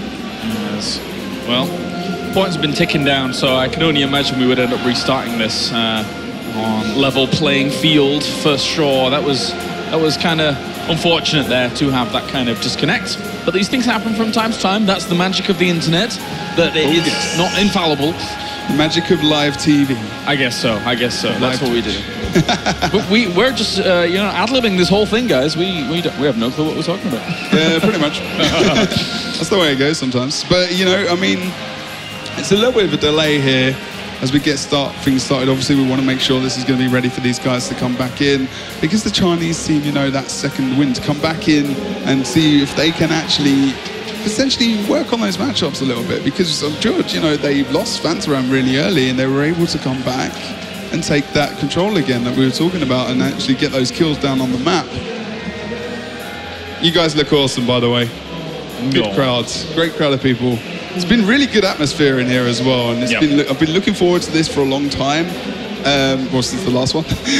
But we've already had like a great couple of series, and these guys want to get on with it. They just, and that delay sometimes, you know, can affect the way. How is it for you though, Dan? I mean, obviously, you know, we did WTS, World Tournament Series in Boston, but being able to do the World Tournament Series on home soil effectively for you here in Europe, I mean, I'm well versed now in terms of these kinds of tournaments, but how are you feeling here in Germany? Well, actually, I was saying Galaris earlier that, you know, I've had some experience now as well, and talking to James, and I've had the chance to go to ESL and talk to casters and whatnot. Yeah. The excitement for myself, just being a caster being here, is immense. So I can't imagine what it's like for these guys. At the moment, you know, both teams, especially China, feeling the pressure. But I'm really excited about this tournament. I think the Guild Wars 2 SPVP is a very, you know, we showed that excitement through our casting, and we showed the players and how they would just not give up no matter how many points they are behind. And Orange logo again showing that, you know, it doesn't matter how many points you're losing by, we can bring it back. That's what we are. We're like comeback kings. I mean, we can say that about Orange logo now. We see it week after week after week, and it's just immense. We don't know what to expect from them. And now the Abjurd as well is showing us that they can do that as well to a degree on that Serpent Temple map. I do like how things have lined up in terms of how the teams have played up against one another. Not only being able to see Orange logo get the rematch against Abjurd and how it played out, but then you have the two European teams eventually that will be facing off against one another, and we all know how heated that is going to be between them because of the dynamics that enter. Obviously, we can get onto that in a greater detail later on, but at the moment, looks like both of our teams are good to get back into game number 1 again here, ladies and gentlemen. So we do apologise for that slight hiccup, but of course we can't be the god of the internet. That's not how things work here. And we're next, well, other than Mr. Time, who obviously, you know, influenced that heavily. Well, it looks stopping that time. Yeah, it looks like our players are almost ready to go here into game number 1 once again.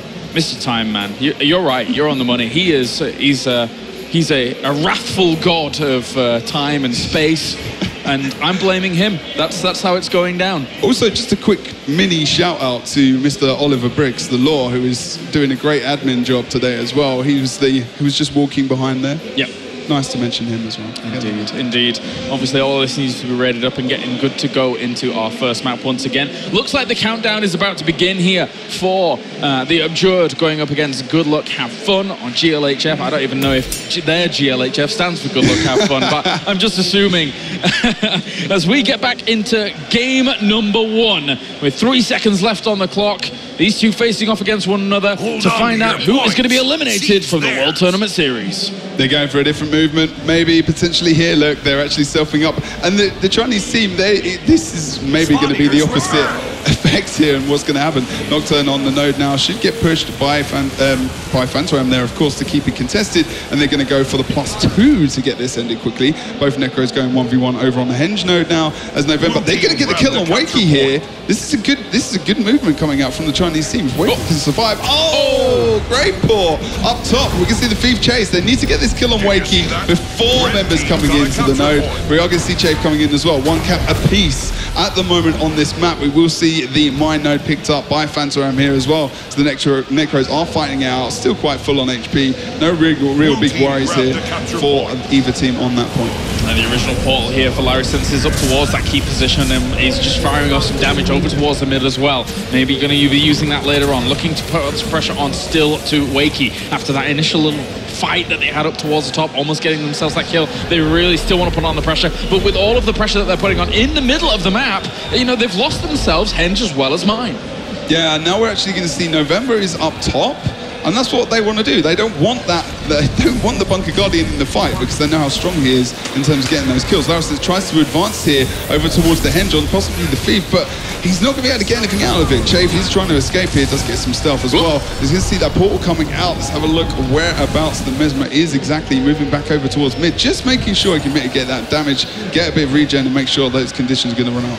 Yeah, definitely doesn't want to be going down at all in this position, especially with the Abjured looking so strong in the previous attempt and now looking equally as strong. Kane's going to end up falling here over towards the keep, and they really need to contest this position as Kane is still going down very, very easily. November is there as well to try and sustain at that point, making sure that a triple cap isn't going to happen, but if it spirals out of control, November's doing not the greatest here against Wakey. Wakey plays out this game so well. Yeah, I mean, he's only got so many conditions, but this is going to be 1v1 for a while, and now they can just +1 around the rest of the map. Magic Toka did a great move, you know, he moved, he needed to, because it would take so long to take that Guardian down, and they know they can outnumber them, so why not? They move out to the rest of the map. Now Kane's going to move to mid to bunker that up, to actually keep it contested, but that's very inviting to send people to that node. Yeah, strong start here from Abjured. Again, they've got 2 more in the downstate. Larysens already died off thanks to the Rampage from Chafe, and November here, I mean, he is going to be outnumbered very, very soon unless he can manage to find another path out of this spot. Nocturne's going for the decap at Henge. Important for him to try and do that, but Nos is already on the way. Nocturne, just like that, well, not doing anything.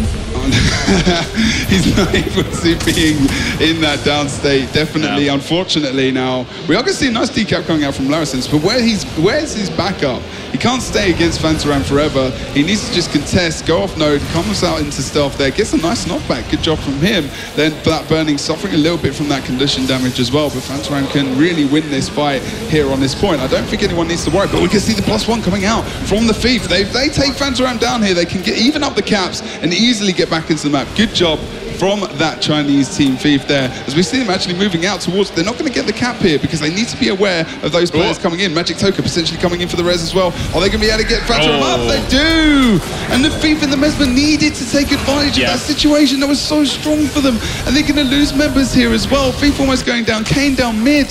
And again with the Elixir X coming out from Chafe there. Again, that Rampage are very powerful. Are they going to be able to res up here? I don't think they are. Updraft comes out as well. Elixir S down comes out from Chafe. Easy. That's it for them. And we have Abjured coming out strong again in this map. Able to pick up the Henge node though there as well. And Larysens unfortunately getting taken out by Magic Toka towards that spawning beach area. Very difficult here for our Chinese team in GLHF. They're having to go up against such strong opponents. And Larassen's November currently in the down state over towards Keep. Very difficult for them to get up and get going, but they will be able to get November up at least. Larassen's over towards the beach. He is a goner. Yeah, Kane was trying it, but yeah, Edmonds, this Phantom was just coming in there to make sure that that wasn't going to happen. Now, Chafe in this, they're in this 2v1 situation, so they're easily going to push away here. Oh no, we're actually going to see engagement from the Chinese team on this point. Chafe is very much the target. It's a good target to have. It's still very tanky. You can see the Shadow Refuge coming out as well. Magitoka does get caught a little bit, Interrupt possibly coming out from the Necro as well, as we see the Chinese team trying to make something out of this point. Team fight-wise, it's going to be quite probably in favour of the Abjured, although Chafe main target. We are going to see that decap happening over towards the other side of the node, but they've not kept the focus down onto Chafe there. They could have got up there to potentially get some damage and lose a team member, but he's able to just, he's free casting at the moment, and Cade goes down.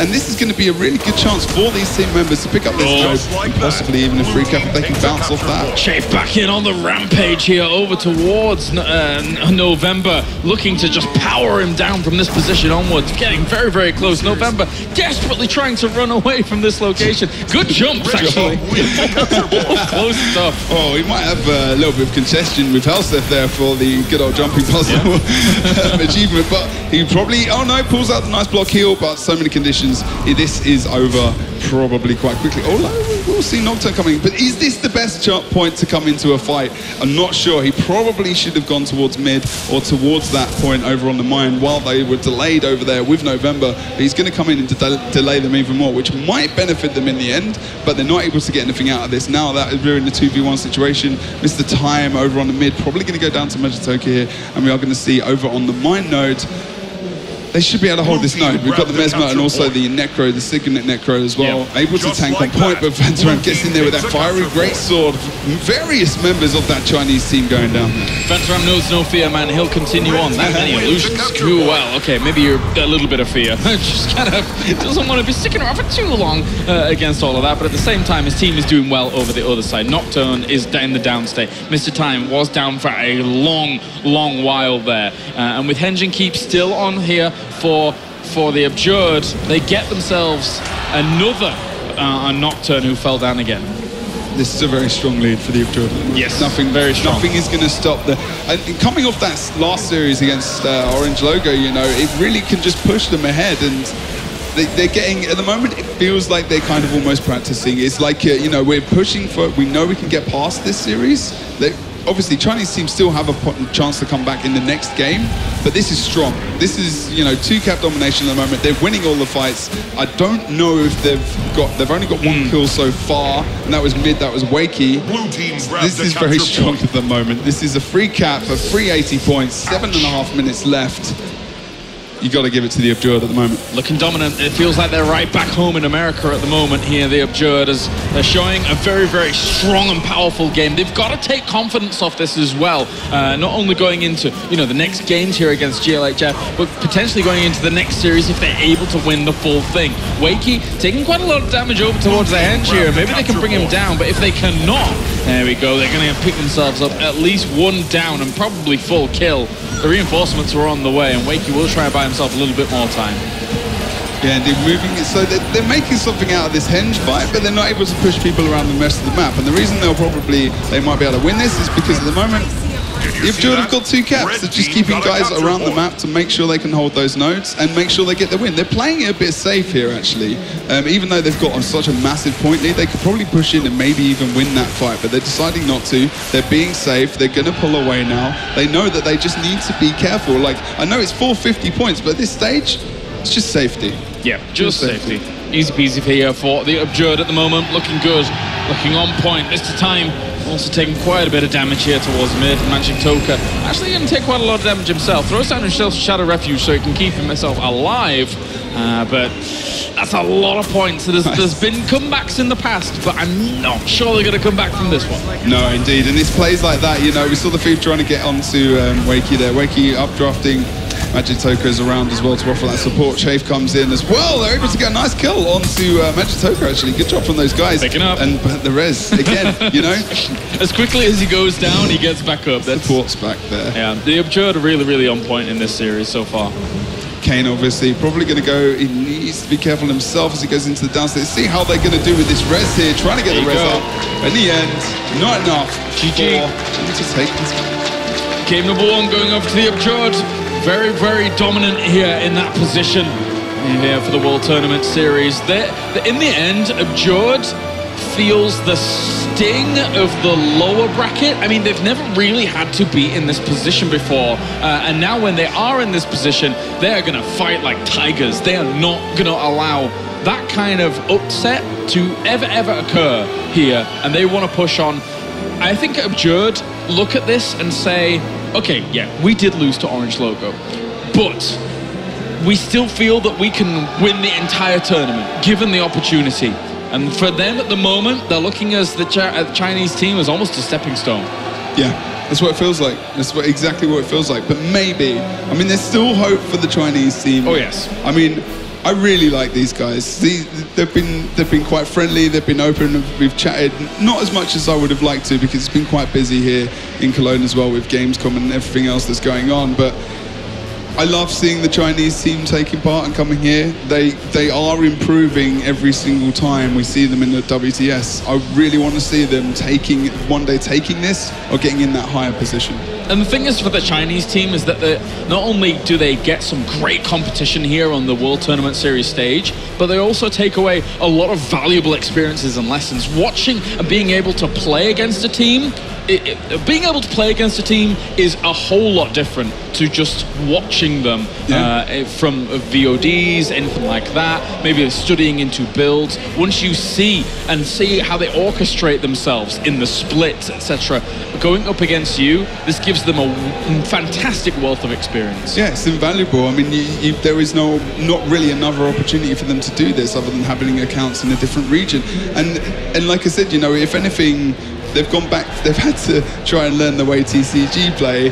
So they've gone from EU to NA almost to a degree, playing a team where there's a Mesmer completely out-rotating, and then, you know, this tanky team set up. So it's very difficult to go from that to that, and let alone, you know, coming into EU and the travel and everything that's involved in that. That does not take anything away with how awesome these guys are as players and people. One thing's for sure, though, is that China here for GLHF cannot allow a crazy snowball to occur here on Temple of the Silent Storm, because this map can allow Abjord to really dominate. If they're able to start getting some of those downs, if they're able to start getting some of those early kills, they will take full control of the map. And then once those signals come up, once Tranquility as well as the other one comes up, can't remember the name now. Stillness, yeah, I mean, that's the thing, you know, if they get Tranquility and they've got 3 nodes, tanky, you know, they can hold those points. They're not going to lose them quite easily, and Magic Toker can just rotate where he needs to be,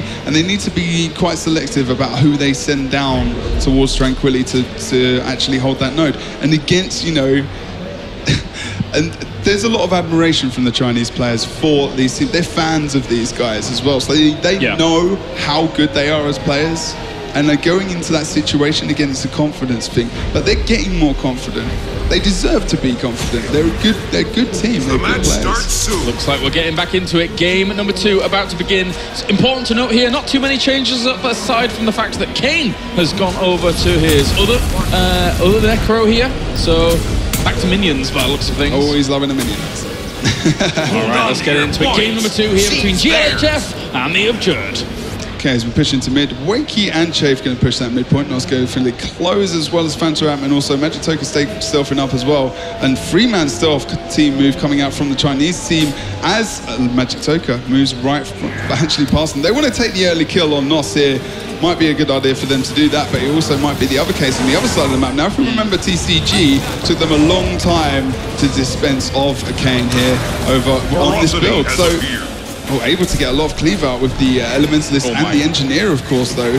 Bring them a good advantage. Kane already taking a lot of damage. He's been forcing Death Shroud very, very early here, but I think Magic Toka's probably going to be able to follow this up with a kill if he's not careful. If Kane isn't careful, they're really chasing him down. They will force him into the downstate. Also noticing that Larassense has actually changed over to Elementalists instead of actually using the Mesmer. Indeed, I did miss that actually, and that's actually probably going to be quite a nice move. Like Mesmer on this map is very strong as well. There's a lot of places where you can use that in terms of your own rotational play. Look again at Chafe. He's getting those rampages like anything. He's loving that Elixir X pops there, that RNG of the rampage, of course. And he's actually supposed to pull a ton of damage. The fire, the rage that comes out from him in this mode is just absolutely strong. Chafe is basically the Hulk. Somehow, some way he keeps getting the rampages when he gets angry, and apparently he's very, very angry all the time, so that's okay. Wakey trying to get him back up. Maybe going to actually be able to do this, trying to sustain through the AoE.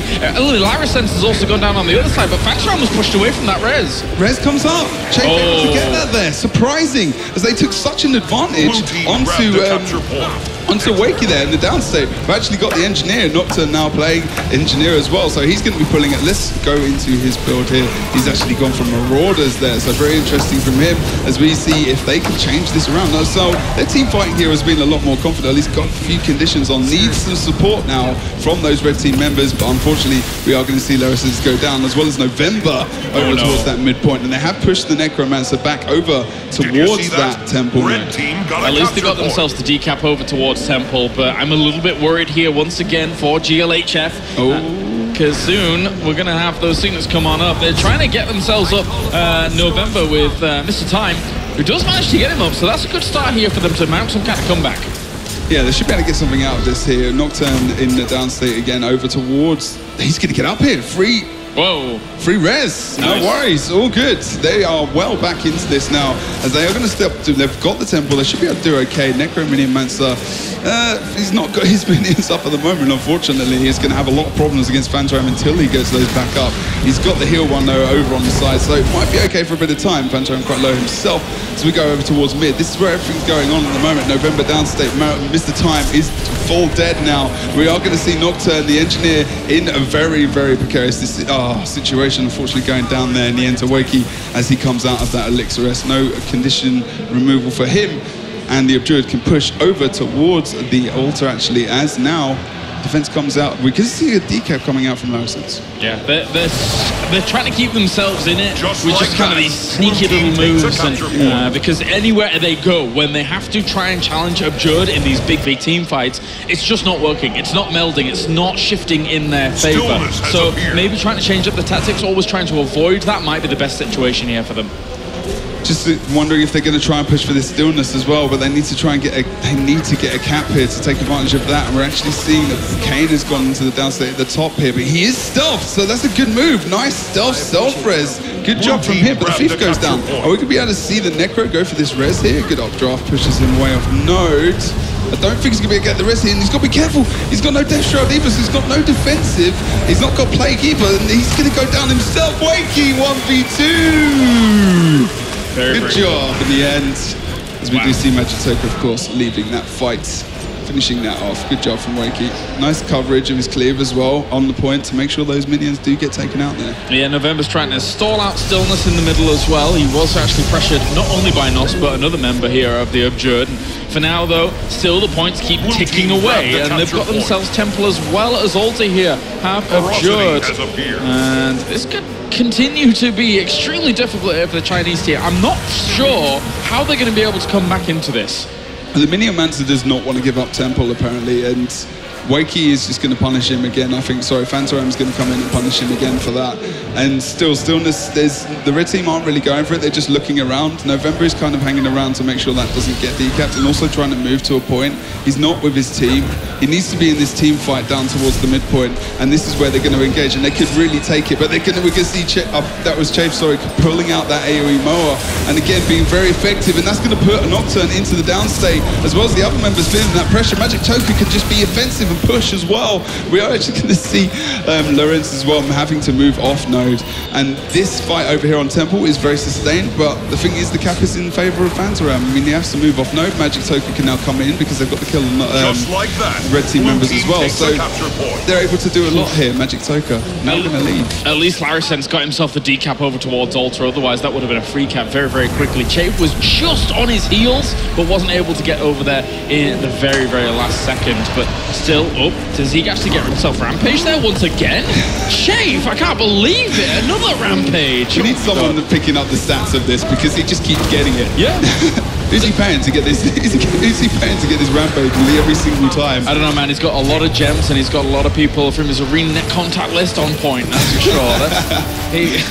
It's amazing. And he's able to hold it against November, and he can be in this 1v1 situation. And again, you know, their bunker guard is not in the team fight. So we're seeing these members doing a great job of getting the decaps, but they're not able to develop these team fights into a position where they can push out into the map and take control. And this has been the problem for the Chinese team, GLHF, today as well. So again, not looking too good. We are waiting for the buff to come up. Tranquility could be a last chance for the Chinese team to come back into this tournament. This is very important for them. Otherwise, they will be finishing it here today on Temple of the Silent Storm. I mean, what would be something that would be damaging would be absurd if they actually committed fully to Tranquility here. They could easily do that with the point buffer that they have. Of course, you know, it's a little bit sporadic in how you can actually execute that, but their team fight is always looking super, super strong. Wakey is enduring the pain here of Kane in the middle, and he'll be able to do that for quite a while. Red team got this is really the only way they can come back at the moment. November almost getting taken down as he tries to go for the rest of Mr. Time. He's puts his block up from focus.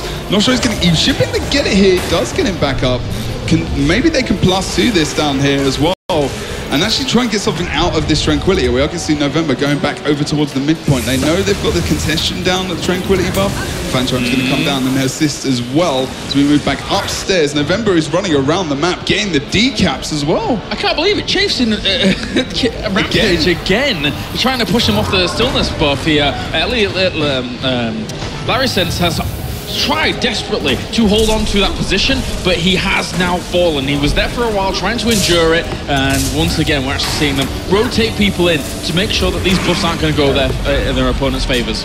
Yeah, now November is not able to do anything about that, and we're going to see a free stillness cap coming out for the Abjured here. They want to get back into the winners area. They want to try and get to the final, and this is, like you said before, it feels like more of a stepping stone at the moment. And the Abjured full control, 240-ish points away at present as we go back down to Tranquility and see if anything's happening down here.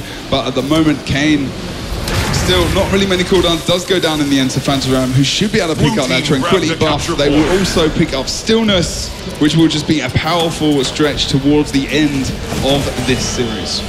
Doing well here, the Abjured really showing their dominance. Stillness, as said, taken. And if they can just cap themselves, there's the triple cap. That is going to be big, big points gathering up here for the Abjured. And oh dear me, it's all kind of look at the point crazy. Ticking away.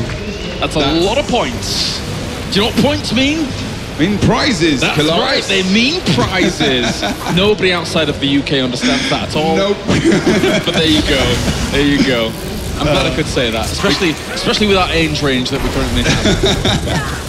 Well, I'm getting a bit old. We are going to see Larrysen's going down there. Kane trying to come in for the rest, but unfortunately not able to get that out at the end. I mean, if anything, the Chinese team are going to take, again, they're going to take that back home, those lessons, that experience, which is just invaluable, that live experience, playing a LAN in front of teams like the Abjured, the orange logo, and TCG, meeting these guys, talking about the builds as well, and how they can improve in the future, because at this moment in the game, with a free cap in the Abjured, it has to be over.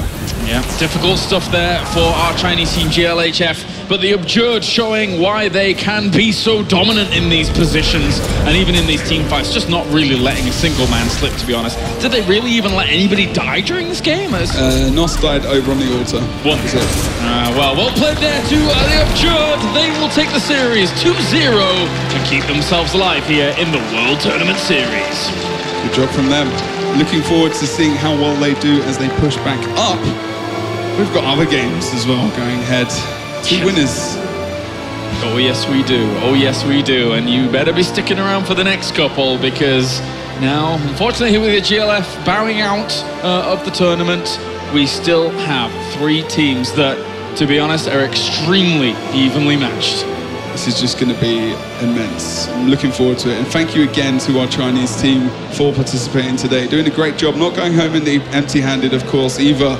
But a great bunch of guys. Can't wait to see them back. $2,500 awarded to the Chinese team here for 4th place. But the Absurd show why they can be so fearsome, why they can be a menace here on the main stage.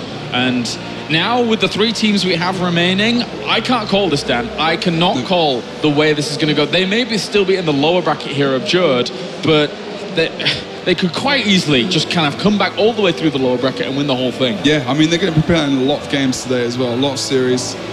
We're just going to have to see how well that upper bracket goes as well. Yeah. The lower bracket game is just going to be insane. It's just like, whatever we come up with now, we've got the best of the best. That's the stage we're at. That is the way we are at. All right, well, that does it for our first lower bracket game of the day. We're going to go over to the expert desk to see what they think of the Absurd and GLHF. Yes, and that sadly is the end of the road for the Chinese team. Out of 4, suddenly there are 3 now left. But we want to have a bit of a look back at the game and what we might see for them in the future. There are more WTS to come, I hope. And yeah, China always improving compared to the performance in the last WTS, or what do you guys think? I have to say I'm a bit disappointed by what they did. Not necessarily when they lost. I mean, that's completely okay. They are at a disadvantage, basically, because they got the game later. But the way they played, it didn't really seem on Forest like they would play to win, but they were basically playing to not lose too badly.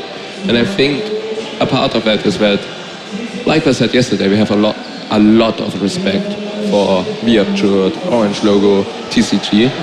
And so I think a bit less respect and a bit more trying would be better. I like the second match more. They lost by more points, but it felt nicer to watch. Yeah, nicer to watch, definitely. And I have to agree, it was more of a... I have to say I like the second map more, even though they lost a bit more by the points. It's just they tried some stuff before they went into damage control mode. As soon as they kind of didn't manage to get the opener perfect for the second time, they just went in and okay, we need to decamp that and damage control basically. But there could also be some downsides to the second map. You had an opinion there? I wanted to say something about the switch they did on this second game. Basically, the Mesmer went for an Elementalist and the Elementalist switched to an NG. But in the first game, they didn't do well in teamfights. And when you can't win teamfights, you just try to go for the mobility. And on the second game, not having a Mesmer on your team, so which means basically no portal, the extra mobility could have been great for them. This may not have made them win, but still, mobility is great when you don't win teamfights, so I'm not sure about this switch. And also Silent Storm. A lot of people like to emphasize that Silent Storm is really a map where you want to be very mobile. Yeah, so, especially in this map, where you have to be a bit everywhere at the same time. You have 3 caps, but you have also some secondary objectives you need to secure absolutely. It's unlike other maps where they are not that great. Well, it's not the right word, but you get it. On this map, objectives are really important and they can make you win the game. Yeah. Okay, well, that's it for China. But we still have the Absurd. They are in the loser bracket now, and they still have a bit of a way to go if they want to stay in this tournament and take the big prize. To say a few words about that, we're now going to go over to Midge with an interview. Thank you very much, Nick. I'm here on the stage, of course, with 5 games from the Absurd. Show some love, people. That's it. solid performance from you guys. Obviously, GLHF are a team that's hard to read and get intel on and know exactly what you're going up against before tournaments like this. But tell me, of course, you guys are a team that definitely has a focus on those capture points more so than brawling over the map. And GLHF is sort of bringing that mesmer for sort of rotational ability. Obviously, you did overcome it, but talk us through how you sort of counteract that kind of element. Yeah, mesmer is so strong right now. It's a very potent class.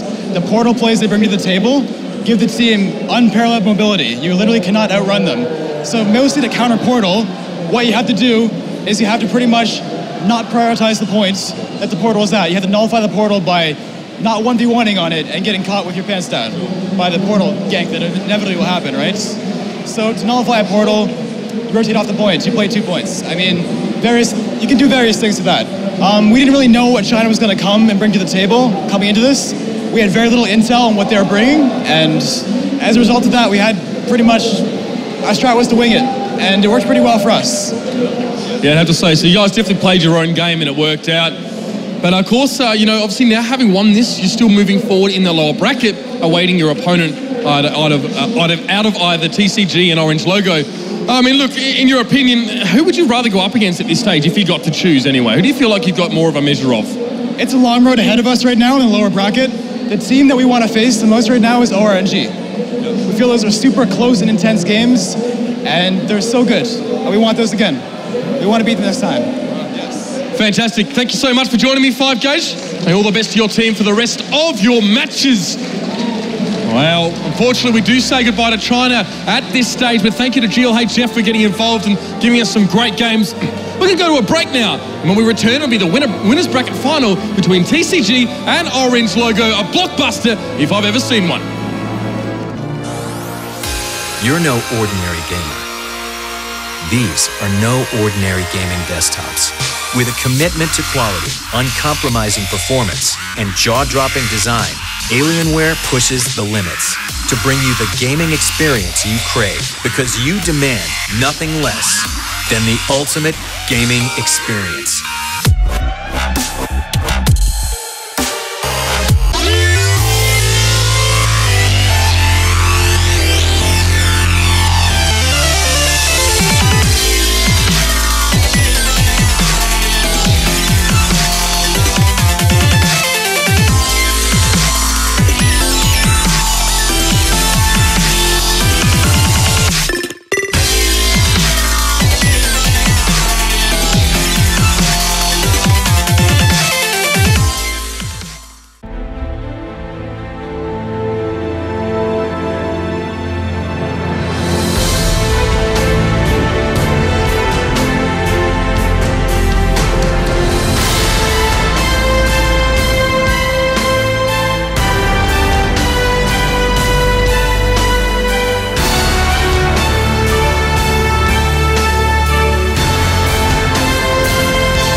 Die Reise eines Helden ist voller Prüfungen. Es gilt, Tapferkeit zu beweisen, Verluste zu ertragen, Schlachten zu schlagen. Helden gehen durch das Fegefeuer der Entschlossenheit, Weisheit und Stärke. Die Reise führt ins Ungewisse. Und sie nimmt kein Ende. Sinn der Reise ist es, zur Legende zu werden.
Yes, hello Gamescom, welcome back to the Guild Wars 2 World Tournament Series.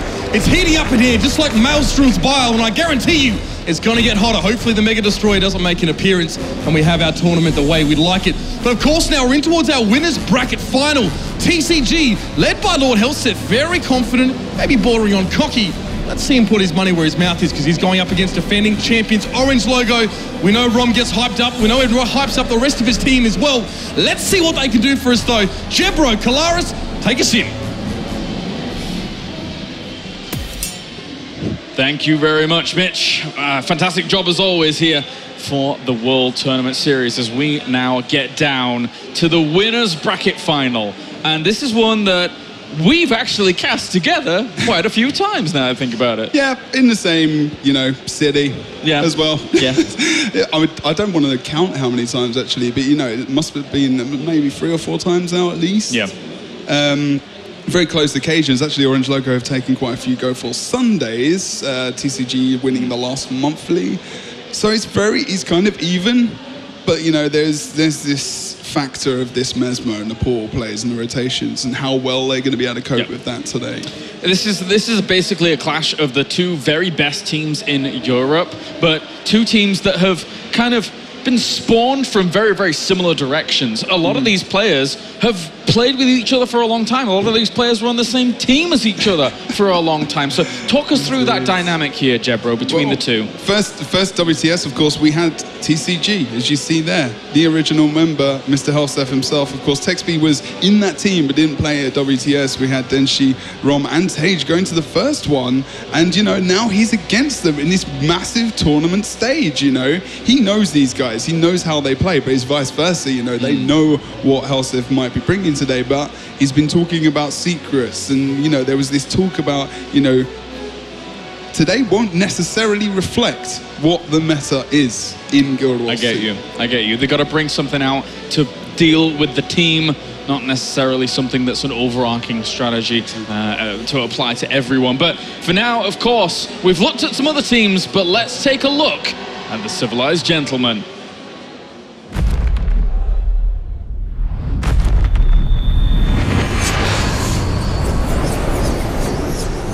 My name is Sandro, and I go by the alias of Lord Helseth. I'm the captain of the Civilized Gentlemen, which is a top-ranking European team. I played a number of games competitively before, MOBAs and strategy games and such, and I ranked quite highly in them, being in the top 100 European ladders over and over. But I just kept dropping the games, and I wanted to see what would happen if I started a game and I just gunned for being the best all the time and didn't lose interest in it. And I simply saw that Guild Wars was coming out, and it's good to hop onto a game competitively when it's new, so I did that. And I fell in love with the game and continued with it. Our strategy is a lot about out-rotating the enemy rather than winning the fights. It's mainly because Mesmer was one of the weaker fighters in the game, but it had great mobility and great utility in terms of outnumbering the opponents. We want to retain the playstyle that makes TCG so interesting to watch, which is people really like watching our splits and such. The fact that we can take lost fights and turn them into a won fight. People are just going to have to find out the best ways to win 3 games. Doesn't have to be the perfect strategy, you just have to win versus the enemy teams. And the tournament might not reflect exactly what the meta will be, it's just how do you make sure you can beat the enemy teams with their compositions in these short span of games. When I was in China, and a little bit before that, I was quite complacent with everything. Like, I didn't go into China with an absolute motivation to win, and I was quite okay with taking second place, mainly because I was just so happy about the tournament and how everything was going. But after everything that happened, and after we missed out on Boston, at this point, all of our focus is to win. The prize money, nothing like that matters. We just want to prove that we're the best. We're going to win regardless, as long as we do what we need to do. So I don't really look at the team, like, what do I do versus Abjured? What do I do versus Orange? I'll just play perfectly, like I always do. Do we think we can beat Orange Logo? We're going into this tournament thinking we're going to win it, and we're very confident. And we have our first team in the WTS Cologne. It is going to be TCG. Why we're going to win? Well, because there's always going to be a difference between peasants and kings.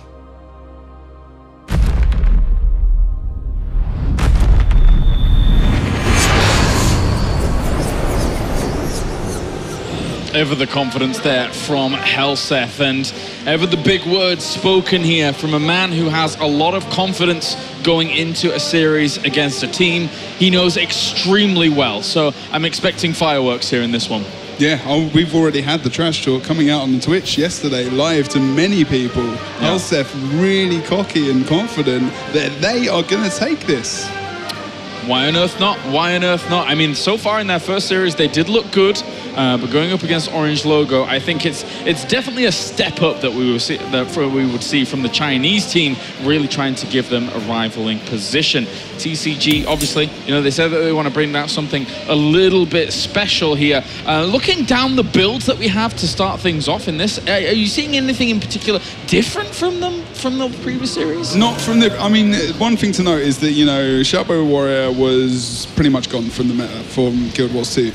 Lipion is playing it at the moment and has been quite effective versus the Chinese team. Will this be valuable versus Orange Logo? This is one of the big tests that's going to come out today, of course. He's got the battle standard, which, if you remember, was very good in combination with that Fear Me, of course, as well, using that those shouts, Soldier's Amulet. But this time with the Settler's Amulet as well, with that extra condition damage that comes out from that longbow.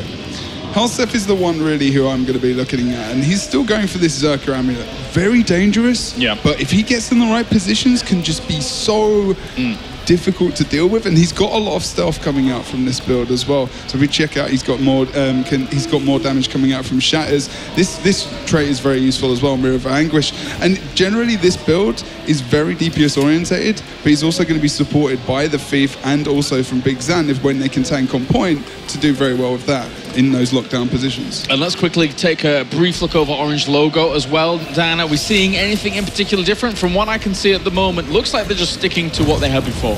Yeah, we've got Tage still on that bunker guard, of course. Rom still playing that Hammer Greatsword Rampager build. We've got Freylina. Looks like he's going to stick with that Burn Guardian as well as Denshi, who's playing still playing on Swag Master X, going for that Dagger Dagger Selly Elementalist. But that's going to be the difference. I mean, he's still going in to the Fire Trait line as well, so Fire Rally there. So not many big changes from these teams in this game. We have to wait and see how well those opening splits go. And what is going to be the movement Orange Logo going to leave their close point open, which have been doing a lot recently. It's really open at the moment. This is one of the big series that we've been waiting for, and everyone that watches Guild Wars 2 SBVP. Never before for these two teams has more been on the line. Between these two, yes, they've played each other time and time again in the Go for Guild Wars 2 Cups and things like that. But in this series, here and now, one of these teams will guarantee themselves a grand final spot and a guaranteed $15,000 for at least second place here, as they know each other so well. They've been team members, they've been captains of one another, but now here on this stage, it's really do or die. This is where one of these teams proves that they are able to trump the other. This is where one of these teams proves against the other on the grandest stage of them all, the World Tournament Series, that they're able to eke it out. The countdown has begun for TCG going up against Orange Logo. Once again here, let's get into it. Game number one. Let's start things off, Dan. Orange Logo being a bit more defensive, no cross from them. They know potentially that's going to happen from Team TCG, of course. They're going to get the stealth up here as well. Denshi might actually move out quite quickly. Whoa, we're going for a boss kill coming up from Orange Logo. They know that they're going to go in for that cross and even come back for the potential kill, so they could get 25 points and team fight kills here as well. And they need to pick up, who are they going to pick up here? Ron moves back into the point as well. We're looking at the stealth coming up from Helsef on the right-hand side as he moves up to mid. Red Levin as well, just behind him, and to be careful here as they re-engage. Already though, a very open and calculated position there from Orange Logo. They didn't do that kind of on the fly. They're trying to eke out a little bit of an advantage here against TCG. They know that this is going to be a very even match, but just want to look for a little bit of a cushion. Yeah, and then Rom is moving towards mid, actually gets away from Helsef and 11. We can see stun coming out as well. Rom needs to be very careful. That trait obviously reversing the effect back onto him, and he's going to have to get out. He might actually die here, Helsef, on the bottom of the beach. Poison, 54, he's in downstate. He needs help. He's dead over on the beach, the team captain, and that's a great move from him to survive. But now we're going to see TechSpeed coming in for that res. Orange Logo don't need to do anything other than push these points on the map. Make sure they get control, and maybe in the extra kill, which means that won't be a completely wasted chance to take Helsef out of this fight. Yeah, too far away, that for a while is going to hurt them elsewhere, because Lipia has also fallen into the downstate, maybe because of all of these little knock-on effects. The pushback! That updraft just saved the day, and they were able to, that timing was immense. Wow. And they're able to come back into this from the res from Helsef, confidence there from TechSpeed. That was just in range, surely. Good movement from him there. Very well done. Syndrome are also taking a little bit of damage there onto the right-hand side from TechSpeed. It's going to loop around onto the keep. Lippian, though, once again, goes into the downstate very quickly here. Tage is looking for the finisher there, but not going to get it just yet. And they're going to let him bleed out momentarily here. And the longer they can leave him down, the better it is actually here for Orange Logo.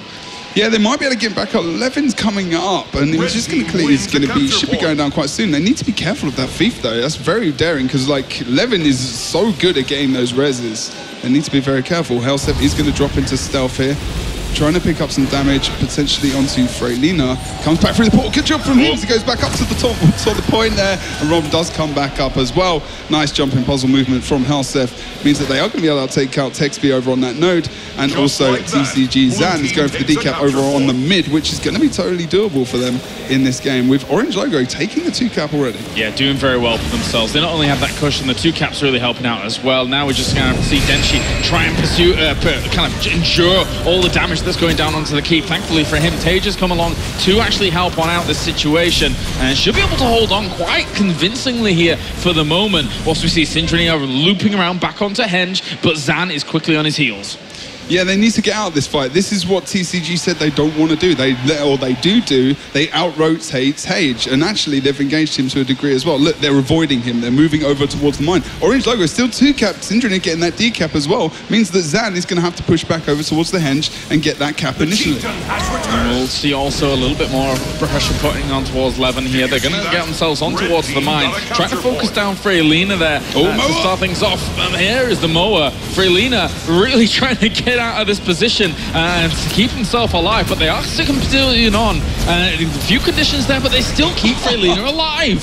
He's in a messy position to try and pick up how he's going to do with that. Still, again, not able to capitalize off that, but Freylina again, going into a very low state of health, but still got renewed focus, and we are going to see his virtues recharge there as he starts to line of sight, get back up top, over towards the mine area. But Texby's going to go down here as well. Levin very low himself. Helseth can't commit any longer, has to stealth up and move back out. Yeah, that attempted portal save there on Texby, unfortunately for them, just didn't work at all. They tried their best, but now with Lippian also down, he manages to get himself back up, trying to get himself into the fight once again here, knowing that Syndrome is putting on some pressure here against Helseth. And at the moment, Orange Logo are looking really, really good here, Jebro. They are indeed, and a lot of it is also to do with this Burn Guardian that they're putting in position. You know, when the Tage is not in the fight, you know, we've got the burn pressure coming out from Freylina, and now they almost need to think about engaging Tage now, which is what Zan's doing, trying to get the decap, be playing against the best bunker guardian in the game. The man who makes that build so significant and so present is Tage. She's not going to be able to decap that very easily. Doubling the points at the moment here. Almost our Orange Logo has trying to battle away at the mine. But, I mean, they have to try and go for a really, really big team, a good big team fight somewhere. But Orange Logo is more than happy to be in that situation, as Rom is looking to try and just power on towards Lippian here. Maybe try and do some damage. They don't want to team fight Orange Logo. And they don't want to do this because they're the best team fighters in the game, and they're team fighting at the moment. They're not going to send someone over to mid to +1. Not yet. I mean, that's the next move I would have thought they're going to do, but they're going to take out Rom potentially here. Conditions fire the plenty. There's nice regeneration coming out from the Elementalist, but Rom is going to go into the downstate. Now they need to try and get this rest. Nice up just pushes him back as well. We're going to see a lot of damage coming out onto him Vapor form. Oh no, also Denshi's been cleaved out here, but this is something different. This is TCG. They're starting to come into a team fight situation and come out on top versus Orange Logo. Yeah, they got some good cleaves down there to be able to power them away. Rom actually falls into the downstate in a precarious spot as well. So they have lost themselves 2 members. They are not going to be able to be helped out too quickly at all. And this is a great opportunity now for TCG to mount some kind of comeback on a very, very important map. Oh, here we go. Look, now they're doing it. They've come back over towards the mine now, going through that portal, but moving back into mid as well to keep it sustained against Denshi, and also now Tage. Oh, nice knockback comes out as well from Helseth, delaying Tage onto node. Going to go over to Henge, see what's going on over there. Do you feel that if TCG are able to make the comeback happen and win this map, that Temple will be easier for them? Because Temple is orchestrated in a different way, right? Yeah. You don't have to team fight as much because of the spread outness of the objective. So I think if TCG can do well on this map, I think they can certainly do well in the second. No, that's a very good point. I mean, this is the problem. Like, I think I remember Rom saying to me as well, you know, we need to make sure we win Forest because Temple is the map, which is going to be very difficult for us. And I think that's what they might be worried about. This is why they're pushing so hard. But now TCG playing very well, able to rotate over towards mid. Rom's going to come in with that rampage as well. Freylina is his stealth there. They need to be careful. I don't think if Rom goes down here as well, he's going to contest it. That's very brave, but he's got Tage coming in for the support. Is Tage going to be able to help him out and actually keep him alive so they can contest this node even further and let Rom be very offensive and try and get one of these members down? Tanky members as well, sorry, with Rom. Sorry, with Zan, but Levin does go out of the side there, trying to pick up the damage on Syndrome. Helseth also looking for a little bit of a point where he can do some damage himself. Syndrome jumps straight onto him, but Helseth's having none of that. Throws down his portal on the edge of this fight, so can maybe loop around, try and out-rotate his opponents later on. As Levin is getting some Focus Fire pushed down on towards him. We'll be able to make him so he is kept alive though.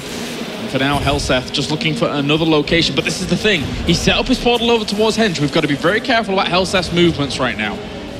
Yeah, he will be bringing people over towards this node for potentially. I'm not too sure at the moment. Zan is just in a good 1v1 situation, and he's versus Tage. They want to keep him in that 1v1 situation. We are going to see Syndrome going for the potential decap over on that mine node. Levin knows that that's potentially going to happen, catches Syndrome with a bit of damage there and pushes him away. Whether or not he's going to stick around and try and be a bit cheeky is another thing as well. But that means that Thieves won't be +1ing for a while because they're actually just versus each other on that node. Helseth uses his portal, goes back over towards Henge here to try and +1 against Denshi over there. And Zan was already doing not too bad against him, but with the extra damage here from Helseth, maybe they can try and rip him away. And they're trying to try and go into Denshi as hard as possible here, pushing him at least away from the node. He's got that lightning flash as well ready if he needs to get away. He does get that port. He needs to line the sight here and probably go into Earth as he does get that nice ride the lightning off, but doesn't even need to because he gets so far away. He's going to regenerate himself. Great movement again. Denshi proving how awesome he is at the Elementalist and getting out of that and putting himself into a team fight, which they could potentially win here over on the mine. At least TCG were able to get the Henge off of that little maneuver that we saw over there. And of course, there was the decap over here. So it's kind of points still very, very similar. 100-point lead at the moment with 6 minutes remaining on the clock. Now, at this point, TCG really need to wrestle themselves back. One of these points, Shadow Refuse has already gone down to try and sustain out this fight. But TCG, I still don't think they want to go into those team fights, Dan. Yeah, well, actually, look, they're moving towards mid now. Freylina is very low. Levin's going to be able to pick up the damage on this, waiting for that renewed focus. Oh, Freylina goes down. Freylina gets blown up in that end. Good timing from Levin. Zan, going to have to just run away briefly, and should be fine. Yeah, Syndrome going to pick up the mine point now, but Texby can. That's great. Indeed, yeah, that's a great rotation from TCG. Can move. As long as Texby doesn't die here, this is going to be perfect for them. And they could really actually come back with a 2-cap in favor of themselves to a point where they come back into this game very favorably. We're actually only seeing a 60-point lead at the moment. And we're going to see, we are going to see Orange Logo picking up the side node, still maintaining their lead, but slowly starting to lose it. Helseth giving himself ever so mobile, is going to be blinking on forwards towards the mine, trying to get himself over there as quickly as possible. Once again, looking to burst down another member. Maybe they can wrestle mine the way, but still 4 minutes some now on the clock. There is still that cushion of points here for Orange Logo, and Helseth, he's not going to be able to do enough here to be able to blow up Rom just yet. Although that being said, they do get him very, very low. Nice knockback there, actually. We saw Syndrome coming in for the protection of Rom, and Rom does get taken down by Red Levin there. Nice. What's Helseth going to do in this case as well? Red's potential comes out. It's not going to be good enough, and well, you're going to see... Let's go back into Rom there. My bad, he did get back up indeed. Still this team fighting. I don't think... That doesn't feel like they should be doing it, but at the same time, they're not actually doing so bad, and it's almost like their team fighting potential has improved just because of, like, you know, this support that comes out from Libya. Yeah, it seems so. In different areas. Zan is in the down state at the moment, and that is going to cause them some problems because they're going to lose themselves Henge, and this is getting very, very difficult here for TCG to sustain out, because if it's going to be a 2-cap against that, but look at this, Levin getting over there and being able to contest it. So important. Good moves by Levin, making sure he's covering those points after his teammates have fallen. And a +1 comes up from Syndrome here as well. They're going to be able to dispense with him very quickly now, and TCG need to move over towards that mine. They need to negate this lead. 450 points now. Remember, this is TCG versus Orange Logo, and Orange Logo have a lead, a very significant one at this point in the game. We do have 3 minutes 26 seconds 2-cap in favor of Orange Logo. We still have bosses to be taken care of. There's fighting going around in positions where TCG need to be going forward. They're going over to the boss as well, though. They're going over to it. Rom realizes that now, you know, they have the cushion. They may as well try and do this. And if they separate off just one, it's not contested. This is great here for them, but Moa's over there on Denshi. They're trying to hunt him down, but look at that. The 25 points come in from the boss. 491, and now all they need is just a trickle more points, and they have done it. They've got to be careful, though, because, you know, we've still got no caps coming in for them. So if they're going to go for the other boss, they need to get it, because they're going to lose the caps on the map. So TCG can Rom's rotating. Rom's rotating, he's going over towards Chieftain here, he's coming in from the back. Sneaky guy, is all he needs is this boss kill, and then they have completed it. Testing it. Are they starting to move over now? They must know that this is happening. They've got He's not got Rampage here. He's going to pull out 100 plays, but Syndrome is here as well. Syndrome is here as well. They're just going to let them go for it. They need to try and see the steal from Levin. Oh, they need to try and steal it, but it's not going to be enough. GG, game number 1 goes to Orange Logo. Rom is happy with that one. as they will take game number 1 against TCG. But I think what's important to note here, Dan, is that the transition from map to map, we slightly highlighted it in the middle of that game, but I feel that TCG coming up in this next one on the temple might have a little bit of an upper hand with their playstyle and wanting to spread themselves out a bit more thinly than Orange Logo. What do you think? Yeah, I think you're right. I mean, you know, there's a lot less chance for team fighting on this map. Like you said, you know, we've got the buffs that are coming up. That's going to be happening every so often. We've got 11:30, we've got 8:30, we've got 5:30, we've got 2:30. There's a lot of different things to be thought about on this map. Did you see Helseth? You can see his mind ticking away at what he wants to do here in the second game, because I think overall, you know, he came in very confident. He understands the minds of his opponents.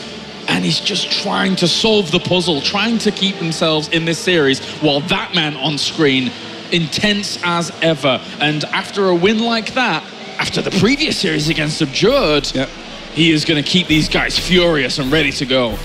Well, I mean, that's the thing. I mean, he was talking about, you know, he, as a Team Orange Logo and himself, he said in the interviews and whatnot, and when speaking to him, that literally nothing else matters when they're in this state of play. They are all focused on the game. No one is looking around. No one is, you know, not focused. But it's just intense for them. They don't care about anything else at this moment in time. And this is what it's about. And you know, if they're able to beat TCG here in this series and move on to the grand final, at the moment they would be looking as the favorites. And if they do go into the grand final, look as the favorites here after winning WCTS Boston, who's going to stop them? Who is going to stop Orange Logo? That's the thing.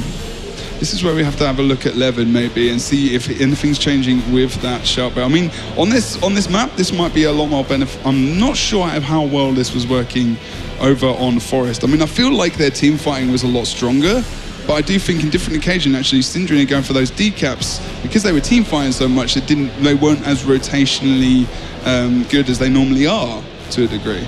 Maybe it's a little bit of confidence, maybe a little bit of pressure. You know, we're on the land now. They're playing Orange Logo. You know, the guys that they fight a lot, but they're in front of people.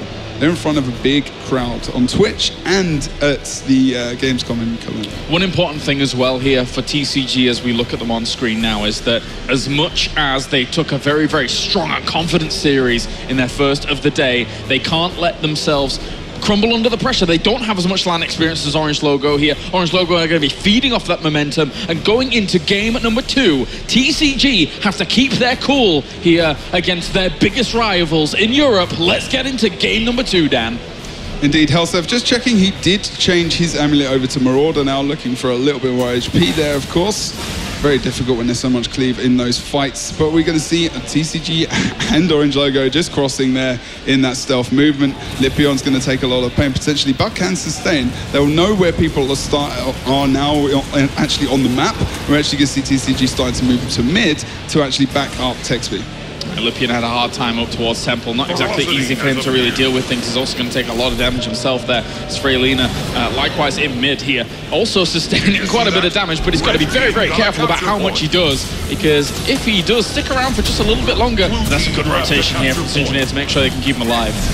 Yeah, I mean, as long as Frey does stay alive, which is what he's doing at the moment, is trying to line the sight. He's used a lot of cooldowns. He's got black block heal as well, so he's going to be absolutely fine. And then he can actually get back into this game fully regenerated with that support coming out from the members of Orange Logo. Now they can just build and push towards the top. Helseth did pop a portal there, not being very effective, unfortunately. So we see them potentially pushing over towards Temple. Looks more like a bit of a defense as we see the Zan over on that point at the moment. Yeah, and these points in a game of Guild Wars 2, we've just got to analyze exactly where they're splitting themselves up to. Exactly, if a kill goes down early on, that is of most importance. And Rom right now is really feeling the pressure of it all over there, trying to escape on out, but the Helseth's coming on in there to try and help out as well. Rom is going to go down into the downstate. Tasia Syndrome instantaneously on him. Will they be able to pick him up in time? That's a lot of cleave coming out onto it, and they pick him up. Good stuff there by Orange Logo. And he didn't even have his elite up either, so Taja's going to have that up in a moment, and they should be able to take control of this fight. Look at just over here as well, Levin caught in a difficult situation, needs to try and get out as well, stealthed up, as well as Helseth needs some repositioning. Lipion's in a bit of an issue as well. We are going to see that Rom is trying to take out that support that comes out from that Shoutbow build, but needs to try and move back onto the point, potentially with Zan as well, so they can use his lockdown and CC, so they can bring out some nice damage and focus onto this match. Actually, you know, look at this. TCG have got themselves Altar, they've got themselves Temple, doing pretty well about it. Lipion just trying to negate any kind of decap from this at all. It's so close to being decapped, but Lipion is buying a lot of time. Here comes Zan as well, really putting some pressure on towards Rom here, as well as Frey. If they can just bring one of these members down, if they can kill off Frey, that would be a fantastic start to this campaign. Triple cap comes out for TCG. They get themselves Frey. What a little play. They get the decaps on the other sides, but they've already gained themselves a great cushion of points. Oh, Orange Logo, they got the res there over the Temple. Now they can push out. I mean, the thing is, they're so sustained over on that Temple point that they could just hold it and almost get the kills. Now they've got Lipion down. That's a big supportive character, very big tanky character gone and out of this fight. They need to start pushing into the rest of the map. We'll see the points start to change quite quickly, but they need to take advantage of it now. Zan gets away, thankfully, going into that Mortar kit, which is very sustainable in terms of getting that Frost Aura, as well as those blinding fields and things that are going to help his support, which is why he's in that at the moment, going into Toolkit as well to make sure that he's going to be able to sustain. Going to Vamp form as well as that. So there's a lot of defense for Zan, but now a lot of his cooldowns have gone. Needs to get away, uses that obstacle as a good way to get out of there, and Syndrome trying to follow him up as well. Poor Denchi, he had a really difficult time over Altar. He was like going for a 1v3 or something like that, but he was slowing down them over at that position. Of course, now Helseth is going to be able to pick himself up. Altar, a little bit of a lull in how things are going down at the moment. A few one-on-ones, but both teams here are wanting to recover their positions. And it looks like as well they're trying to go for the stillness over towards the mid, but it's going to take a while. That fight will be sustained out for quite a while. It's quite calm. I mean, we can say this. I mean, even Forest was fairly calm. There wasn't like any major plays, but at the moment towards stillness, this is going to be something they need to sustain and make sure they can get in their favor. We're 5 minutes in, we've not even hit 150 points. It's funny, Guild Wars 2 is by far the least calm game I've ever cast, and there is just that slight lull here, but both teams jostling for position at the moment. Looks like TCG again managed to get themselves the first cap in this kind of stalemate situation. Oh, we can see Zan go down there. Is Levin going to be able to do something about this as Rom goes for the damage, cleave damage with that 100 blades, of course, trying to get any kind of cleave he can on the corpse. Don't think we can see... Oh, nice knockback with the bomb. Oh my God. We're going to see him race it. Good job. Oh, the beautiful. Res is good. Back in position to take control of this point. That was fantastic. Just to be able to knock them off the roof there and get that. So well done here by TCG. And they still have themselves a great point lead. And this is exactly what we highlighted at the beginning of all of this. This map, much more well-versed for TCG to just have these small scrappy fights here and there and delay out the game more than anything. See, this is where it gets a little Texby is in a bit of an awkward situation. He tries to regenerate here. Should be okay as he moves back over towards that Temple node now.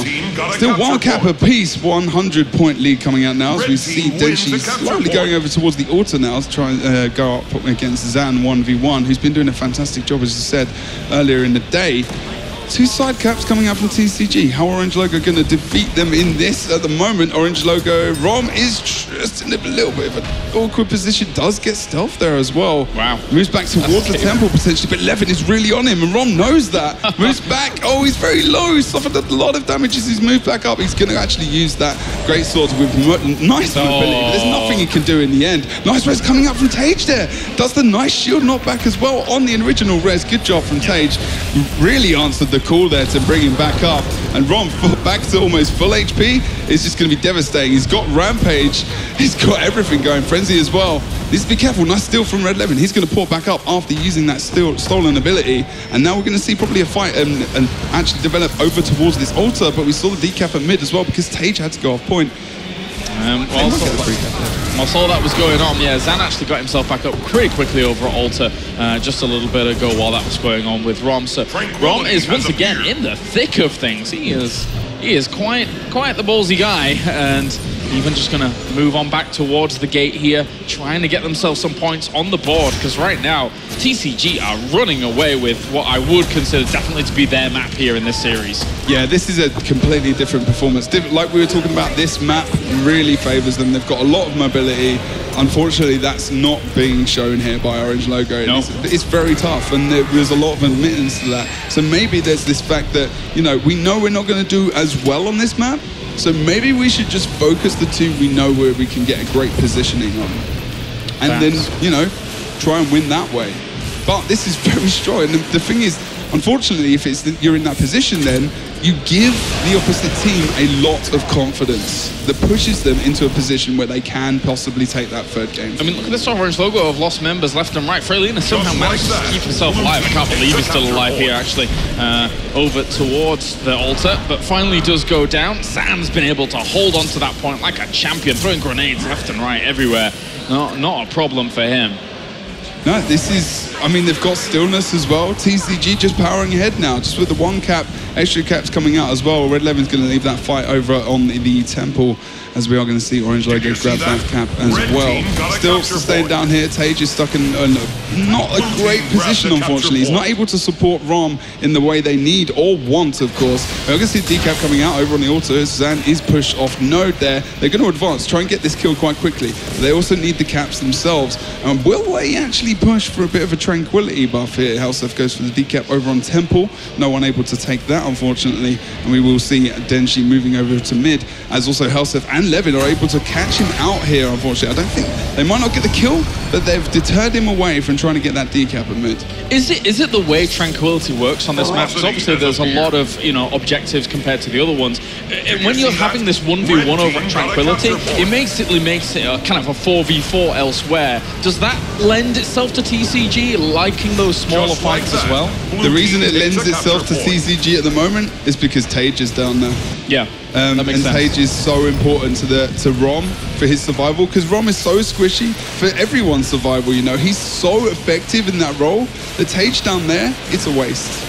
It's a waste. So Freylina now needs to be very daring and maybe even think about going down there +1ing and just flipping the map, trying to get map control and winning the team fights. I don't think this is going to happen though. I think this is TCG's game. Can a complete switch work there? Can they bring Tage out, put Freylina in, or wouldn't it be able to work it out against... It's not the best matchup though, unfortunately. Yeah, exactly. I mean, what it would be is that bringing probably Denshi in down there and just switching those guys up, but it's so long that even then TCG will have so much mobility, they'll probably be able to take map control again. And it's almost too late for that, it feels like, at the moment. Very, very tough. 5 minutes left on the clock. 419 points coming out here for TCG. To be fair, the Orange Logo have been able to wrestle this back a little bit. They've got themselves gate. They're trying to push down Zan here over towards this location at Temple, but he's managed to escape on out there and should be able to survive for now. Still a big, big cushion. Yeah, this is too much of a cushion at the moment. 5 minutes left. Not even 150 points, but... can't say that it's completely over yet. It's Orange Logo, right? Freylina does go into the downstay, unfortunately, going into full death there over towards the temple. That's not a great position for them to be in to come back. But still they're able to manage actually pull out the 2-cap here. Then she gets that also node. They get mid. And what's that going to mean now? Ron goes down over towards the stillness buff.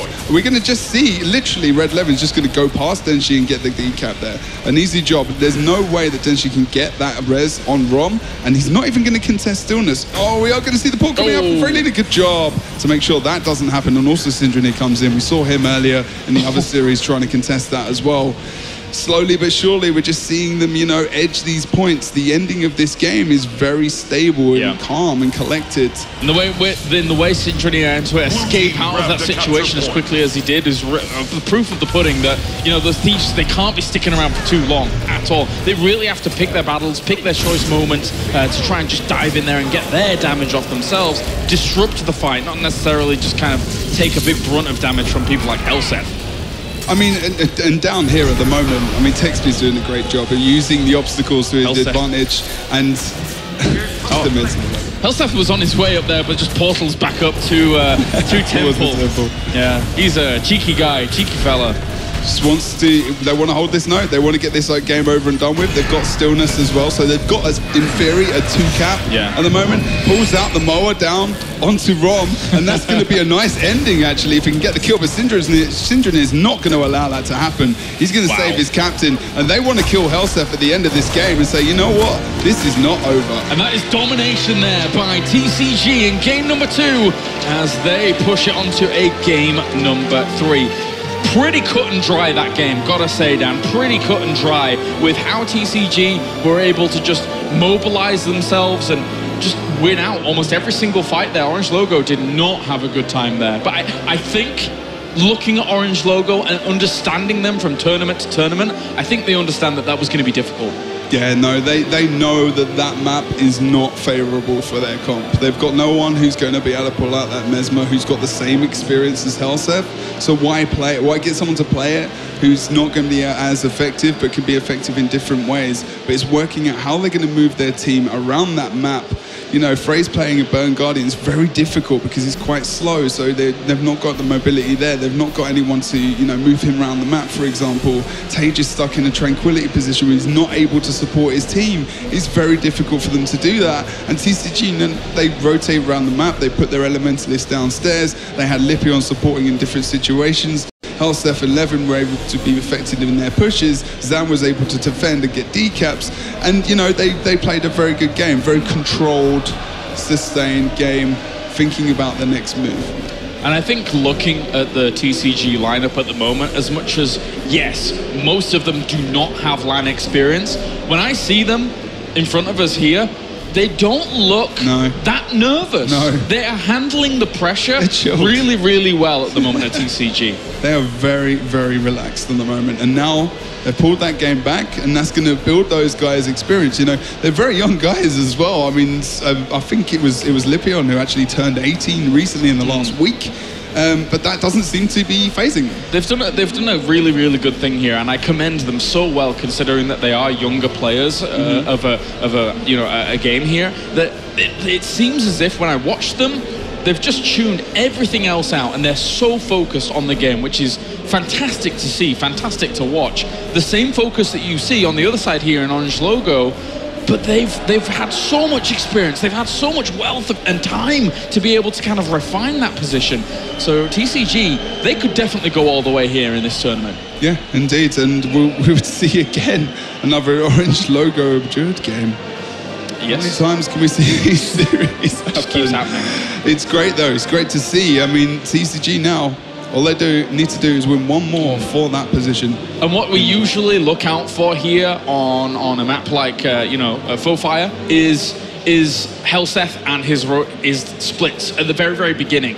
Usually, I mean, if you think into the past where Helseth was with Sizer, for example, they would always try and go for that stealth far push node, trying to put on some pressure really, really early on.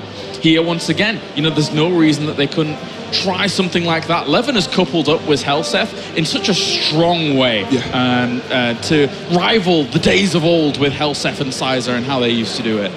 Yeah, Helseth loved these far pushes, and even himself said, you know, we don't do it every time, but like more often than not, we are seeing, they have to. They can't be predictable, especially against Orange Logo. But they know that even if that is predictable, it's almost going to work in their favor because they're just going to move elsewhere, you know. So it just depends how it works and whether or not they're going to position someone there or go for the far push themselves in terms of Orange Logo. And that's the great thing, you know, because between these two teams, out of every single team here in the tournament at the moment, these two know each other the best. So you cannot be predictable in these situations because otherwise Orange Logo can just go out on a whim, by the click of a finger, can just say, we know you're going to go there. We're going to commit to the same kind of members. We're going to be able to stall that out. And if you're off close point, we are naturally going to have the defensive advantage. But anyway, guys, game number 3 is on the way. This is going to decide who's moving on to the grand finals here of the World Tournament Series as TCG go up against Orange Logo. So they are actually going to go for the close push. No push coming out from Orange Logo over onto that Koroi. So a little bit of a more relaxed start coming out from TCG there. But we are going to see Rom's mid at the moment, and we're going to expect potential crushing here. But Tage comes in. He's going to arrive at the correct time. But we are going to see Helseth and also Levin stealthed up here. They will go for a move on Rom here. It's potentially we can go down as well as this. Mo comes out, so much defense comes out as well, and he's easily going to be able to survive that using that stance at the great time there. They weren't aware of their presence, and look at Rom's survival there with the assistance also of Sinjin pulling out that blinding powder, and we can see the Shadow Refuge coming out from Red Levin there, and Zan actually goes down over there on that waterfall, of course, as well, while that was all happening. That opening split really went in favor of Orange Logo as Levin goes down as well. Yeah, and now Rom here, and when he comes out of Mo, he goes into the rampage, pushing them away here from the midpoint. So really good start from them, considering that they did lose out on Quarry, but it was their close point. Or TCG having themselves a bit more of a defensive start here, but Texby's going to end up falling as well. Levin still down over in the midpoint here at the graveyard. TCG now up against it, because it's 2 caps against 1. Yeah, needs to be careful here though. They're pushing on Quarry. They don't need to. I mean, they're just literally doing it to make sure they push them back into the map. And now Orange Logo will retreat, and the focus really is on Rom. You can see how fast he's trying to get away there, using that great sword to he's the great mobility, but actually stealth re-engage coming up from Freylina and also from Sinjin there to make sure they can try and maybe take out Helseth here. That would be a good target to take out, being Nazi Captain, of course. And we're seeing also Sinjin just backing off a little bit. He cannot keep in that fight for too long, as we'll end up finding a little bit of room there as he is in stealth. Try to jump on back in, slow but steady over towards this Quarry point, as we're seeing a big fight actually over towards the midpoint. Lippian just trying to stall out Rom and Tage, but they're playing it slowly as well, actually. I mean, they just need to out-rotate mid at the moment, just back up on over on the waterfall. But we saw that, we got the decap coming out as well. And Freylina and Sinjin in this stealth movement are being very effective as they come back into the Moda's map as well. Over on Quarry here, they're trying to take out Texby. I'm not sure they can be able to take it. It's very sustained over here. Helseth is here as well. Let's have a look back over onto the waterfall, of course. So we're going to see Zan being fine in the end. Tage using that shield to actually distance the members of TCG, not able to get their focus down onto Rom at all, and that's where that shield is very useful as well, just defeating that momentum. And now TCG members starting to move back into the map. Only 1 cap taken so far. We're going to see Denshi just holding, sustaining mid, potentially versus XP and also Lippian here. And Helseth here, portal's back on in, looking to try and get Sinjin here as he is in the Shadow Refuge, but I'm not sure they're going to be able to do too much against him. It was an ambitious move there by Helseth to try and get that done, and he's going to have to be careful. He does have Levin there with him as well. They drop the Shadow Refuge themselves to make sure that Helseth's going to be kept alive, because if he does go down, that could be quite troublesome. Yeah, he's very cautious at the moment. Very cautious. The thing is, they're being cautious. Now they're going to engage on Freylina. They know that they need to take him out. He's got renewed focus. He can negate a lot of that damage that comes in. Helseth uses his heal as well. Gets that distortion. Nussbender comes out from Levin. Are they going to be able to get the kill onto Freylina if they can? This will be a powerful comeback in this game, but they don't want that lead to extend anymore. We actually can see Texby going into the downstate there as Sinjin does get the focus out on him. I don't think we're going to see the rest coming out from Helseth here. We are going to see him in stealth though. Good job from Levin. Great res again, but they actually went for the focus on Helseth there. They knew they weren't going to be able to get the focus, and that's a great play from TCG for their own survival and keeping Helseth up in the end. And even putting it back over onto Freylina, but we are going to see that stealth res coming out again. So both teams having great play over on this Quarry node. Rom may as well have been a raptor when he was in that mower form. He was ravenous. He was going at them. He did not care and continued to fight on here over at Quarry. So they're still sustaining this. They're gaining themselves a huge lead in these points. And unfortunately for TCG at the moment, they can't really gain traction anywhere. Somehow Zan's trying to rival out this waterfall point. Helseth's rotating on around as well, trying to get on towards Denshi. Denshi will stall this out for as long as possible so that Tage can get over there and sustain a bit longer. Yeah, Red Levin tries to get on the back of him as well. I do believe Waterfall is capped now, so this isn't going to be greatly advantageous for them in the end. Might even see them trying to leave, but Tage and Denshi in that position are going to be quite good. Actually putting that portal down and then stealthing and moving towards mid, making maybe think that they've moved to another place on the map. Rom goes quite low here, trying to get out as quickly as possible. There's Tage though to help him out into support. Levin has actually also gone down here, so that is a great pickup for them. He just basically turned around straight onto him. They're going to go for this res, no way. should They we need get him? Cleave to make sure he's going to be taken down. That's a great res from Helsef and Zan. And Orange Logo really needed to pay attention to that down state because those kills are so important to the succession of how they're going to win this game. You know, they focus on that team fighting potential and outnumbering people on the map. Yeah, that was quite the slip up there to allow him to get up as easily as he did. TCG though, Lipian is still under a lot of pressure here. Sinjin is trying to chase him down, doesn't quite get him just there yet. And if they can bring Lipian down, that's going to mean like the lack of a banner during later on engagements. Helsef is also about to fall so close. Oh, they do get him into the downstate. Will Lipian try and get him up here? It looks like they might be able to do so. Nice stun coming out of Shaker. Helsef's still quite high. Banner comes out. Lipian is not interrupted. And what we forget is the fact that Banner has been out of the meta for so long. Yes. We forget that the Warrior even has it. And that's what's so good about that. It's a surprise tactic brought back in. Like Helsef said, it might not necessarily be meta.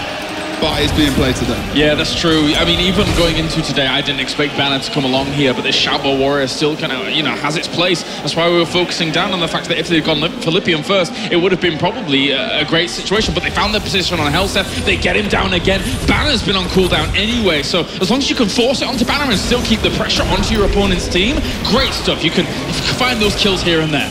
Yeah, exactly. And now we're really pushing ahead. TCG have not hit 100 points yet.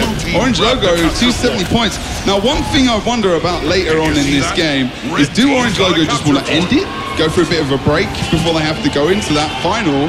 And, by going for that Lord Rush. Maybe. But that could be very risky. This map can really switch around very quickly. We're going to see the finish off of Zan there over towards the waterfall. And it feels like TCG might be a bit lost here on Fofire with the 2-cap coming in favor of Orange Logo. They're looking to go straight into that final. It's looking very difficult here for TCG at the moment. Graveyard gets taken by Orange Logo. Really looking solid. And this is a map that they have far more tournament experience on against TCG. And they are showing it right now. They are showing why they are the previous WTS champions. And they're here as the defending champions, wanting to move on through into the grand final.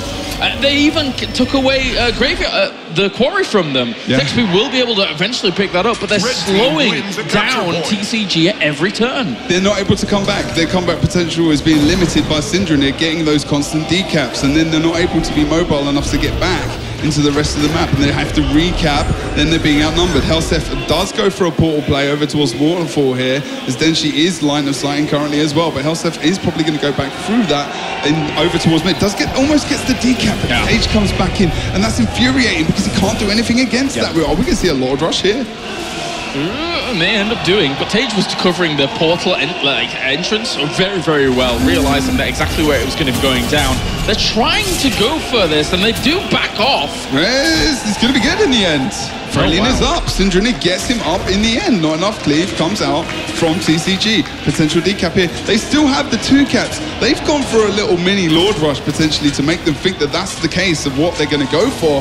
TCG pulling back out of the map for that potential defense. Yeah. Are we going to see Lipion's going to go for the potential decap over on the waterfall? But Denshi, there's nothing Lipion can do in that 1v1 other than set up something potentially later. We're going to see Freylina in that downstate currently versus Zan, able to get that. And that's a good job for the engineer picking up that kill, especially the amount of conditions and burning that comes out from Frey. Yeah, between Frey and Zan, they've really gone blow for blow. Both of them really getting a few good kills off on one another. The Moa on the Thief as well, and Syndranir. He gets pulled back by Zan.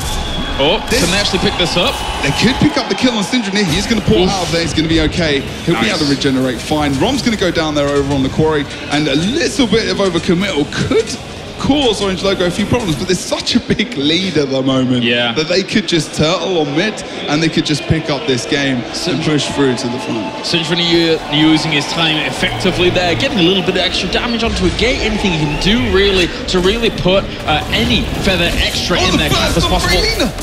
Sorry to interrupt there, but that was intense damage coming out onto Freylina. Not able to pick up the kill, using all his cooldowns, still has renewed focus. Maybe they're going to be able to switch this up, even pulling out the Moa. And still, he's not down. Renewed focus up as well. And Tage is there as well. And I'm so surprised that they are trying to team fight with Tajin in this position. Yeah, there was a bit of a sad moment there as well for Zan as he got Whirling Tornado over Rampage that he would love to have gotten, brought them down, but there's something said. Hellset ended up falling into the downstate. They're going to go to the Shadow Refuge here, maybe to save him, but I'm not sure if it's going to be enough. That's a lot of cleave coming out on towards Levin as well as Zan here. They have got to be careful, but I think they're all going to die off if they're not got out there too fast. Health theft, downstate, Levin downstate. No possible rest coming out. Surely this game is done and dusted as Syndronic goes for the decap over on that quarry node now as well. Density still 1v1ing Lipion, not in a supportive position here at all, unfortunately. And it looks like this is going to be Orange Logo's game. And with that, I mean, if Orange Logo, it just takes a few more points here. Moving on into the grand final is fantastic for them against a European rival at the moment. And they've taken themselves Quarry. They're going to be able to do this in flying colours. They're trying to rival on the waterfall, but at this point, it doesn't even matter. I think this is GG's right here as we see 490 points hit over towards Orange Logo. But which was the closer game? Like, it was closer series, you know. We saw the Abjured and Orange Logo really close in terms of points. And that was quite different. That was brilliant stuff there from Orange Logo to just kind of take that third game in the fashion that they did. True domination. And with how this goes, the structure of it all, if TCG are able to make the comeback through the lower bracket to rival against Orange Logo once again, they've really got to think about these other two maps, Forest as well as Fire, because they had great traction on Temple. Nobody's denying that. We kind of anticipated it going into the series, but if they can't iron out the other ones, Orange Logo is looking fantastic. Yeah, we've seen the guys exchanging words, and Orange Logo, they will be extremely happy. The main guys that they would have been worried about would have been TCG, and that was comfortable. But now we kind of get the trifecta case. We now see TCG having to go up against the Abjured, and that's something that don't think we've really seen in a long time. This is going to be fantastic stuff. Since last WTS, but completely different people. Not last WTS, the first one, sorry. In China. Which was a long time ago. A lot of different people, a lot of different builds and compositions. So now TCG, they've got to go back and they've got to go and think about what they're going to do in the next round. All right, well, that does it from us here at the Caster's Desk. Good job by Orange Logo moving on to the grand finals. Let's head over to the analysis desk to see what they think of that EU clash. Very strong performance there from Orange Logo on the third map. But it wasn't really a straight way to the finals. They did manage, they are on the best way to repeat performance of what we've seen in Boston, straight on to the finals. But we saw a couple of falls here and there. Yeah, Orange Logo had a lot of trouble on the second map, especially, mainly because this map isn't in their favor. Basically, they have to split a lot to get the secondary objectives, and this makes them a bit vulnerable to TCG high mobility composition, especially since Stage has to go at the bottom buff, so it can't be in team fights. Orange Logo has a lot of problem setting up great team fights in this map, and they shine in team fights, so not being able to do some makes them vulnerable. Yeah, that's pretty much the case. Like TCG, I guess, will try to play around the Bunker Guardian. And they took them out themselves. They did them a favor in that one. So, not really. Speaking of team fights, though, TCG really did a lot better than expected, I would say. We haven't really seen them take team fights off of Orange Logo often. There might have been maybe like one way to say, well, this kind of was like a team skirmish that they would take. But the addition of a Shout Warrior again actually takes a lot of pressure off of Hellset, because it kind of forces you to focus it. Or the Messner will get back up with a banner. And the condition removal also obviously helps a lot. Yeah, and in my opinion, that's why they did so great teamfights on the first map. We actually have a replay of a team fight going on right now. Oh yeah, a lot of kills by Orange Logo here. Last team fight of that last map, that is pretty much where it was decided. And you see the 3 downstairs coming in, this is where everything ended. So earlier they took a couple of the team fights, But I still think, like we saw on Tempo, they just ran circles around them. Orange Logo did not know what hit them. And I think that is really the way to go for TCG. In that map, they really picked their team fights. And you said, team fights stronger than before with the addition of the Charper Warrior. But they can't commit too much to it, in my opinion. Yeah, but I think that was weaker when we used from TCG, and we saw it in basically all the games. The burst kind of seems a bit off. We've used more so often. Also against the Chinese team in the opener on Temple. Wait, more of the alley and he gets away. And we have seen so many more that don't result in a kill. Yeah. It might be a bit of pressure, it might be, well, the inexperience on the stage and Healthsef putting additional pressure on them, basically with his smack talk yesterday, but, well, we are going to win anyway, easy. That probably didn't help too much either to calm all of his guys down. Yeah, that might be a bit of an issue with the mentality. If you go into something kind of with the pressure of everyone expecting you to win, then yeah, maybe not the wisest decision, but it is Healthsef. I mean, what else are you going to expect from him aside from confidence? Yeah, I guess so. And talking about Moa and creatures, I wanted to ask you something more, Black Moa. What did you think about Orange Logo's both Chieftain opening on the first map? Do you think it worked out quite well? Yeah, it was really good. Because a lot of the time, you basically want some people to stay back if you want to play a reactive opener. And in Forest, you don't just have to wait. If you are fast with a burst, and they were, you can just take the creature rather quickly, and that's another 25 points. But they managed to just take, well, a total of 4 bosses, that's 100 points. Yeah, and especially those 2 creatures at the end of the game, which gave them 50 points. Yeah. Yeah, they made the most of the side objectives, managed to get into the finals, and now from the team captain of the team that already has their place in the finals, we're going to hear a couple of words. Mitch with an interview on the stage. Thank you very much, gentlemen. What an exciting game that was. And I'm here with everyone's favourite warrior, Rom, after that match. Now, I spoke to you after. You seemed tired. It seemed very intense for you guys. Let's talk about those last 2 maps here. All right. Obviously, on Temple, it was a lot rougher game for you. Definitely seems like you were being outmaneuvered a bit. Tell me about the difference between those 2 games, that and the 3rd game, because that 3rd game was fantastic. You guys were all over it. Rotations and teams fight were all perfect. Tell us about the mentality between those 2 games. The second map, Temple. This is a map where it comes buffs. So that means that 1-on-1 power, 2v2 power, and mobility is really superior. And we don't really have that composition. So we already knew that Temple is the hardest map. We don't even expect to win them. So we gotta work our asses off to win the other maps.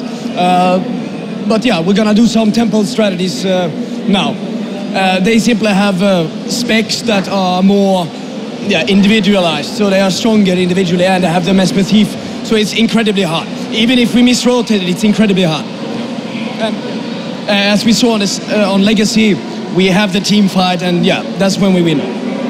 So tell me now, obviously you guys have made your way into those grand finals. You only have to win the 1 best of 3, and your opponent will have to win 2. What are you telling the guys now? What's the pep talk? How's the morale going in the team after winning that 1? Are you guys, getting ahead of yourselves, excited, or are you very much taking it easy before this game? No, I mean, we hype ourselves, of course, but we didn't win yet.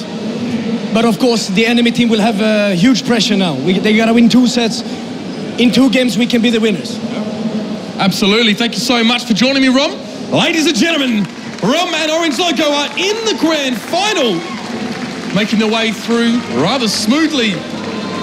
But now the news of the moment is we're waiting to see who their opponent will be. Yes, they will have to play 2 best of 3s to win that grand final from moving up from the lower bracket, but you can be damn sure it's going to be a clash of the titans. So in our lower bracket final, of course, it's going to be the Absorb going up against TCG. Hang around. You can't leave the arena right now because that is going to be a massive match. We'll see you soon.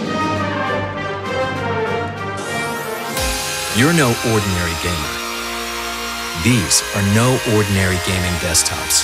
With a commitment to quality, uncompromising performance, and jaw-dropping design, Alienware pushes the limits to bring you the gaming experience you crave, because you demand nothing less than the ultimate gaming experience.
Good afternoon, ladies and gentlemen. A very warm welcome to all of you here at Gamescom Cologne and those watching online.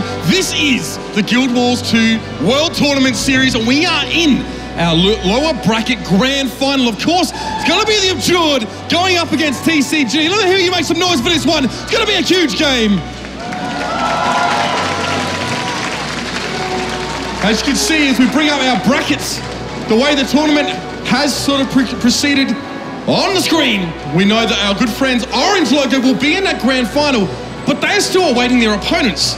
Now, do remember, of course, that TCG missed out on WTS Boston. This is their chance to make it into their first final since China, and you better believe that Helseth will be driving his team. And of course, the Abjured, not a team used to losing at all. They're here for revenge. They want to take back the title, take back the crown as Tyrius' finest warriors. Let's see if they can do it. We're going to pass over to our casters, Kalaris and Jebro. Let me hear what you have to say. Everyone is waiting for this game.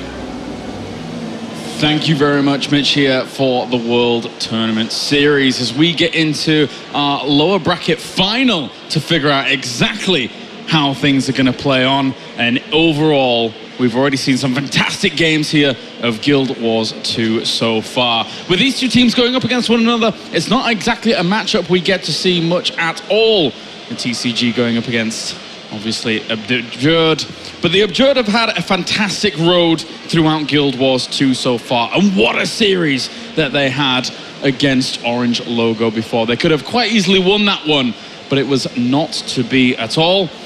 And TCG had a bit of a rough time against Orange Logo as well. So if you think about the trifecta that we're seeing of those teams, looks like Orange Logo is able to come out on top. TCG, on the other hand, though, still going to be feeling confident, still got to be feeling good about their chances here. Because right now, as much as the Abjured have always looked strong in their region, always looked powerful over in the American scene, one thing that they don't have and have never had before is contest. Somebody to try and rival them, to push them to the very next level. Whereas TCG have always had Orange Logo to actually push them on to the very brink, to the very, very end. And that as a whole has allowed TCG to always try and rise through the ranks and be able to push them that much further. And we're going to be getting into this pretty soon between TCG and obviously the Abjured, as these two teams battle it out. One of them will be going home after this, and they will be walking away with $7,500 to their name. The winner of this can move on to the grand final, where they will face off against Orange Logo for at least $15,000. And obviously, but they're all gunning for that trophy on the stand right now. They're all gunning for that trophy that looks oh so fantastic. The same one we had at the World Tournament Series in Boston. Actually, one of the best trophies I've seen in esports, if you want to call it esports. I know people out in Twitch chat sometimes don't want to, but let's face it, guys, you're esports now. And the one question I have on my mind, the one question here is a very important question. And it is, Dan, who do you think is going to be victorious here moving through between TCG and the Abjured? I'm going to say, that was well done, the Abjured. At the moment, I feel that they're just quite strong at the moment. They had closer games with Orange Logo. I'm quite confident. Yeah, fantastic. Maybe. We'll have to see. But TCG, with the Mesmer, with the Portal, I don't know how well they're going to cope with that indeed. It will be difficult. It will be difficult. Obviously, the Abjured don't really have, that Mesmer in their arsenal. They've always preferred kind of the special pick of the Necromancer, right, which Nosk, you really can't rival him as a Necromancer here in the scene at the moment. He is by far the best in the world, and he shows it in spades.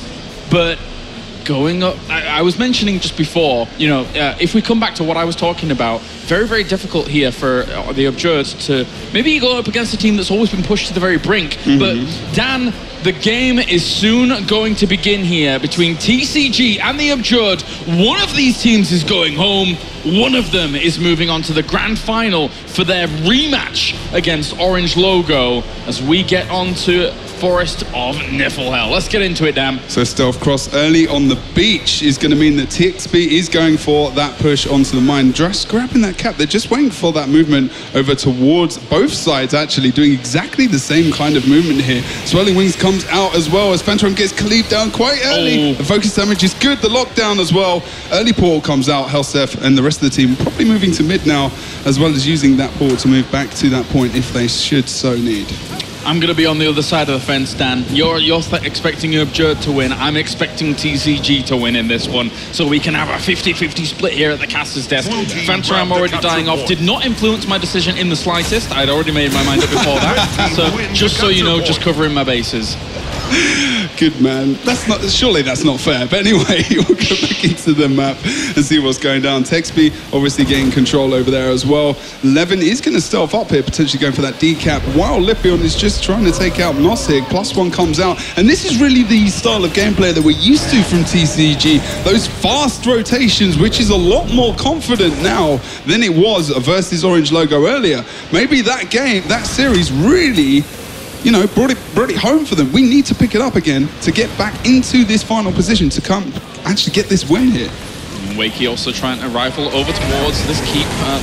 Charin actually got himself the rampage already, so he is still on point with his rampage choices, but wasn't able to get any kind of kills off that. No, I mean, he's going to be able to survive here, and also it was a lot of pressure onto Texby there as he's going to Vapor Form away. They should be able to get the kill on him, although not fast enough. Magic Taker not following up that in the end.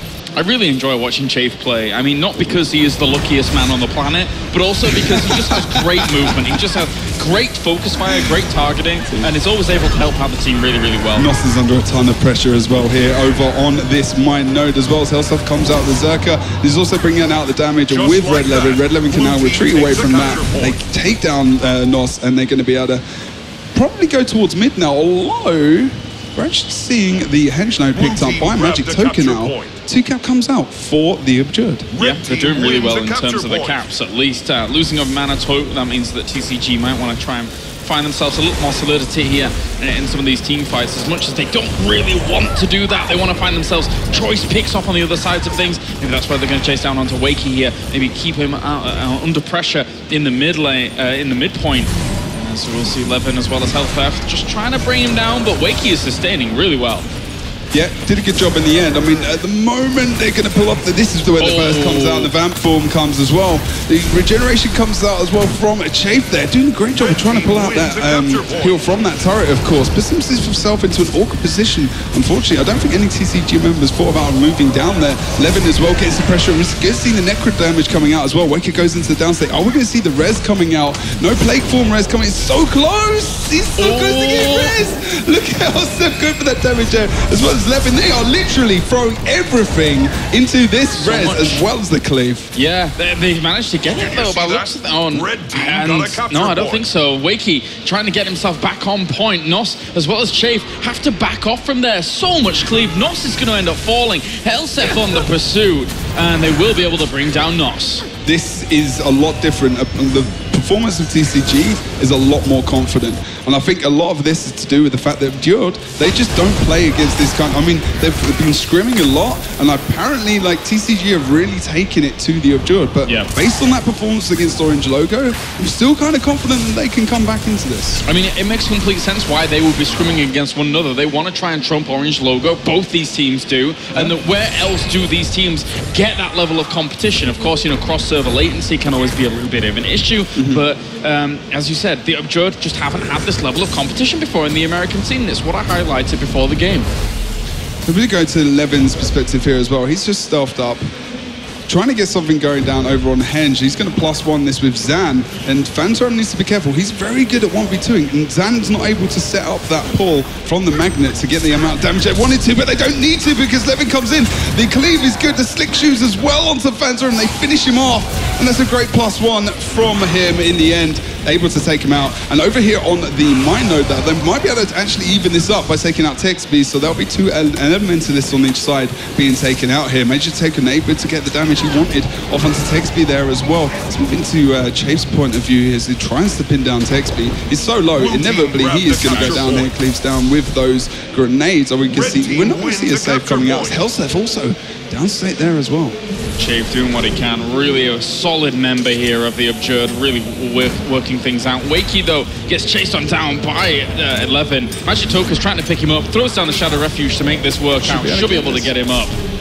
Yeah, and now they need to take about that advantage. You know, they got 2 kills on the map, and they're still down and out of the fight, but TCG still have a 2-cap. Yeah. What is going on here? They need to pull this back. Texby, again, getting that cooldown, able to almost heal completely back up. Whether or not that was a mistake, I'm not too sure. It could be in the end, but still, they're kind of controlling the map to a degree. Lipion now can tank and move up to towards the top of the keep, of course, using that sword number 2 to get some advantage in his movement speed there. But Toka comes in from the front, just needs to do a bit of damage to make sure that he gets taken into the downside. Chafe in Moa, but still I don't think he's going to go down too easily. Hellseth as well as Level laying into him here, and he's just going to stand around in the Moa, not really being able to do too much. Chafe is out though. We're trying to retreat on out. Extra help coming in and to try and make sure that he's not going to die off. Big heal goes down. They've been able to take themselves keep, also get the kind of decaps elsewhere. So Chafe, despite not dying off during all of that, has actually done really, really well for himself.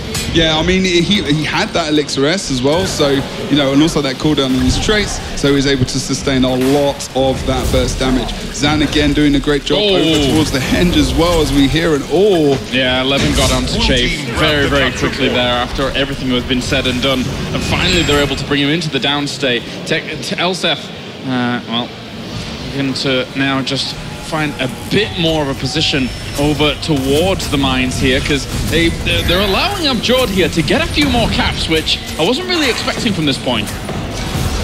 Yeah, I mean, Nos is tanking well over on this node at the moment, which means Hellseth's not in the fight, but he's very, very low, and he was in Plague Form, and now he's used Death Shroud. He's not going to have a lot of cooldowns left, and Hellseth has now got the +1 from Levin, so they might be able to grab this cap. We've actually seen a little bit of a regroup coming out as Chafe comes back into the map as well, and still 2-cap now back in favor of the Abjure, but they do have different members around the map going down, and TCG thinking about that end game and that rotation as we move further into this game.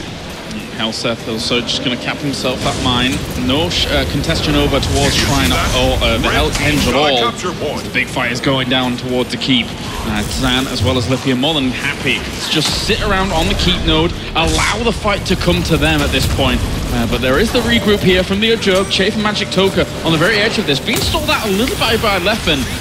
Everybody is now focusing on keep. Yeah, it's a big team fight situation, but look, Red Levin's going to take advantage of that and get the decap. No, he's not. Oh, Wakey's in time. He's going to be good. Levin won't stay there for too long. He might just stay there for a little bit just to distract him from moving out into the map. But, you know, in the end, Levin will have to move. But that's what's going to bring Toka over for the decap. Now, that was a really good move, but Texby might make it. You can just see in the distance. We'll just wait for that to come up on the map rather than moving from this midpoint, because they can sustain now, and Magic Toka can go to that point, get decap, and move back to mid, and they'll probably be okay. He got the decap in the end. Texby not able to get on node. We've actually still got the portal there. That's a lot of movement through. They just want to get the kill on Magic Toka and move back to mid. But that does mean that the blue team will get more caps on this point, and they will start to get the advantage. Saying that, we've seen the down coming out of Phantarem. Red Levin able to put that damage down in the end. That's the secure res from the Abjure there. Good job. Are they going to go for that decap on Henge? Hellseth caused them so many problems with this portal play, going from keep to mine, really causing disruption on where they really wanted to focus their attention to. Goes straight back through portal to keep again, and then is able to get that big burst down onto Phantarem with the help of his allies. That was fantastic play out of Hellseth. Yeah, good movement there. I mean, I think they just wanted to maybe potentially pick up that damage from Magic Toka, but obviously the portal was there, and maybe a lesser man would have fallen for that. Yeah, maybe. Phantarem though, or Wakey's actually almost going to fall here. So close to going down at 200 health there, but somehow manages to keep himself alive for just a little bit longer. He is still being chased. Zan is on top of him and trying desperately to get onto him, blinding all the way on out there, and still is alive. But now he had to go, his attention was elsewhere. Texby's gone into the downstate. Chafe is not able to put down enough cleave, of course, because hasn't got enough damage to do that in the end. His Elixir S is going to be popped, and now TCG are really on his trail. He needs to try and get out of here, but no one is in range to potentially support him, and they need to think about where they're going to go to actually make sure they can keep the map under control. Wakey is going to try and go for the res here on Magitoku. He does get the port. Fantaram as well trying to regenerate. Wakey gets down, the more on him. He can't go for the res. There's nothing that Fantaram can do now, and Wakey probably going to go into the downstate as well, and the lead does extend for TCG here. 80 points currently at the moment. All that commitment here, and Fantaram's going to end up falling as well. That's a great pickup here for TCG against Abjurd, and Wakey is completely done. Fantaram trying to keep himself going here, but they're even just going to knock back him off that point, off that node. They've got the mine at the moment. They're going to be able to get themselves keep as well by the looks of things, and the Abjurd need to scramble for some kind of comeback here, because there's only 4 minutes left on the clock now for them. Yeah, 150 points as well left in the game. TCG 1 cap at the moment. And looking the stronger team, and Fantaram still out of this fight as well. Lipion is quite low. If they can get this kill, that would be a great pickup for them to pick up the rest of the map as well. They need to make some kind of a comeback. I'm a little bit scared here for Abjurd if they don't win this game, because look at how strong TCG looked on Temple going into game number 2 in this rotation. The Abjurd now need to somehow, some way mount a kind of comeback here on Fofire. And at the moment, it's too well, it's, you know, it might feel like Fofire. It's been a long day. But we are going to see Lipion going over towards mid, holding that cap to make sure that is going to be in their favor. Wakey downstate as well. If they can't get this res, it really feels like this is going to be the end of the game, and any comeback potential is going to be taken away. Res comes out, Chafe is there as well. Maybe they can get the kill on Texby, but he's still in stealth in that repositioned Vapor Form there as well, and he's going to be able to get away. Potentially Lipion as well, moving towards him to regenerate him as well with his shouts. He's going to be fine for now. Zan 1v1ing over on that mine node as well, but TCG still have the 1 cap, even though Helseth is in the downstate currently. Texby was very low himself, and Zan very low over on that mine. They're still ticking points over. They need to get someone over to this mid node to contest it, but Lipion is so tanky, it might take a while, but Freeman maybe push over to this mid point. Yeah, with that Shoutball Warrior that's a little bit more unconventional at the moment, maybe even in the American scene as well. It's, you know, difficult really to be able to shut him down. He's going to have all the shouts in the world just to cleanse some of those conditions, making sure he can keep himself alive. They try and knock him off. They go into the more very, very quickly on towards him. They know that they need to rival this. They've got 2 points elsewhere, but they do not get rid of Lipion. And that is literally, we saw Chafe get that Elixir X pop off, and he got the tornado, and that's almost a description of how well this game's gone for them. Although 2 cap in favor of the Abjurd, they got themselves in a position to come back. Yeah, they got themselves the decap over towards keep, which was it's extremely admirable considering the position that they're currently in. And Lipion here might end up going down as well. They pick up the down, so maybe they can actually get the full kill. This is strong. They're literally almost 100 points behind now. If they can contest this midpoint, they can really come back. But the thing is, that's been negated to a degree. Zan knows that's what's going to happen. If they stick in that team fight, it's too sustained, it's too long. So they need to go elsewhere, and that man was Zan. And we're talking about how, you know, maybe we don't talk about him enough, but that was very, very influential on how well they're going to be able to come back into this game or negate that comeback from the Abjurd. There's only 1 minute 45 left on the clock here. The Abjurd need to scramble now, need to catch up in points. And they are slowly doing that with the Henge at the moment. There's also the 1v1 going on between Zan and Fantaram over to the right-hand side. And both of them are going to have a bit of a difficult time there. Zan especially is just having to stay off of node to try and contest that. But the no points coming in, this is great for TCG, technically. Yeah, I mean, 1 minute 20 left on the map. You're going to see contention here. Wakey is in a 1v2 situation, and this is not looking good. And, you know, we're going to see the Mo coming out. Wakey is off node, so he's not able to keep the cap contested. So now it's even more in their favor, and we're seeing more deaths coming out. Red 11 down, though. Wakey is going to get that back. It's going to actually be completely safe. I literally just thought he was going to be out of this, to be honest. If they could pick up this kill on Zan and maybe contest on Henge, they could do something, but they need to get that decap fast. and they need to get boss kills. But look at Zan and Texby just switching out on point. They can't get the kill they want. Contention is good enough. They need decap happens. Hellseth on his way. Isn't enough. Where is he going? Oh, okay, so they're actually going to go on to Chieftain. I thought he was going to go on to it, but 35 seconds left. Yeah, we're going to have to see them try and do something. He's pulling Chieftain away by the looks of things, so that they're not as close to it. I'm not even sure what this movement is, but you know, Magic Toka here, it was still on the hunt down, but still, despite them having the 2 caps, 20 seconds left on the clock, they'd have to make a miracle happen. Yeah, there's no way this can happen. They need 2 boss kills and the 3 cap. Yeah. They would need Do something. I say that's not possible and then it literally happens? 8 seconds left. I don't think it's going to happen. I think we're pretty safe to say. TCG here, labeled to take game number 1 in this best of 3. And right now, they are 1 game away from making it an all-European final. And this is one thing I was a little bit scared of here, Jebro, coming into this tournament, is that because TCG and Orange Logo are so able to push one another in this kind of this competition that they have in Europe, if Abjurd lose this next game, that is the lowest finish that they have ever had in a WTS, considering their dominance over the American scene. But that game, like their comeback potential in that game was very uplifting, I think. Oh, yes. It must have been. I mean, they were put into a position, and even TCG, maybe the confidence overtook. And, you know, they lacked a little bit of communication there in that game. And if the Abjurd can just keep it, they can give it, or they're all on this map. It's a very difficult map for them. But they have that tank ability where they can sustain in 1v2 situations for a while. But it's how the Magic Toka is going to move around the map, which is going to be so influential as well. And how they're going to get these kills and team fights under wraps, and how they're actually going to spread their team around. 2 allies on this map is very good. Yeah. As well as also, you know, the Mesmer, which we talked about before. I was about to say, so do you think that the Abjurd here have a bit of a better chance against TCG considering their lineups? Because we already heard from Rom that they do not particularly want to play on Temple, Orange Logo, whereas the Abjurd, do you think it's better for them here? Better, but only just slightly. Slightly? They've got more mobility because, you know, Frey was quite slow other than those ports he can pull off. But still, we've got fiery great swords coming out from the allies, you know. I mean, we got that, we've got the ports, we've got...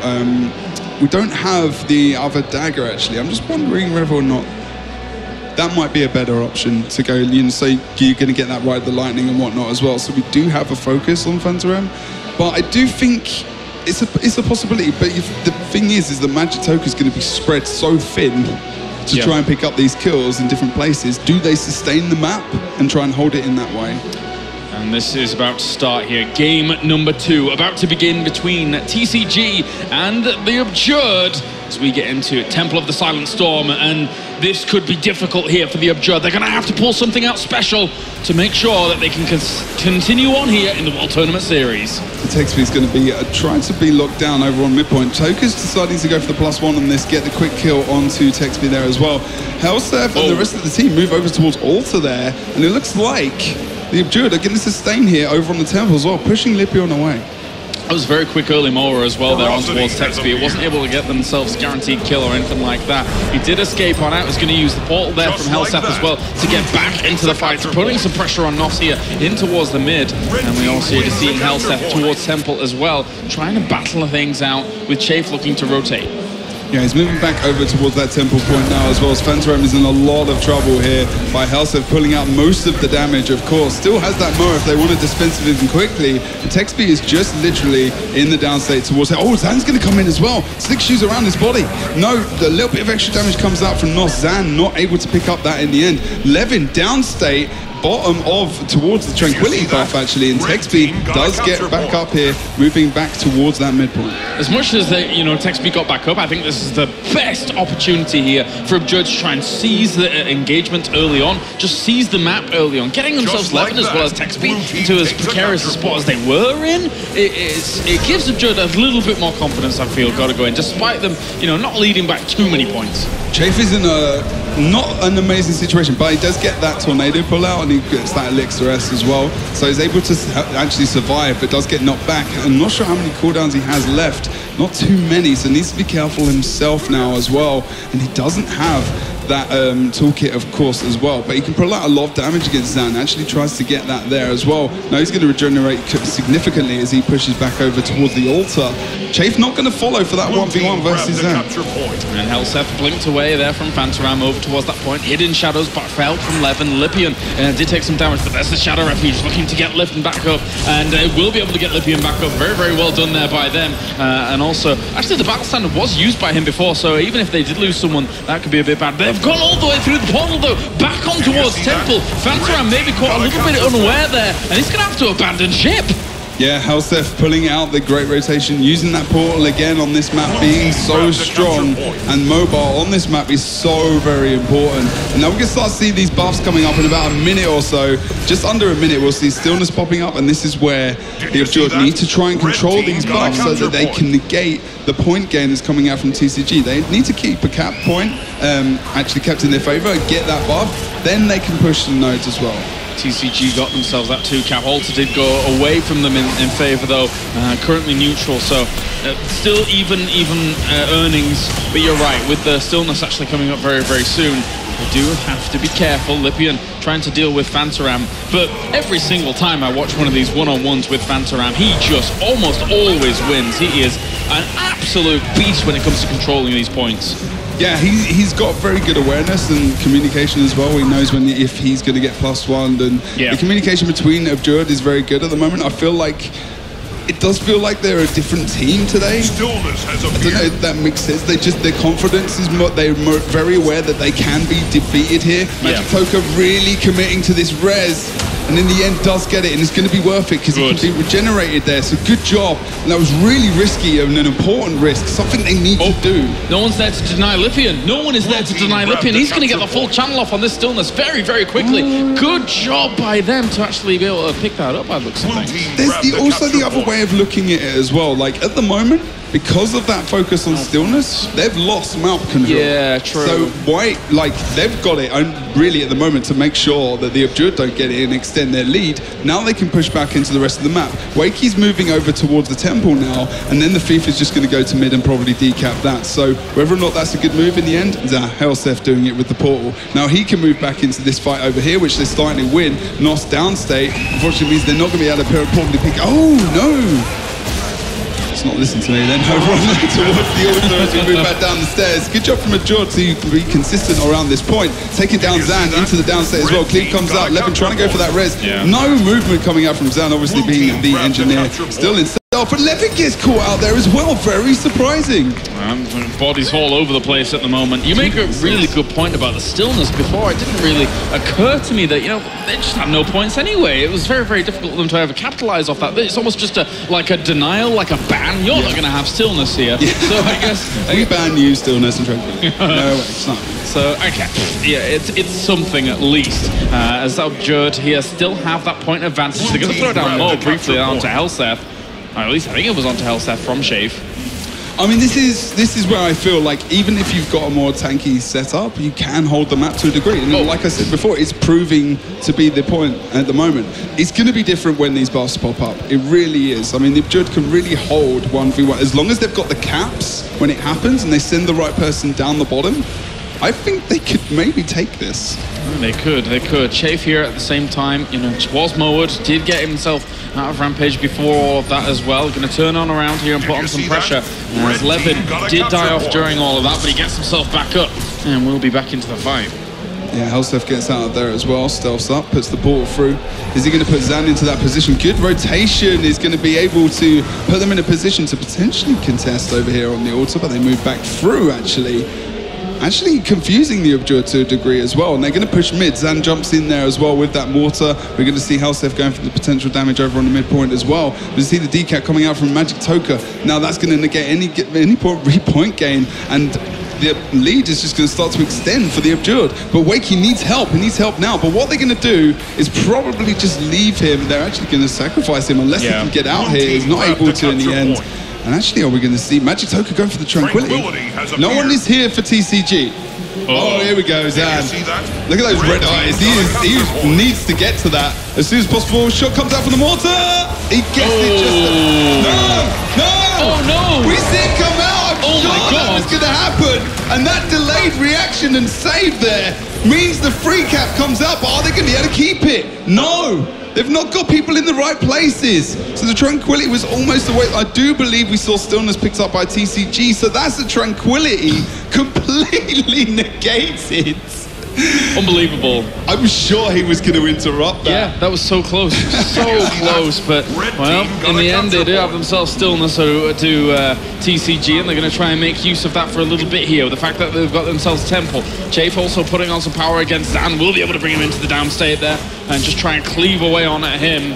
Doesn't look like there's going to be much recovery potential for him at all.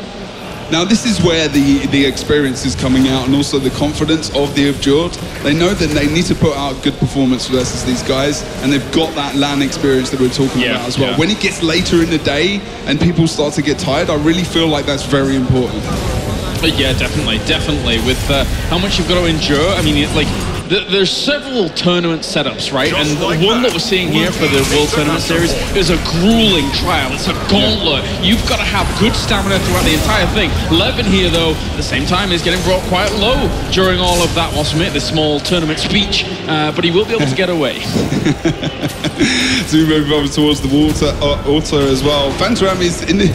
He's in a 1v2. I mean, he's going to struggle surviving this to a degree, but I think he's kind of strong in these situations as well. But the focus, could be a different issue. He's got that port as well. If he should need to use that, he is able to do that in the end, and he's keeping them in the game. Chafe comes over as well. They can fully tank on this node and even be quite offensive, putting down a lot of fields on the point, which pushes Red Levin back.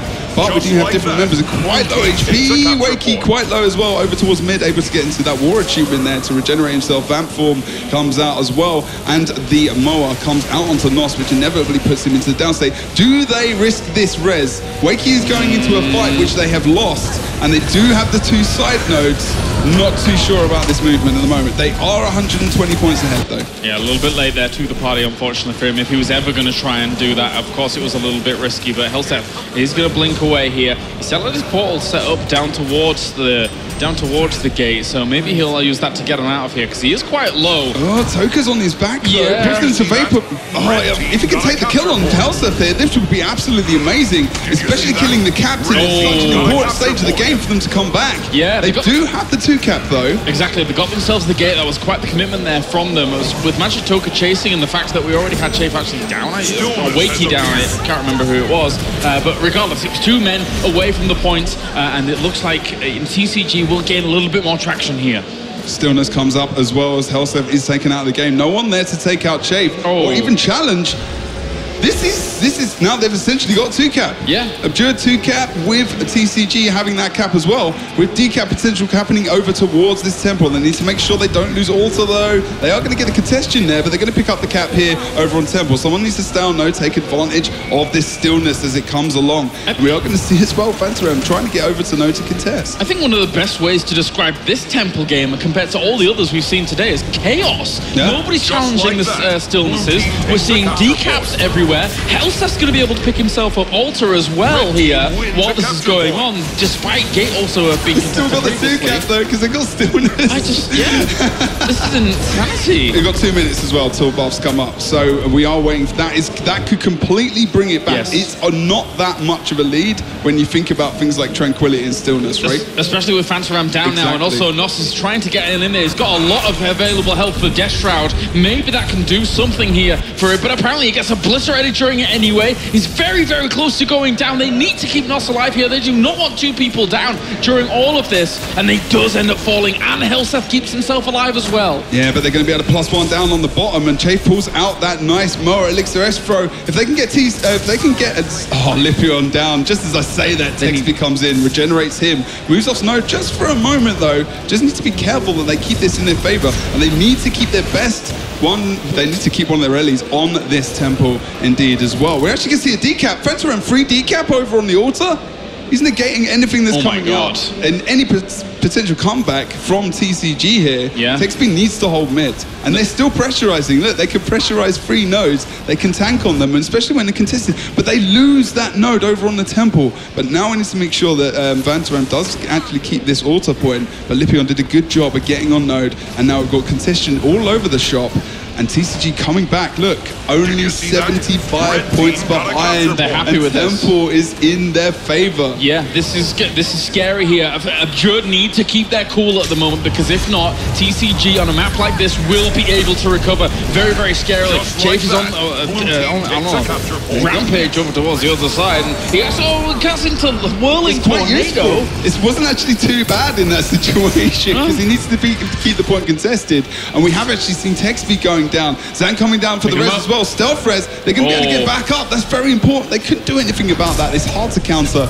You can easily move. And now Nos is on mid. That's very good for them. He's a very tanky character, but he's got a lot of work to do versus... Oh, decap comes out maybe from Tan. Oh, no. Good job from him as he knocks him back. Oh, the lead is still 70 points this year now as well. But we've got Tranquility coming up. Stillness. 1v1. Magic Joker gets himself stillness, I think, but they don't have any points. Get the decap. Oh, my God. He's going to get the decap at Temple. This is going to be epic. We've got Nos downstate, though. And whoever gets that, they should be able to get the cap, which will bring in the 2 cap in favor of themselves. This point over here on the altar is going to be okay for now. Fantaram is on node. Helsef had to leave that fight. There's very much pressure. Oh, Temple is so important right now. Magic Toka taking Temple. This will be fantastic for him. Chafe, yeah, he is down at the moment, but that is the Temple theirs, and they're extending their lead now. How well are they going to be able to do? Are they going to get themselves this the altar? Looks like it.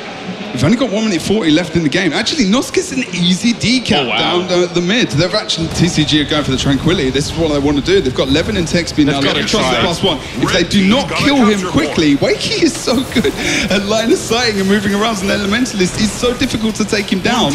And they don't, while they're doing that, they're outnumbering on the rest of the map. And even Helsef is potentially coming down here. They've got to do it. They've got to blow up Wakey right here, right now. They have to take Tranquility. If they don't take this, they've taken 2 other caps. But no portal. Uh-oh. Nos moves down as well.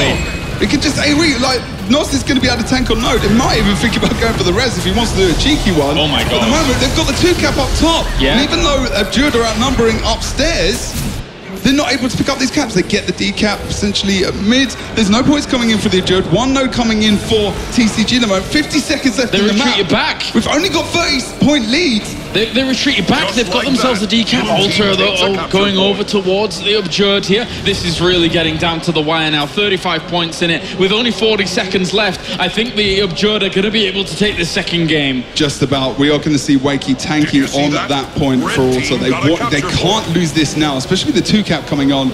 And if the Tranquility buff does get taken out, there's a possibility that they can. Fantaram's even going to go for Trank.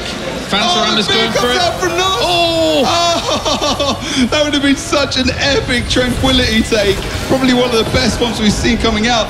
427 to 451 now. 10 seconds left. They need some kills. They need the decap. I think even Red Levin's going to go for it cheekily, trying to. But look at Chafe and look at Wakey. They want this node. They want to take it to the next game. And that is a narrow win for Jordan. But very controlled towards the end. Fantastic job. Close stuff. If they hadn't have made the moves that they did throughout the last minute or 2 portion of that game, if Tranquility had gone over to one side or the other, that's guarantee win.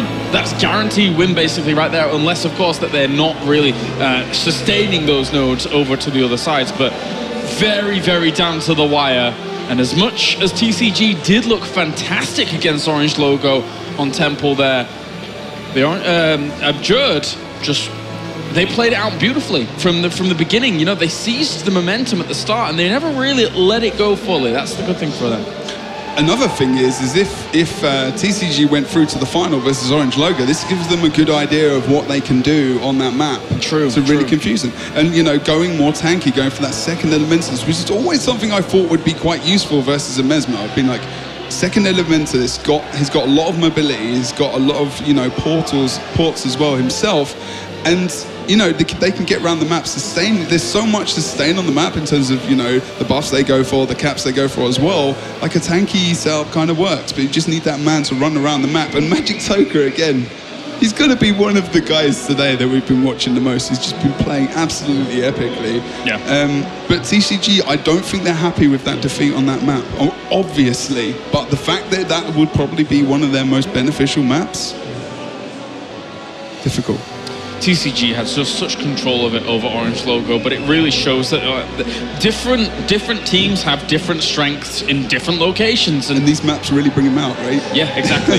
Exactly. They're just so different compared to one another. Obviously, you know, Forest and Faux Fire, I would say, play out a little bit more similarly, definitely, than Temple. Temple really mixes things up extremely well when it comes to the current rotation that we're seeing. So this is the last game for these two teams, well, one of these teams. Yeah. And then we're saying goodbye. Yeah, basically, one of these teams will walk away with $7,500 for third place. If it is the Absurd that do actually lose here, once again, we need to reiterate the fact that that is technically their worst showing at WTS ever. Because they're always finishing in the top two. But that would be crazy if that's to be the case, because everyone understands and everyone knows just how feared the Absurd are in the American scene. But worldwide right now, Europe is showing that they're pretty strong. Really strong. I mean, that second game against TCG as well, and like we were talking about before, in scrims and whatnot, it sounds like TCG were very strong in those, so they took most of those, according to what we've heard and seen. Of course, that's very different because we don't know that for ourselves as fact, but, you know, proving that the Absurd definitely have a chance to come back today, and they really want this. This is different to Boston. This is a different Absurd, and that man right there, Mr. 5 Gauge, said it in his interview, you know. We got through that, and now we can. And they proved it to us on the map where we felt that would be the strong map for TCG. And we're going to get into game number 3 here between TCG and the Absurd. I'm not sure if he realizes that his microphone is so far away from his mouth, but as he talks throughout this game, as we begin things, game number 3 to find out who is going to be moving on to the grand final here between TCG and the Absurd. So as we have a look over on the Quarry now, actually, 1 cap in favour of both teams. Now, really, you would also give this map to a degree. The Mesmer is so strong and powerful at the moment that they could easily out-rotate these guys, but the Absurd are really answering this. They're moving, their mobility around the map, they are constantly moving to a degree as well. We are going to see Zan moving into mid at the moment versus Wakey not able to get that pull off onto him as he gets the dodge off as well. Helsef trying to move to a different position, make sure he can get stealthed up with the rest of his team, potentially moving on to Chafe here actually, as Nos actually pushes quite far forward there as well. You can already see the anticipation out of Zan's positioning though alone, you know, kind of bouncing back and forth between Waterfall as well as Graveyard, saying, okay, where do I really want to be? Are they looping around to Waterfall? Are they trying to get us a decap here? They've counted the members. Lippian is going to be one of them that is sacrificed at the moment. He goes into the downstate, and maybe they can pick this up. There's a lot of cleave going down into him, and he is going to fall very, very fast, and they actually committed a lot to that to try and get that. Including potentially Texby, who gets dropped into that Vapor Form. They just need to follow up, and Absurd are cleaning house here over on this Quarry node. And they're able to be confident about this and move back to mid. Now, TCG have moved into a 3v1 situation. If they can get Wakey down, which was what they've done, that was a great move from them, moving out from that point. They took a great advantage, but the thing is, they were ready for this. They knew what was going to happen. They've looked at TCG and how they're going to play, and they were ready with that Shadow Refuge and a few members there to just pick up the rest. Yeah, great start from them. Obviously, the Absurd, we heard it in their previous interview, they want to go up against Orange Logo again. At the moment, TCG stands in their way. As this team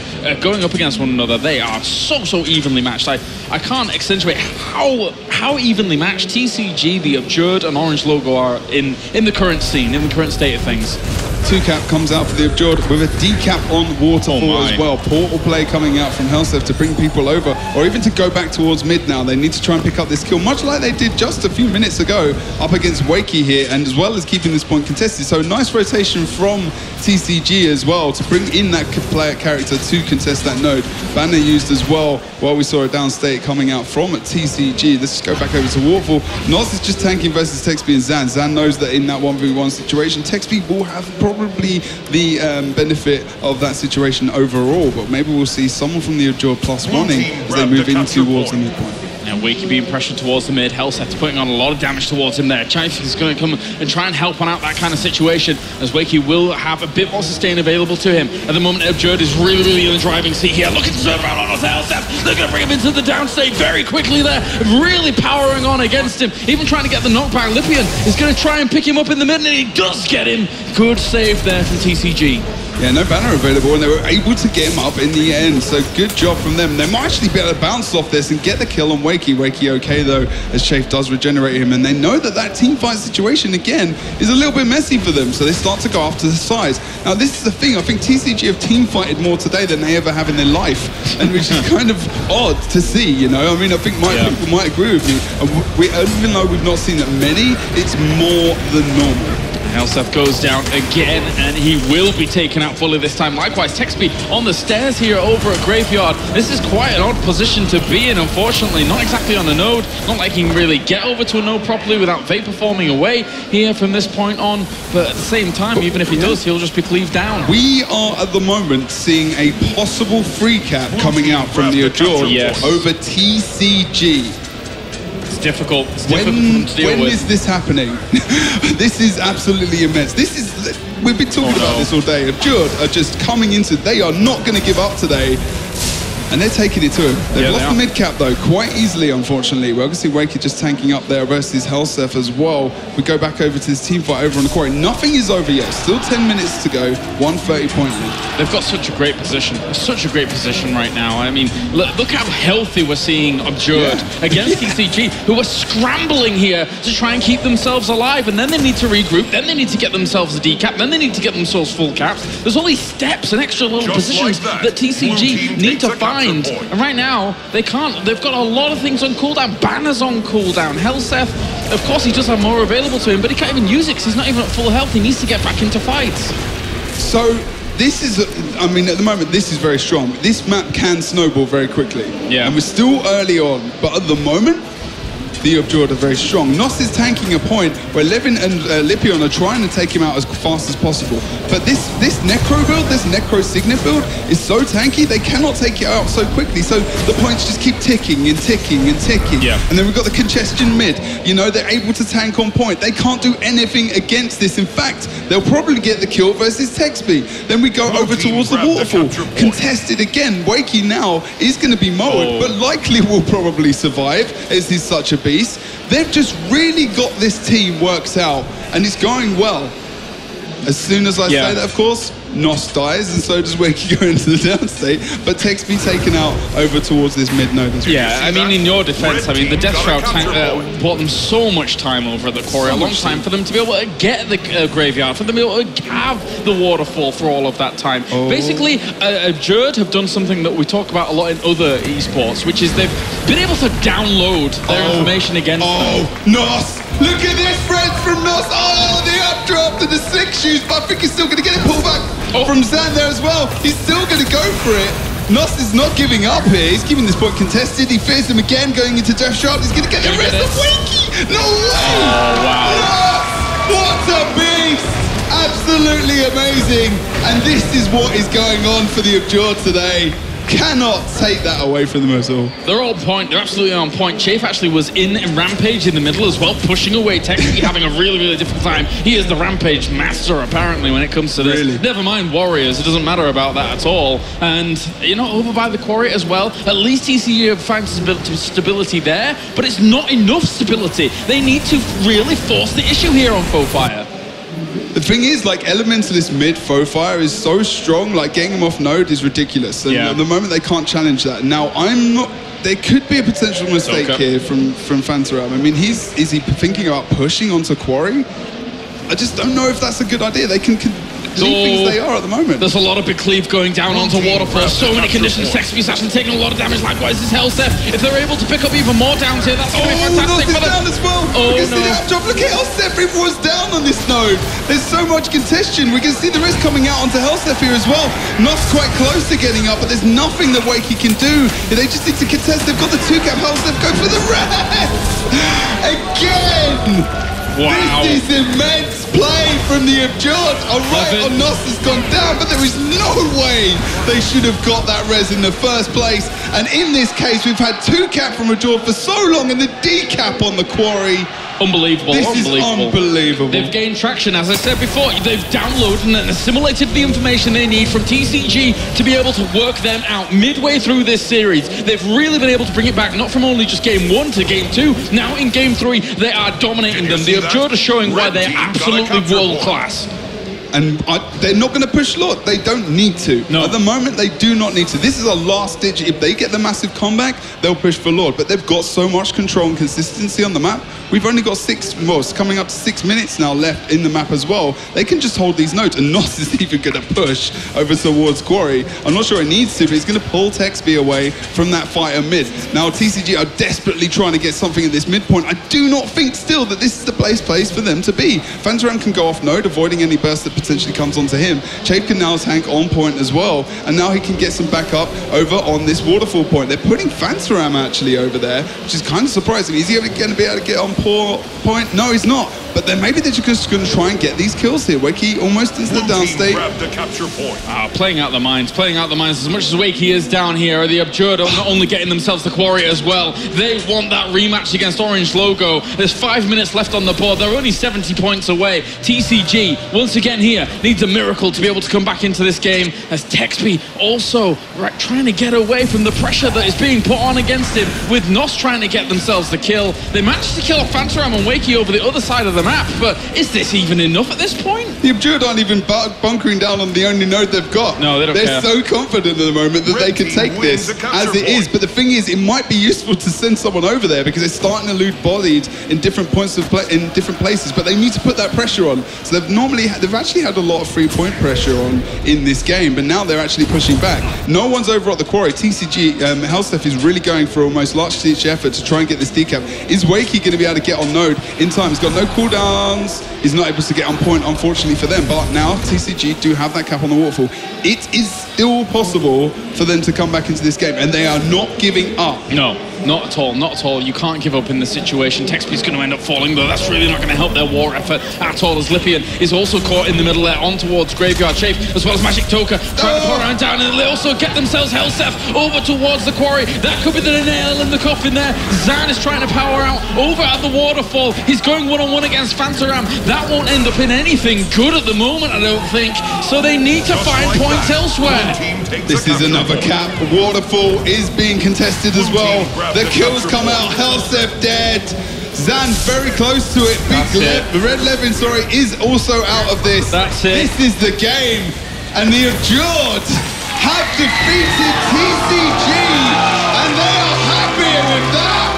That is the face of an absolutely epic few games here. They really showed that they can do this, that they want this.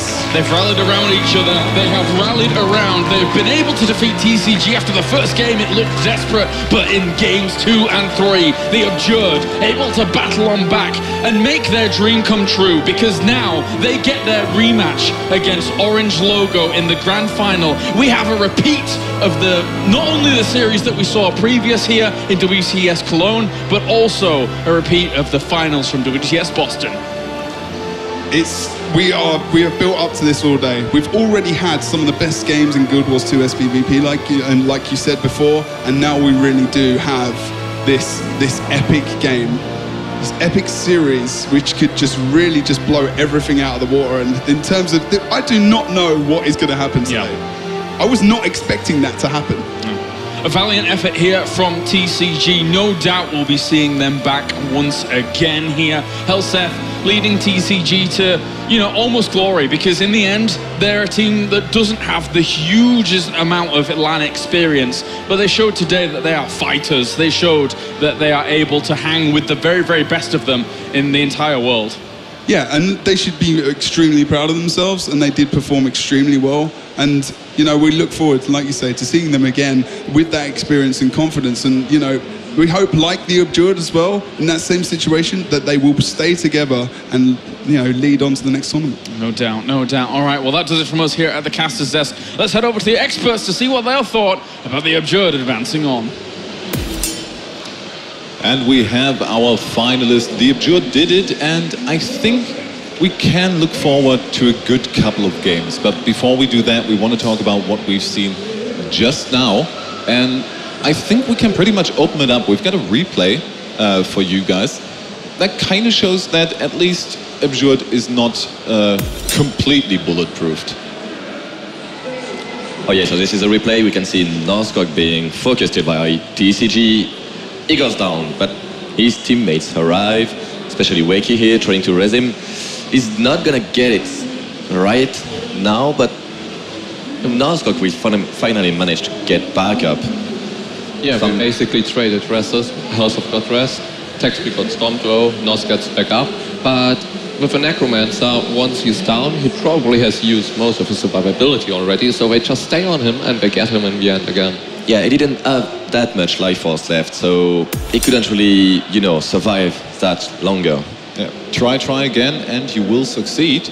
So a lot of back and forth there, and yeah, in the end, TCG came out ahead in that fight. Sadly, not in the entire series. So yeah, our finals are going to be that. Do we have anything else? I mean, we're going to see Absurd. They had the long way throughout the loser bracket. They did manage it in the end.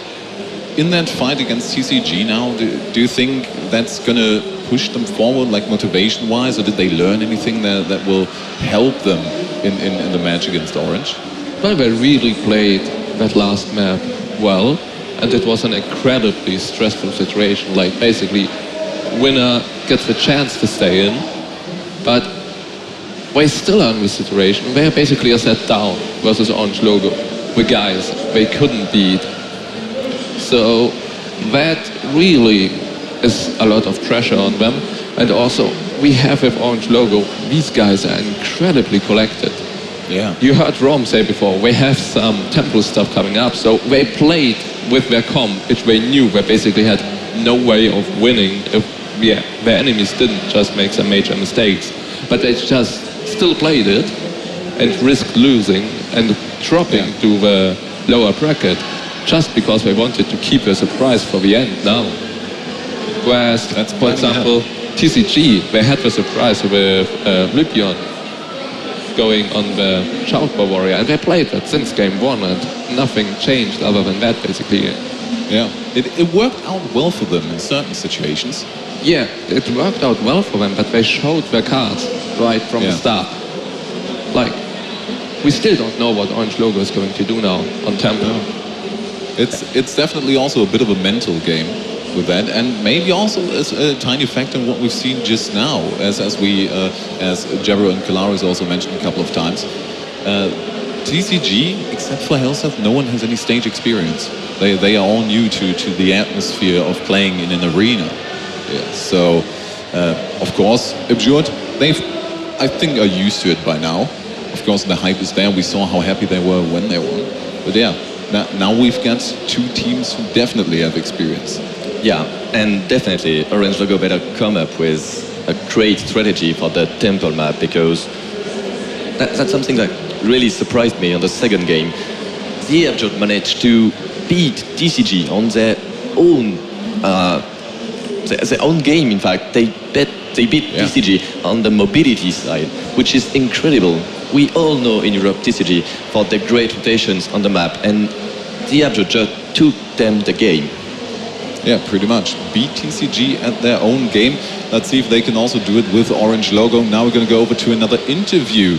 Mitch on the stage.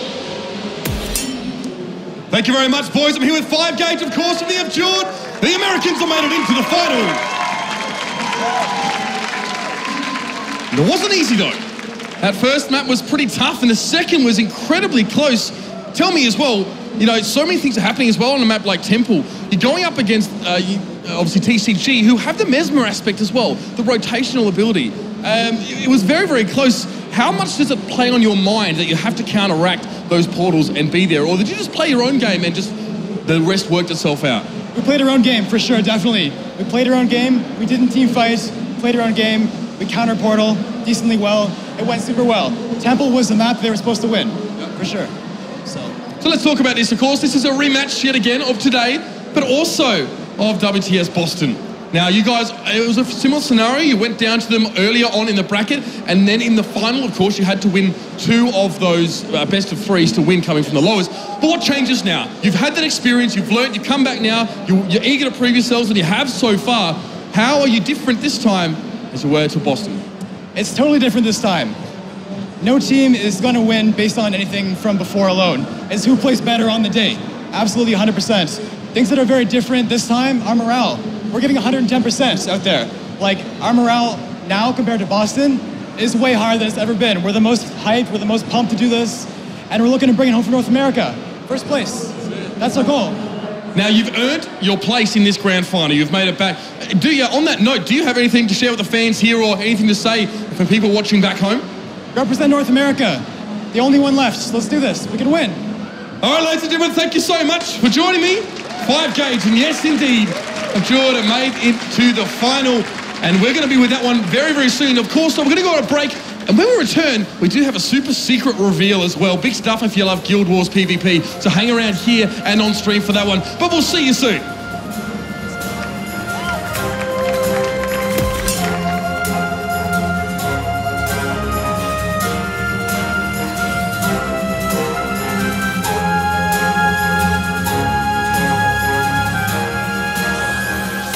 You're no ordinary gamer. These are no ordinary gaming desktops. With a commitment to quality, uncompromising performance, and jaw-dropping design, Alienware pushes the limits to bring you the gaming experience you crave, because you demand nothing less than the ultimate gaming experience.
Die Reise eines Helden ist voller Prüfungen.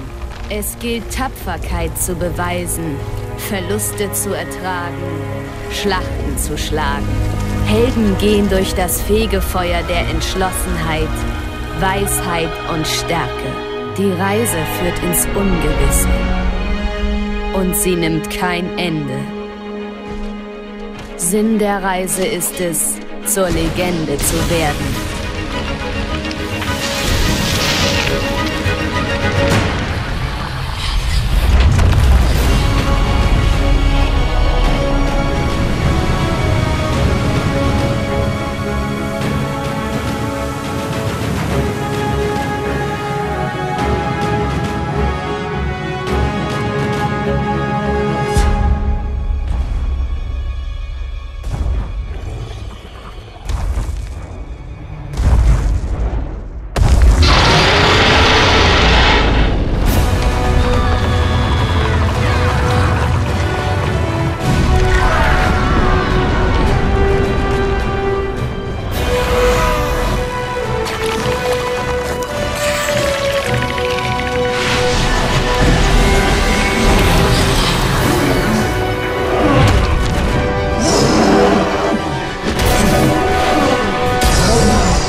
and gentlemen, welcome back to Gamescom Cologne, of course. Huge match coming up. It is our grand final, of course, the World Tournament Series for Guild Wars 2.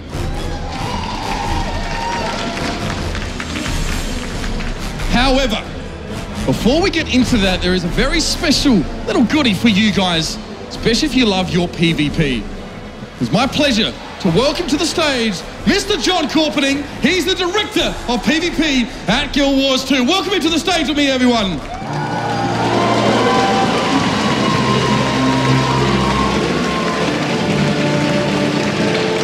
Was für ein atemberaubendes Turnier. Einen riesen Applaus für alle unsere Teams. Großartige Leistung, Jungs.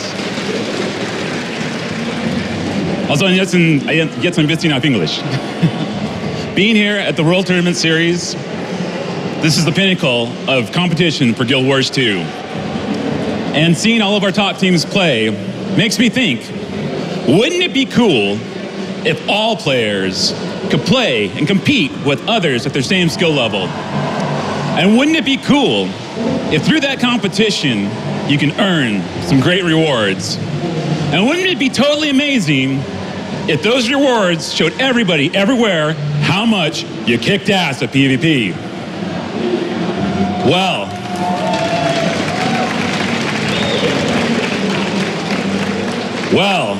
I'm excited to tell you guys to announce right here, right now, that PvP leagues are coming with Guild Wars 2 Heart of Thorns.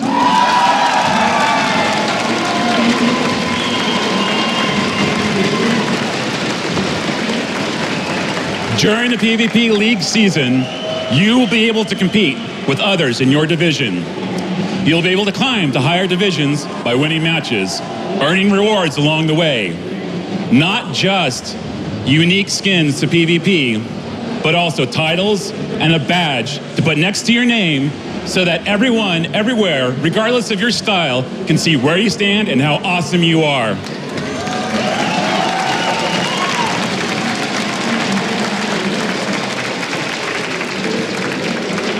And in addition to all this, we are adding a new legendary back item to the game. League play will be a major component of crafting this new legendary, which is also unique to PvP.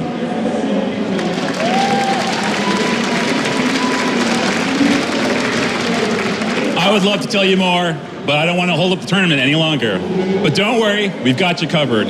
Our friends over at curse.com, they've got more information. And I've got a blog post coming out on Monday that's got more details. Dankeschön, und jetzt geht es wieder los. Tschüss!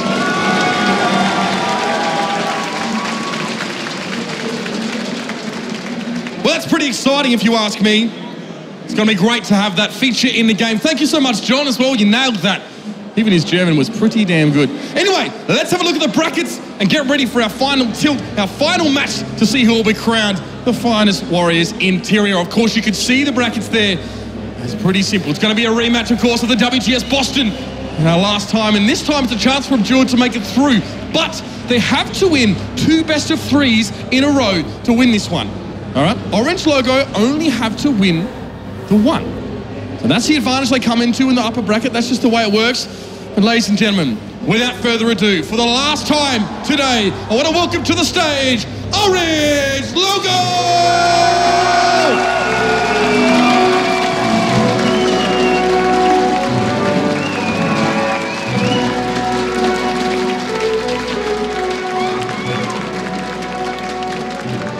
A championship match would also not be complete without the one, the only, the Abjord!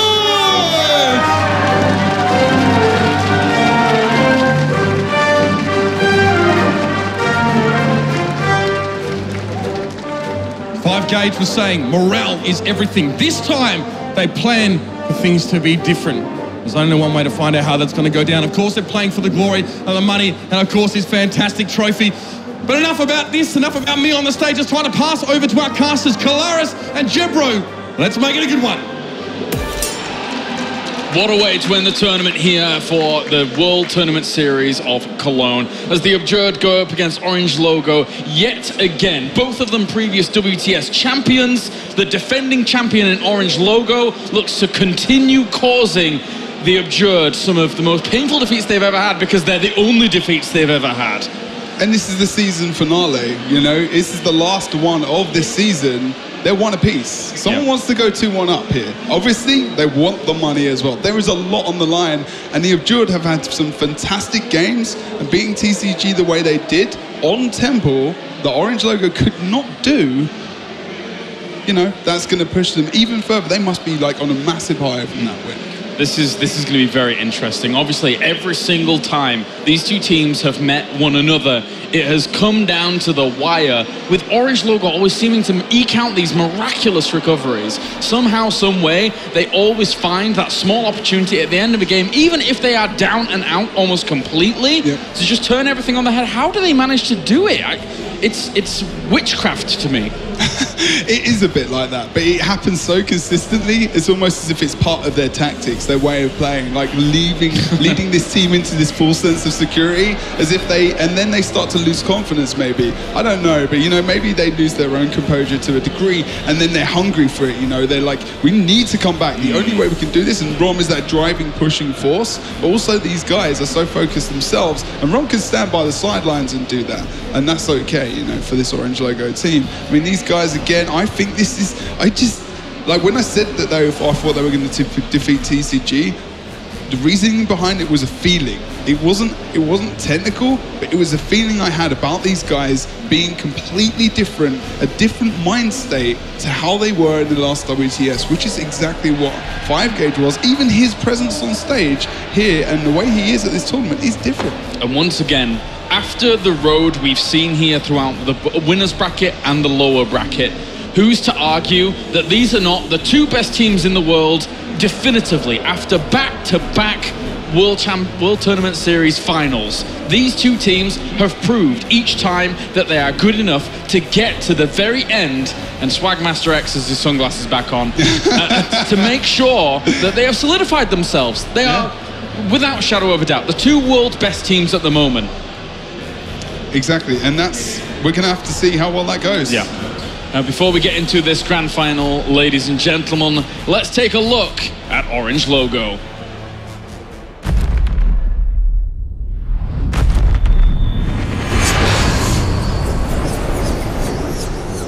My name is Henrik. I go by the alias Ram, and I play the class of Warrior.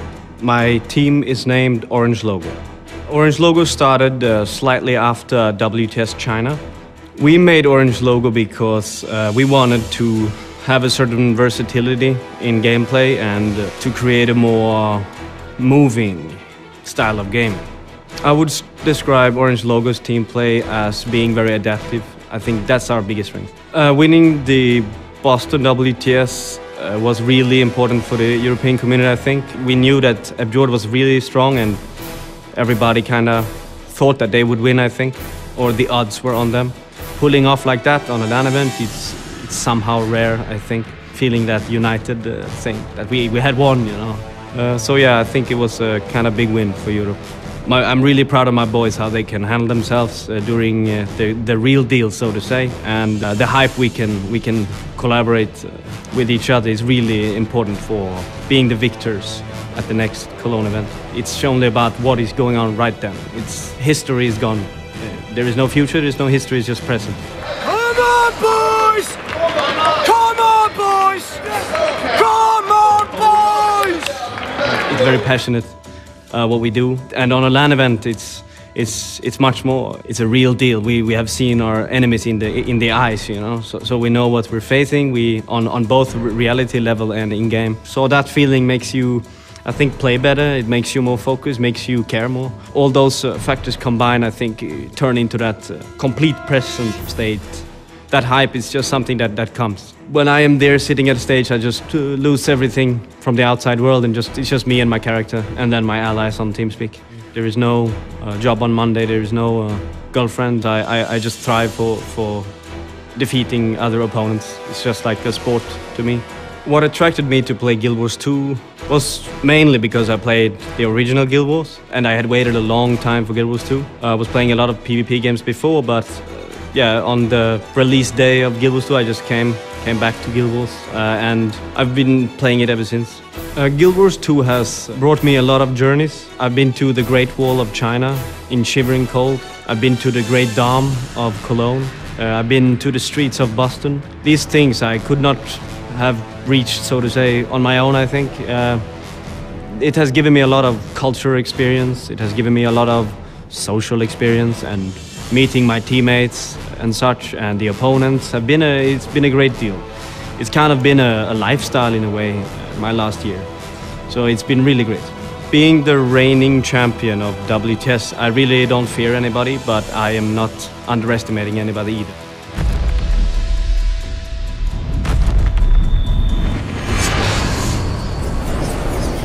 That was Rom, the defending champion here, along with his team in orange logo. And nobody can really deny the tenacity and the ferocity that they bring to the game. Rom is really the backbone here of orange logo, but that is not to take away from anything from the other members, because they all synergize together to make, at the moment, yeah, one of the best teams in the world. Exactly, and they want it. They are hungry today. And Rom said it himself. I said it earlier. You know, nothing matters. The past doesn't matter. The future. This moment that they're in right now is so important. And the Abjurds, they're happy. They've got to be happy with the way they performed today. And the orange logo guys, we're back in the same position we were back in Boston, but with different terms of how it's going to go. You know, Abjurd came back trying to defend in the last tournament. Now it's the other way around. Orange logo. We're going to jump into the first game here, quickly take a look down these builds just to refresh everyone's memories as to what's going on, just a brief overlook as to what is going on here. So we can start things already off with orange logo to the left hand side, the defending champions here of the World Tournament Series. Indeed, Syndronic going to be playing that DP Thief, of course, still in that Shadow Arts, so nothing changed there. Tage, Bunker, Guardian going for that Feel My Wrath as well. Elites there with that quickness, very useful for the buffing of his teams in defensive and offensive positions. Frey still not changed off this Burning Guard. Is such a great build. The pressure that comes out is so immense. Every single final, it seems like they bring a different Guardian to the table, and some people don't have the chance of being able to deal with it. Last time it was the Hammer Guardian. Now we're seeing this Burning Guardian come out. Guess who brought the Hammer Guardian? Was it Frey as well? It was. Jeez, this guy. You know what? Yeah, he is a very knowledgeable guy. Yes. He's very clever. He's kind of young as well. Like, he's very ahead of his time, it feels, and he's been doing a great job. The pressure and how he counters things like the Engineer, for example, and a lot of downcleave and burning pressure is so powerful. All right, next one up we have, of course, Rom, who, well, for the longest time he keeps getting focused down in some of these fights, but all in all he is bringing that warrior out for us. Yeah, exactly the same build we've seen for most of the day. Going for that Frenzy, of course, which is a different changed up from that Balanced Stance. We've got the Balanced Stance here as well in the traits. And as well, you know, that Rampage has been very strong and very powerful, especially in that Faux Fire map we saw earlier today as well. All right, and now, of course, here with this Mentalist from Swagmaster X, aka Denshi, we can go over to the builds here quickly of Abjurd to figure out exactly what they're doing.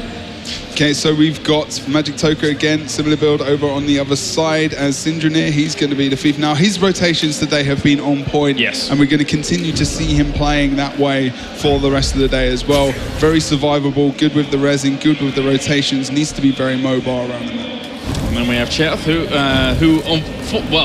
unfortunate for his opponent, seems to get Rampage over and over and over with his Elixir X. And it's something that's been doing big damage. And even the Tornado when he wanted it at the very opportune time. And that was, it was still quite useful in that situation. And it's like a lot of RNG behind that, you know. You never know what you're going to get, but it seems to be he seems to be his day, you know. It feels like an Abjurd day to a degree. So we're going to have to see whether or not that. And a big change up for him in this tournament is that Soldier's Amulet for that tank ability. Then, of course, we have Fantaram and Wakey. I'm grouping these guys up together because it's double Dagger Elementalist going down that fire line. Yeah, exactly. Lots of burning damage coming out. Very offensive, the fire earlier as well. We've seen Fantaram on many occasions and pretty much always going to far or on a point on his own, starting that charge with that fiery great sword. and then we see the rest of the team +1ing or so later on as well. And then finally we have Mr. Nos on the Necromancer, as these two teams look good to go here into the grand final of the World Tournament Series in Cologne. So far, thank you very much for joining us, ladies and gentlemen. You've been a fantastic crowd out there, and we will now launch into the final between Orange Logo and the Absurd. It's Europe versus America once again to determine who is walking away with $25,000, who is walking away with that trophy on stage right now as we begin the countdown. Dan, I couldn't be more excited. No, there is no way we can. And everyone's excited here, especially on stream. We know you're out there watching as well. We get to know who you think's going to win the final. So we watch these initial crosses coming out. Everyone's stealth movement at the moment. So we see Nos going over towards that hinge node, of course, and Wakey going up towards the mid. As we predicted, Fantaram going far push. Orange Logo not looking to defend that node, as they know that Fantaram is a formidable opponent there, of course, as well. Yeah, big commitment and loop around here already for Orange Logo, going towards Keep. Swagmaster X, aka Denshi, going to try and rival off against Wakey, with Sintronia coming in from the back lines as well. Wakey taking quite a bit of damage, going to have to try and jump on away, but Sintronia is well on his heels, really wanting to fire out, and then Magic Toka likewise gets kind of caught in the crossfire in the end, and may end up paying for it, but he's trying to get away desperately. Yeah, jumps into the shell. Oh, wow, the burning ticks as well. Just as Freylina comes into the point, able to get out there, using that Shadow Refuge and that survivability. And Chafe, you see him popping that tornado, enables him to survive. Nos going down over on that hinge point means that they will pick up the cap over on that side of the map, but we will see Magic Toka coming in as well over on that point. Yeah, not too bad a start there for Orange Logo, but at the same time, of course, Fantaram had the far point away from him because he is Fantaram. That's just what he does. He rotates on around towards the Keep as well, looking to pressure on towards stage and trying to stall this out for quite a while, and he can do for quite a bit. He's used his Armor of Earth, he's used his Cleansing Fire, so if he gets in a little bit of trouble, he's going to have to lightning flash out of there. Yeah, and he's very capable of doing that. He's got great places to do this. These steps above the Keep, of course, but Lockdown Cleave comes out onto Wakey here, and Fantaram is feeling the pressure, trying to get that res up. It's not going to be worth his time. I think Orange Logo are going to pick this kill up. Yeah, they may do. They're also potentially going to get Nos. He's in Death Shroud currently over towards the henge, and with Sintronia adding that +1 to it, Nos is going to fall down again. They're getting themselves the kills here and there. It's funny because they've got 15 points themselves, most of it just being from kills because they haven't been able to capture a point yet. Again. This keeps happening every single game we see them playing. And then it's almost like they know they're really putting down their opponents, getting the kills, and then they evolve through the game. You know, they let them have that lead, but then they break their spirit almost in the degree where they can get those kills. But I don't think that's the case here. Freylina does get a rest here as well, over towards that key point. Whenever people die in that position, specifically in this matchup between Orange Logo and the Absurd, I always get a bit scared, because that was where we had that crazy team wipe in WTS Boston, and it was absolutely insane from that point on. Swagmaster X. Is Tage going to get him? Might be able to get him up here.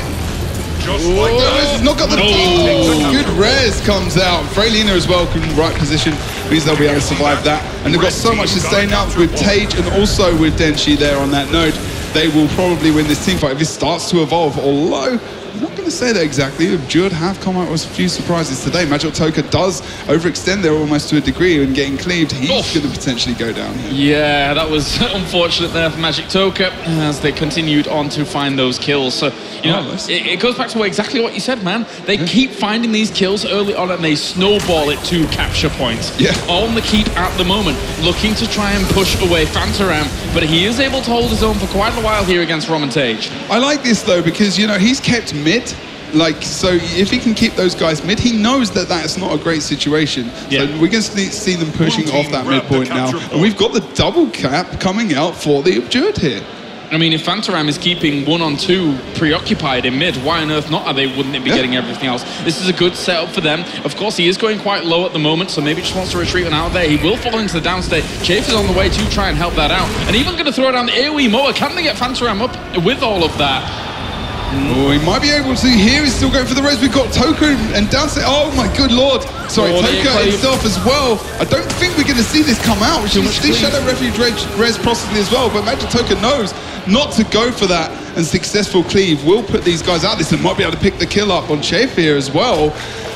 Rom is trying to go for the follow-up there. Should be able to get the kill. He does indeed. Yeah, really. And then we'll see at that point on the side taken by Orange Logo. Really prioritizing the kills here. Wakey is also taking quite a lot of damage here, and Orange Logo really piling on the pressure. They're such an aggressive team, and the thing is that it finally twigs in my mind as to how they really play out against like the Absurd, especially in almost every single engagement. They're getting the upper hand, and it slowly chips away at the Absurd to the point where they're caught out of position. They're having to rally back from their home point to all these nodes, and then slowly Orange Logo is able to capture all these positions. I mean, Orange Logo are winning the fights. Like, this is all fair to say, but also they're not really keeping the caps for long. They're making a few mistakes. Like, they're not making their way back to the points as quickly as we would like them to probably do that, or the team, sorry. So they're actually being caught out a little bit here and there. They're getting the kills, but then they're getting to this point where they're not actually getting back on the node and defending them.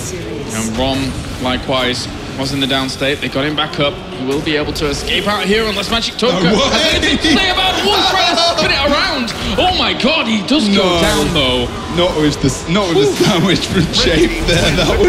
That was immense. Almost got away with it. Tage is going to come in for the res here. Is he going to be able to get it? He's so close. Uses the shield as well. And gets him up again.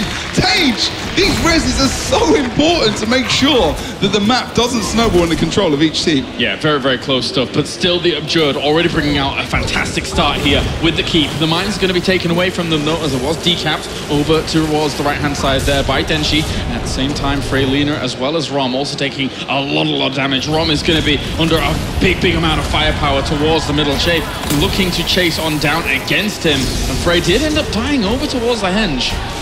Yeah, unfortunately, Frey over there on that henge point. Also, Syndranir as well, down on this node with Nos. And also +1 from Magic Toka there, winning that 2v2 in the end. Really great movement from Majurb now on the map, and great positions as well. And Denshi is trying to hold this 1v1 with Fantaram, over on the mine node. The Absurd have got momentum. They have got momentum behind them at the moment. Considering the win that they just took off TCG, you can see it from map to map to map. At the moment here on the Forest, they are looking fantastic. Rom is also down. The Orange Logo need to regroup. They need to recompose themselves and find a place that they can stage, because otherwise they're going to hit themselves into the 3-cap if they're not careful. Yeah, this is entirely possible as well. But the thing is, now the Absurd need to be careful, because they're pushing into enemy territory when they're respawning, and they're going to be in a team fight. They don't want to be in this situation, and maybe, to be honest, maybe the Absurd will push it. Fantaram has to get out of there. He was caught in between like 4 members of Orange Logo then. I think he managed to get an updraft from like every single one of them, correct me if I'm wrong, but regardless of what actually happened, it doesn't really matter, because he keeps himself alive. They still have the 2 points that aren't being contested. Orange Logo are looking for the fight, not for the points here. That's a big lead that they've established. That's almost 300-point lead. And this is exactly what happened in Boston. We've been in this situation before. The Absurd have a lot more work to do than Orange Logo. We're doing okay here. Orange Logo taking a lot of damage though across every single member. Fantaram just holding on, just going to move away here from mines. Realizes he doesn't really need to contest that. This is a good thing. Him not overcommitting to that position and looking for kills elsewhere, as they do get onto Freylina and bringing him down low. Can they get the cleave? There's the Shadow Refuge as well. Nos is also down in the mix of all of this. And Syndranir as well. Syndranir's gone down. We actually get to see 3 members of Orange Logo down here. Do you remember that situation we were in before in Boston? It's the complete 4 members of the Absurd down and mid. Orange Logo. Orange Logo crumble under the pressure of that big team fight there. The Absurd get themselves a fantastic win in mid-map, and that's going to mean that they can easily just control all these points once again. Very difficult for Orange Logo to mount some kind of comeback now. There's just so much energy at the moment in this Absurd team, and they're really rotating well around the map. They're able to hold their own. Frey is now in a 1v1 situation with Fantaram, which I'm not sure is really that advantageous, but now Rom can come in, they can 2v1 in a nice to a nice degree, but still they're going to get a lot of damage coming onto them from Fantaram. Able to cleave. He's able to line of sight very well here as well. And Tage has gone down here as well now. Yeah, so has Denshi. He was trying to miss one. Syndranir, epic res! good job with that stealth res there, but Tage still down, of course, over on that midpoint. No chance he's going to be res there by Rom, unfortunately, and that's going to put the Orange Logo boys in a bit of an awkward situation now. 250 points behind. Very, very difficult. Only 6 minutes left on the clock. They're going to have to try and mount some kind of miraculous comeback here with another big team fight somehow, some way. It almost feels as if in this game, as much as, yes, they were prioritizing kills, it's like they were doing it way too much in this game.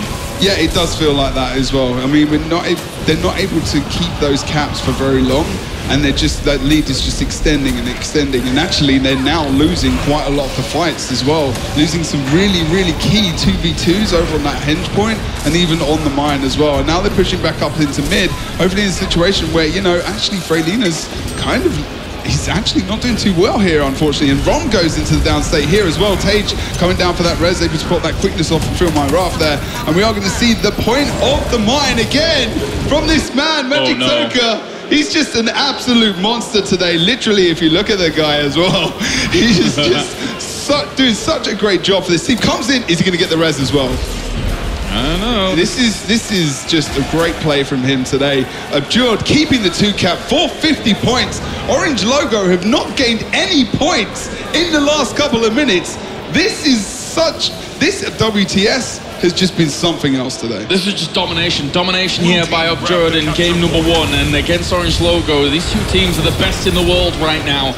The Orange Logo have had no gain of traction at all whatsoever here in this first game. They're still trying to look for some kind of comeback, but with 473 points on the clock, they could walk over to a boss and tickle it for all they care. And they'd be able to take the victory. It's so true. And the thing is, last time when we were here, the Abjured were not able to take a game off them at that tournament. Yeah. And in this one, they're about to take the first game. Yeah, this is the first one that they've taken in many a set. As Orange Logo here in this first game crumbled a little bit. Maybe their tactics were a little bit off point here. Not the usual Orange Logo we would see. Yeah, I mean, like you said earlier as well, there was a lot of confidence. They were getting those kills. But now, really, I mean, I think the confidence is with the Abjured. Like, it just feels like it's shifted. Yeah, I think Abjured have looked fantastic here in game number 1. Yeah, they've lost the caps here. There's 3 minutes 40 left on the clock. But as I said, all they have to do is whatever they're damn well like now. They can get themselves kills off if they want to. They got themselves 1. They could easily put on pressure against Freylina here and then get themselves another 5 points. And then from that point onwards, 4 points left in it, it's totally fine. Although, saying that, we've seen some pretty crazy stuff in the past. I mean, Orange Logo have to play ridiculously flawlessly right now to come back. We've only got 3 minutes left. They need boss kills. They need a free cap. It's just not doable, surely, at the moment with that 4 point. This remainder, we're going to see that Denchi is in the downstate now. He's going to use that Vapor Form to just drop below. They're not giving up. Look at Sinjin. He's going in for the rest here. He's going to get him up.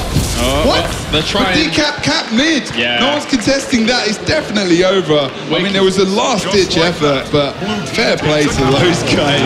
Well played, the Abjured. Game number 1 goes to them. They have to win 2 series here in the grand final as they come from the lower bracket. But that is a great start to their campaign, especially a great boost to their confidence. And with how they were able to dismantle TCG going on to Temple of the Silent Storm, I can only suspect that this first series might be under wraps for them. It's not over yet, though. Yeah, I mean, I think the Orange Logo are not expecting that from them at all. And like you said exactly, they did dispense some TCG in that map. And now they've got to go up against these guys. Like, you know, TCG defeated Orange Logo on Temple. So how well is this going to go for these guys? I mean, if they can win these fights, if they can get these kills around the map, they might be able to do it in that way. They don't have to rotate. They're not going to rotate in the same way as TCG, you know. We've seen a Mesmer on TCG. As Orange Logo, they're going to go for those kills. And if Abjured is spread too thin because of their consistency and their tankability as well on the map, they could really get punished here. But you know, confidence is with the Abjured again. Definitely. It looked like the momentum factor was really going into it. As you can see there. Champions versus champions. Of course, the defending champions here. And Rom leads the charge. He's got to step it up now. He's got to bring a whole new level of intensity if he's wanting to beat the Abjured. Because in that first game, the Abjured looked so on point. That's the strongest game we've seen from the Adjured all tournament long, I feel, considering the caliber of their opponents. Yes, no, I agree, and that domination to a degree as well, and those winning those 2v2 fights that I mentioned before, and some of those team engagements, which Orange Logo almost won nearly every single time on Boston. Yeah, you know, I mean, almost a polar opposite there towards the end of that game. Of course, Orange Logo did start out nice. You know, it was okay for them. It wasn't like they were, you know, kind of, it was going way out of their control. But later on, the spark wasn't there for Orange Logo. It wasn't quite the mystical moment that we had in Boston, but they still have a good amount of room. They still have another series in hand. They have other maps in hand, because this first series isn't even over yet. But if you even look at the Abjured, they just look in a better place right now. Even just looking on the count, yeah, even just looking towards Toka there, you know, they look a bit more happier, a bit more chirpy about their position at the moment. Syndrome wants his name on that one. He's like, he's the only one here who hasn't. Yeah, I was about to say, he's the only guy in these rosters that doesn't have his name on that trophy. Yeah. That's interesting. Orange Logo have done a good job. They've been very dominating today in this tournament, and they're surprised. I think they're surprised themselves that happened. Of course, we have the advantage, you know, as well. The Abdur did have some practice and play before that map just then as well versus TCG. So, you know, they've really come off something, off the back of something very confident and morale building, where they can really push that into the next game. And I cannot say enough how awesome these guys look. They just look like they're focused, they're ready, and they're ready to take this series, go into the last one and take this cup. Yeah, they're looking on point, looking really on point. Our game is about to begin. Game number 2 on the way here between Orange Logo, as Rom looks intense to start things off. And we will have Orange Logo going up against the Abjured. Game number 2 with the Abjured leading 1-0. Frey's going to pick up close for his team as well. I didn't spot any changes. I didn't actually check the builds very quickly as we were talking about the game here. And now we actually can see Tage stealthed up, moving towards potentially mid or the close point, depending on the split of the Abjured here as well. And they're actually going to have to try something else. And this map not being their most advantageous, of course, they could put them into that losing series position. We'll see how this is going to play on out here. Let's be a little bit careful about the start of all of this. At least they've got themselves their own close points, which will be able to give them a little bit of a buffer here, allow them to keep up. But very, very important, they're already seeing Fantaram, as per usual, getting himself onto this far point, trying to rival it, and also even Nos is here as well. So a little bit of a change around. They're really, really putting pressure here, and they actually get the decap. Great by Nos and Fantaram. Yeah, indeed. I mean, Frey is in a really horrible position here. He can't 1v2 these guys. He can barely 1v1 almost those guys as well. And he's going to fall into the downstate there. Then she's going to try and go for the save, but not really, because he's low himself as well. As Magic Tonka is able to follow with the potential kill here. And they get it off as James comes in as well to a perfect position. And we're looking for a res from anyone here. Syndrome are not able to push in to that position. And again, the Abjured punish Orange Logo for potentially a mispositioning of their players. Punish piling on the pressure here. Orange Logo look a little bit lost on this map to start things off, especially when it was going up against CCG. Can't really call that fully yet.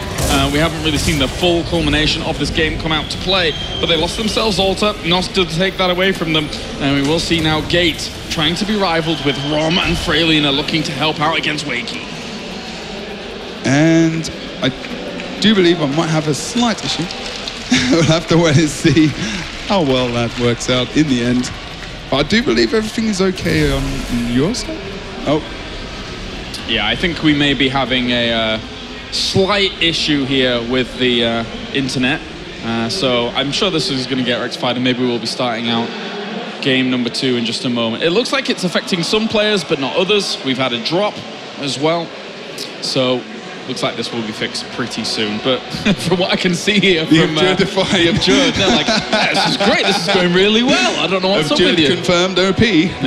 There you go. It's Mr. Time again. Oh, yeah, well, that tricky guy. I don't know, man. I don't know. He wants to affect the other games as well. But, exactly. Oh, well. So, I think we may have to restart this game. Obviously, going into this second one here on Temple, there was Not really much in it. If I look at your screen, for example, where you have lagged out, it was 25 points to 46. So not exactly, you know, the biggest of deals. So I think a restart is totally fine. Yeah, it's important at this stage of the tournament that that's what happens, because we don't want to see, you know, that kind of thing happen early in the game and, you know, it doesn't get replayed. That's obvious that that's a replay. So, yeah, it gives Orange Logo a minute as well to just, you know, regain something from this. You know, we're seeing the fury, we're seeing that aggression, we're seeing the hunger to a degree. I think Abjurd might want it more today. It looks like it at the moment. It does look like it. At least Orange Logo do have that small area for like kind of testing things to be able to give them, you know, a bit more confidence going through into the second series if they need it, of course, because that might actually come to fruition here, considering what we're already seeing in this first series. Crowd looking happy as well. It's a good. I don't know what they're cheering, but I'm sure it's good. I'm having a hard time hearing people. Oh, but at least there's a Char there. I want one of those. Char plushie. One day I will get one. You will. One day. I've actually got one for you. You do have one for me, but you've forgotten it, haven't you? I haven't forgotten it. That's just insane to even suggest. Yes, you have. You've forgotten it. Well, oh well. I'll get that off you eventually. Okay. Actually, my map rotation is also a little bit bugged out, I think. So maybe we'll have to get full reconnects here going very, very soon between all of us, not only the players, but also the casters. That's him and me. But we've done quite a bit together so far. We've done quite a bit. Not only we were in Boston together, but now here in Cologne as well. How have you enjoyed this tournament so far? Because the games that we've seen here throughout the entire day have been really on point for me. Yeah, no, it's been a beautiful day. We've had a good crowd as well. Twitch chat apparently is quite lively. I mean, it's been a good set of games. Yeah, well, I guess I don't need to say that as well. But hello, Twitch, as well. I hope you guys are all well and you're enjoying today and the tournament, of course. But like you said, you know, we've had a lot of good series. Yeah. Like at the Boston, it was mainly Orange Logo, mainly Abjurd, mainly that story. It wasn't like the extension of TCG and, you know, the how the Chinese teams have actually been just evolving and getting better as a team and actually doing better in these tournaments. So it's been overall, these tournaments are getting bigger, they're getting better, and they're getting more competitive as well.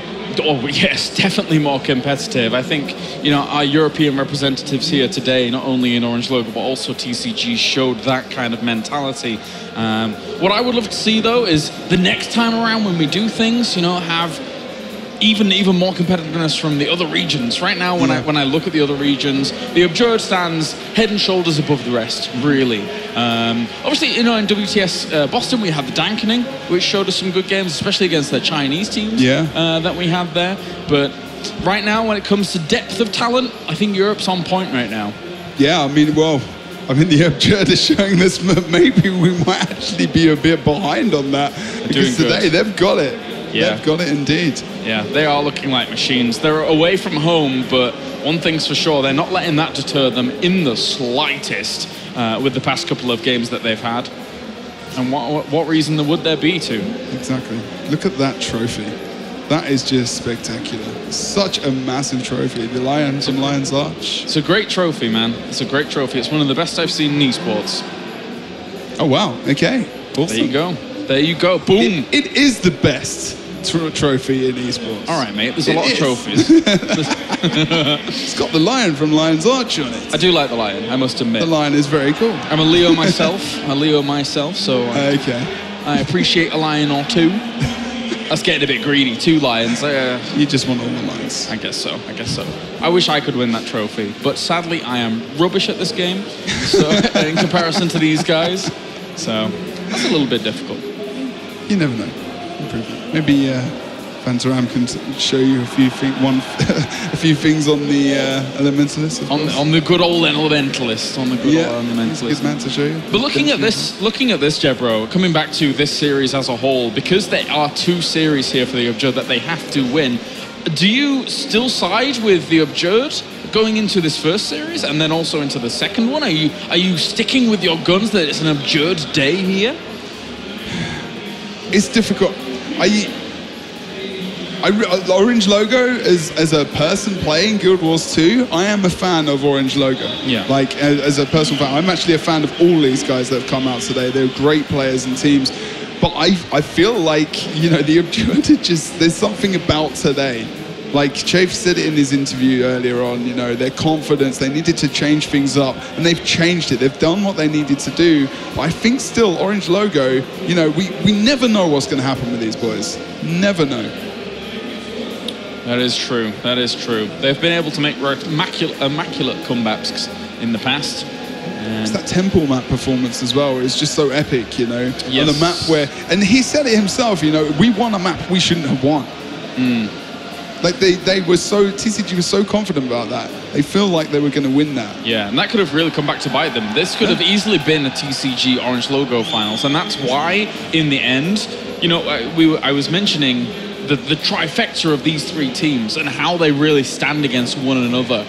Because in the European scene, it's not like Orange Logo completely dominates TCG. Far from it. I think they, you know, they are trading wins back and forth at the moment, considering their lineups in an online stage, right? Yeah, completely. I mean, it's just to and from all the time. I mean, on me, as we just waiting for these problems to be sorted out. But like you said, you know, like we're both saying all day again, that we've been here. It's been a long tournament today. We've seen fantastic games. We're seeing again the Abjurd and Orange Logo.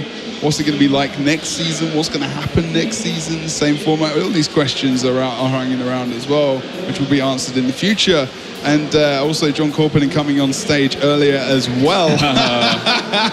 Look at the man himself today. He's done a fantastic job. Yes. Mr. Magic Toka there as well. In the crowd, a little bit of a wink. I don't know what that means. Fairly confident, maybe. He's a chirpy guy. He's a chirpy guy. I think we're still taking just a little bit of time here to solve the internet issues. So, ladies and gents, we are going to go to a small break. And when we are back, it's going to be the World Tournament Series Finals between the Orange Logo and the Abjurd. You're no ordinary gamer. These are no ordinary gaming desktops. With a commitment to quality, uncompromising performance, and jaw-dropping design, Alienware pushes the limits to bring you the gaming experience you crave, because you demand nothing less than the ultimate gaming experience.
Die Reise eines Helden ist voller Prüfungen. Es gilt, Tapferkeit zu beweisen, Verluste zu ertragen, Schlachten zu schlagen. Helden gehen durch das Fegefeuer der Entschlossenheit, Weisheit und Stärke. Die Reise führt ins Ungewisse. Und sie nimmt kein Ende. Sinn der Reise ist es, zur Legende zu werden.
All right, welcome back to the World Tournament Series here for Guild Wars 2, as we're about to get back into game number 2. Lots of twos in this sentence. I'm not sure where I'm really going with it, other than the fact that there will be a potential second series, number 2, if the Absurd are able to win this one. Greatest intro ever, Dan. Greatest. Well, I mean, it's true. It's true. You're not lying. Yeah. I mean, it's very true, because on the second map on Temple, as we were talking about before, the defeat of TCG earlier today on a map which people feel that they probably should have won. And the Absurd have taken the first game. They took no games in Boston. This is different. This is a different situation. And EU are on home turf. Yes. And America want to come over and, you know, they want to show that they can do it over here. They want to take our jobs? Is that what you're saying, Dan? Is that what you're saying? America's coming here to take our jobs? Take Orange Logo's. I see what you're saying. Oh. All right. Well, Orange Logo, got to work against them. Yeah, I get what you mean, though. There's a feeling in the air. The Absurd here are just really bringing something very, very special to these games. As the match is about to begin once again, game number 2. Complete reset here in game number 2. Of course, from that position that we disconnected there in that previous attempt to get into this game. Temple of the Silent Storm, 3 seconds remain as Orange Logo once again go up against the Absurd. See how well they split here as we see the red team coming out down towards the midway. Are we actually going to go see a same or similar rotation here? Frehlina doesn't want to get kept in that same situation he was in with Fantaram. Fantaram always going too far. Like, I don't think we've really seen many other situations where that's not been the case. Magic Toka getting that stealth and moving over to support him potentially, even Chafe as well. So we've got 3 members of the Absurd kind of in the wings, where the rest of the Orange Logo members are actually engaged or moving or closer to an engagement here. And Wakey's having a bit of a difficult time actually trying to line of sight the 3 members that were putting on pressure against him down towards gate. Gonna have to run away down through the tunnels here, but I'm not sure it's gonna work out. He's gonna fall into the downstate very quickly. Likewise, Nos over here is having a bit of a difficult time of actually being able to rival the altar as well. So already a pretty good start here for Orange Logo. Yeah, indeed, and Rom's gone into that Rampage low state. Oh, nice, breaks it up with that Elixir X throw, and also nice Elixir S possible rest here as well. Magic Toka is going to go into Vamp form there as well and try and get out of the point. Again, a good play from Magic Toka here, and also from Chase. Nos is very low again as he goes into down state there. Tage and the rest of the members going for that potential down. Tage should be able to pick up this kill here, and we will see the Orange Logo pick up potentially a second node as Chase moves over towards, just crossing stillness now and start to move back towards the point that they have indeed. Yeah, Rom was really trying to look to power down Nos there, and in the end finally does get him down. Now the rotation on towards gate, trying to find some traction here, but Rom did take a lot of damage. Denshi's already down elsewhere though, actually in the thick of things, and so is Rom. So overcommitment here from Orange Logo doesn't really pay off at all. But like Tage is still there, and there's only a couple of members, and Magic Toka's there as well. Going to pull out the block from that focus. He's going to get that Feel My Wrath prog back up soon as well, but he's not going to be able to get Rom up. And that's 2 members of the Orange Logo down as well, and Tage now is going to have to be in a position where he holds that node. Watching Chafe now, and also Nos over on that altar node.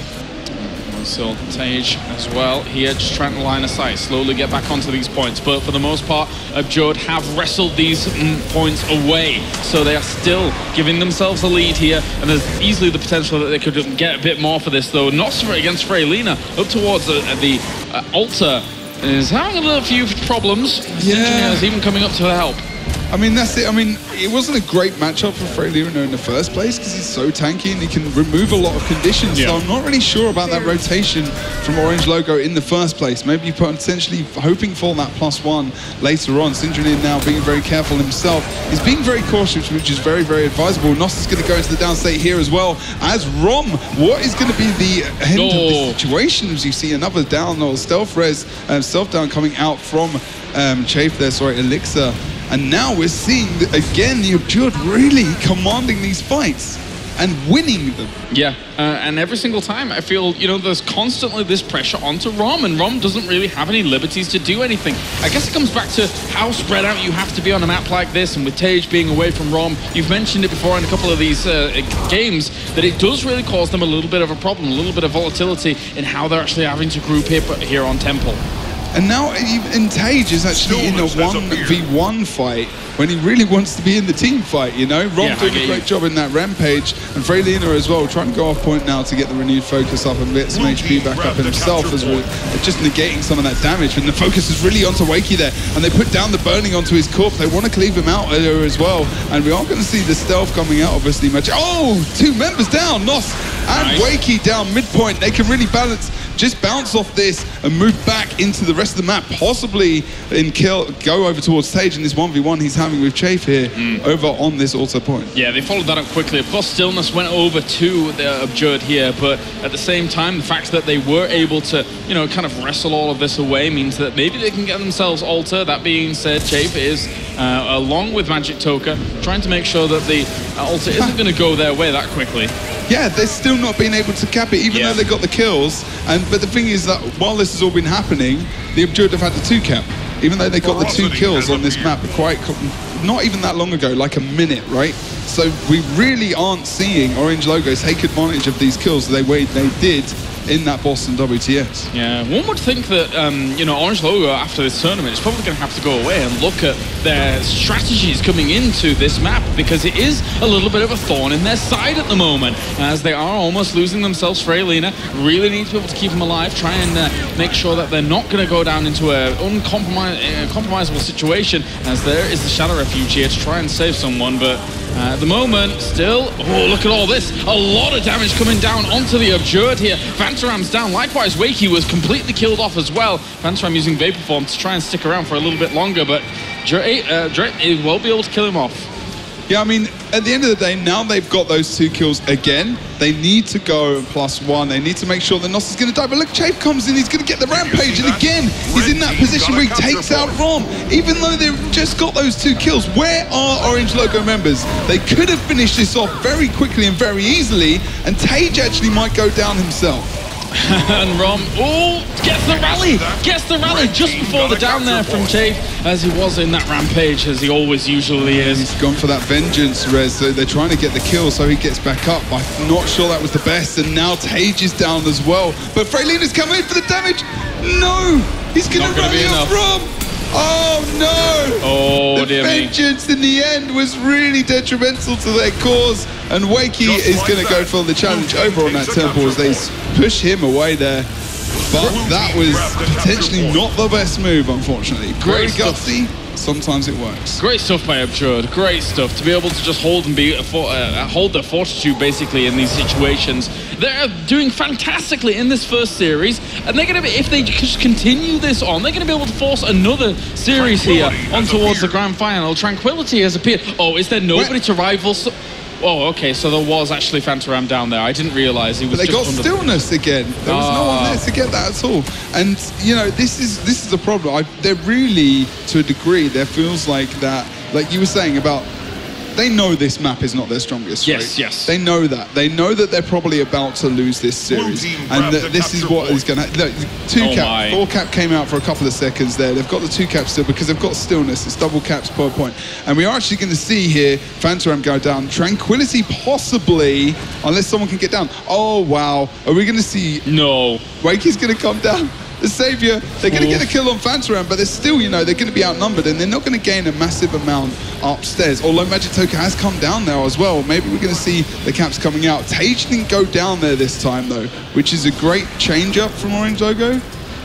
We'll just have to see how that goes in the rest of this game. Yeah, they're looking for another miraculous upset here somehow. They're looking for another really big turnaround. It's going to be difficult. Tempo's been taken here by Orange Logo. Maybe that's the beginning of a comeback here for them, as Rom is going up against Chafe once again and having a bit of a difficult time. He still has Rampage available to him, but with Vantaram actually there as well, it's going to be difficult for Rom to really sustain and continue on, because, you know... He picks up a lot of damage against Chafe. As we've seen, yeah, it's very difficult, and the actual Moa from the tall belt ability as well. Rom will die here unless he gets some kind of support. It's all good trying to distract. The mobility.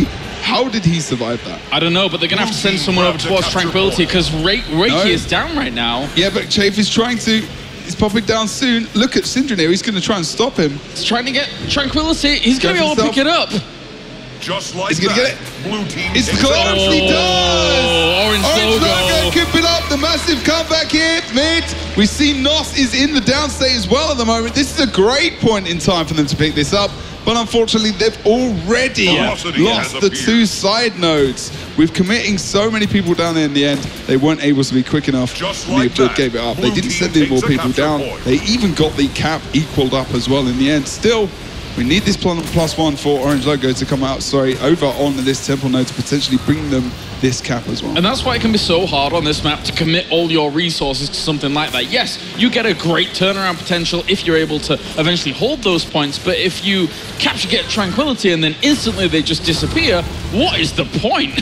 Literally, what is the point? Exactly. Doesn't make sense. You have to take advantage of that situation. And now, actually, the Absurd are starting to get the kills. There is no one in range. Rom knows that that fight is lost. He is leaving. He is hauling it to mid to try and make something of that. It's kind of almost like TCG. You know, they know they're not winning a fight, so they just rotate around the map, try to outnumber elsewhere. But the thing is, they've not got the pause, so they can't do that kind of thing very quickly. So they have to try and get Nos down quite quickly here as well. Goes into play, which gives them a lot of tankability once again. When he comes out of that, he's going to be very susceptible to a lot of damage. And this is what they're trying to do. They're just trying to burn him down as it is. Going to Syndrome, having a look at him. Stillness comes out. We've got the auto put cap as well for the Absurd. They are 130 points ahead. Syndrome goes down as well. They're going to be able to reset the bracket here very, very quickly if the Orange Logo don't do anything about it. Nos being unpressured pretty heavily at the moment, doesn't have any Death Shroud really at all. Does manage to get himself a little bit back up, and they will be able to turn this round onto Denchinier as he's going to end up going. I said Denchinier is not on the, but anyway, regardless. Looks like Phantom's going to be able to bring him down. Yeah, indeed, and that's going to be the end of Tage as well. Over on the Temple. This is a strong lead that is coming across. That's 2 cap with Stillness. 3 cap with Stillness. Oh my God. What? The Absurd are looking absolutely fantastic here on Temple, and Orange Logo, I think they're all but done here, surely. How are you supposed to mount a comeback from here? Right, let's remember this, right? Boston. No.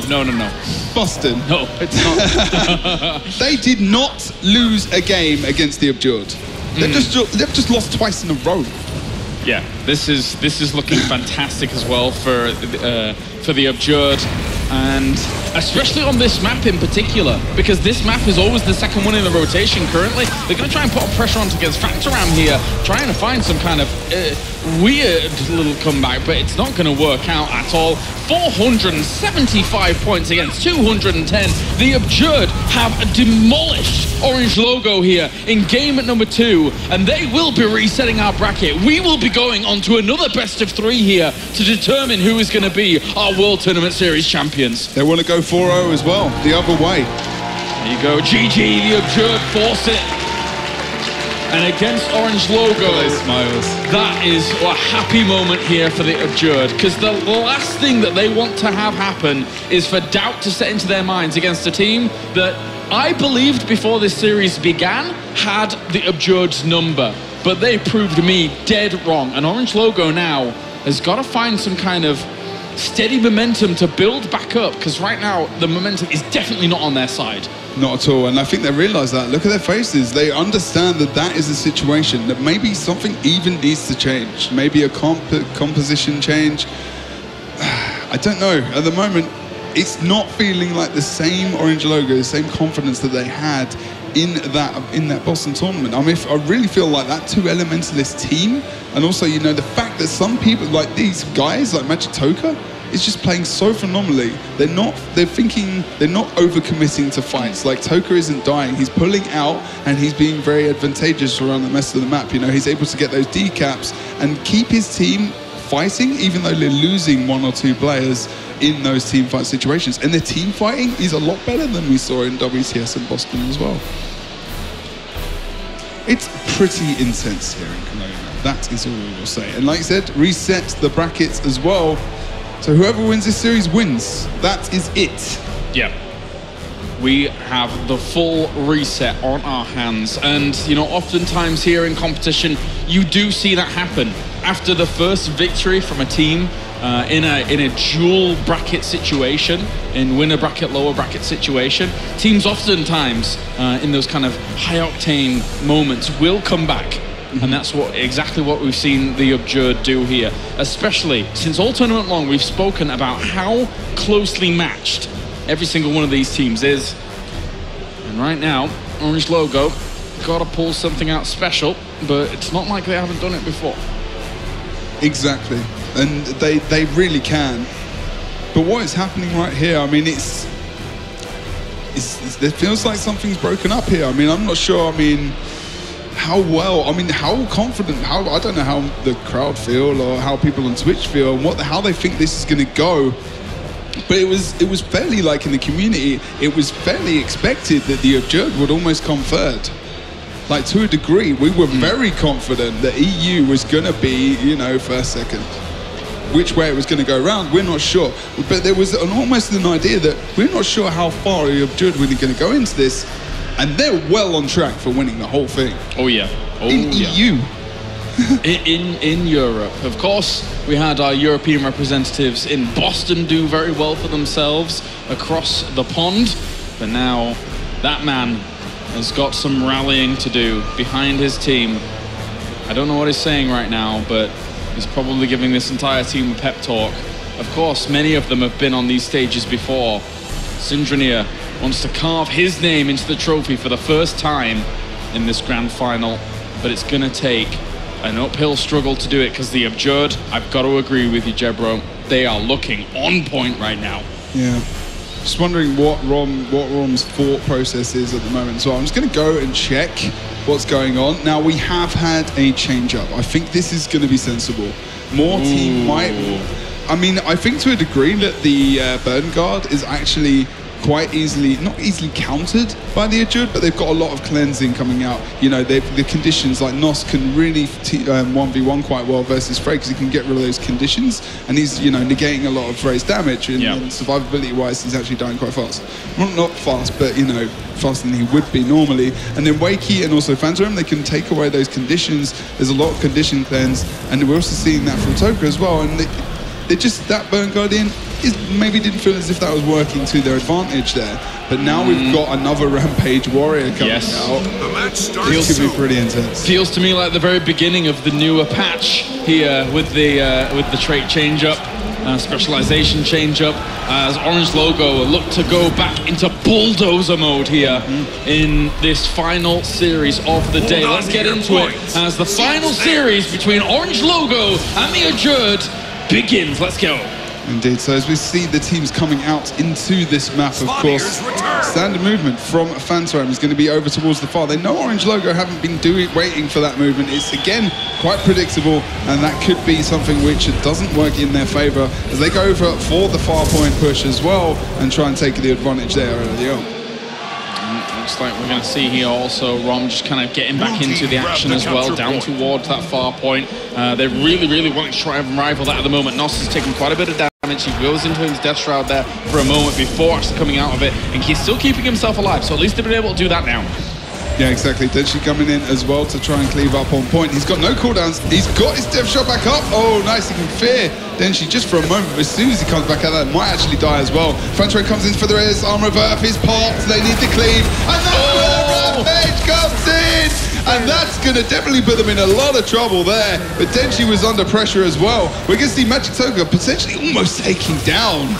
Whoa, almost took down Rom there, but it's going to go down Chafe as well. And this is a three-man wipe on this Henge node. They've changed things. This is what Orange Logo needed to come back with some kind of confidence in this series. Yeah.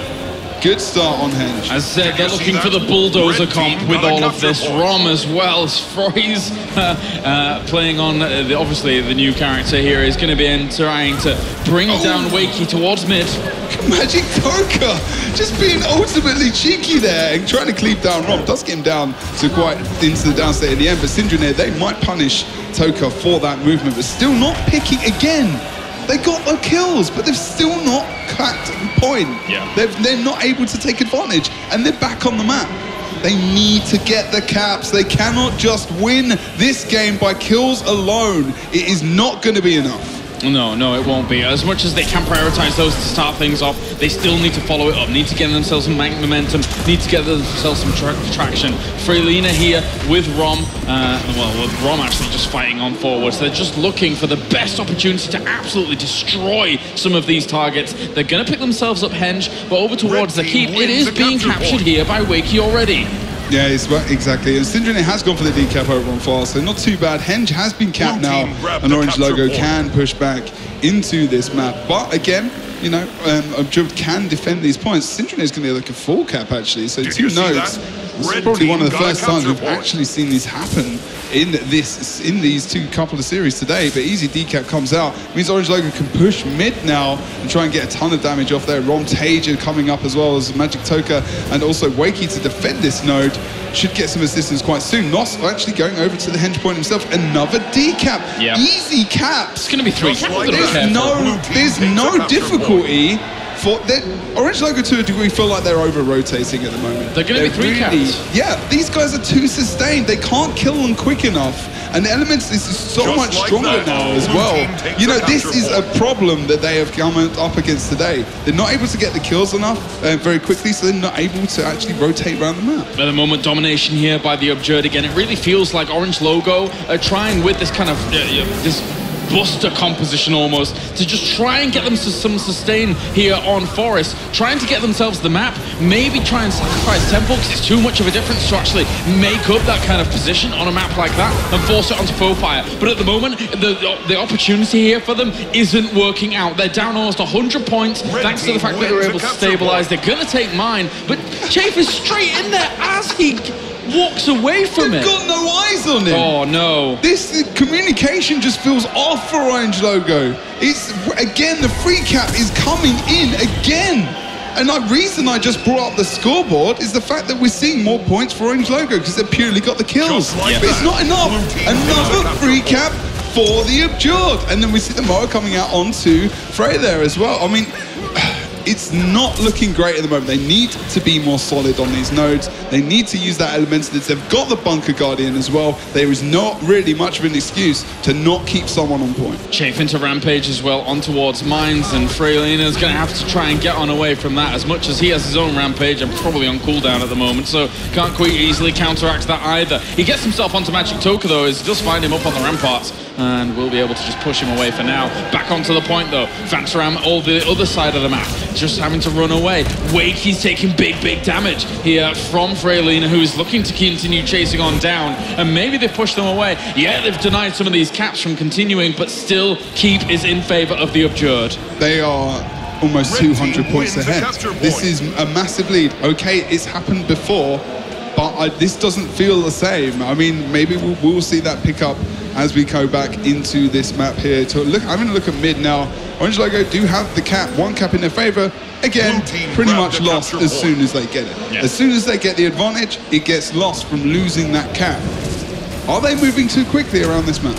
At least they pummeled down Frantaram during this fight, and also they're going to get themselves Wakey as well. Maybe they can try and use this as a momentum swing here, but still putting on the power against Wakey. Chafe, the Mo comes out from Rom, and he picks up Wakey. Great moves there to be able to get him live. Yeah, good job. Combination of Magic Toka there and Chafe when we go back up to the top. We've got still a nice Moa, which stopped any kind of extra damage coming out. And Chafe doesn't get what he wants to there. Coming back out of it, he's just going to tank on node and trying to offer up some extra cleave onto that point. 2 points contested at the moment. They need to get the decap at Henge, but the thing is they've got the respawn coming out of Magic Toka and other members if they potentially get these kills. It's all about Orange Logo getting the kills at the moment, but it's not about getting the caps. And Abjurd's disengage potential that they've been using all these fights long have been really good to slow the game down a little bit, whilst they know that they have the point lead now. They know that they have even the cap lead now with the Henge.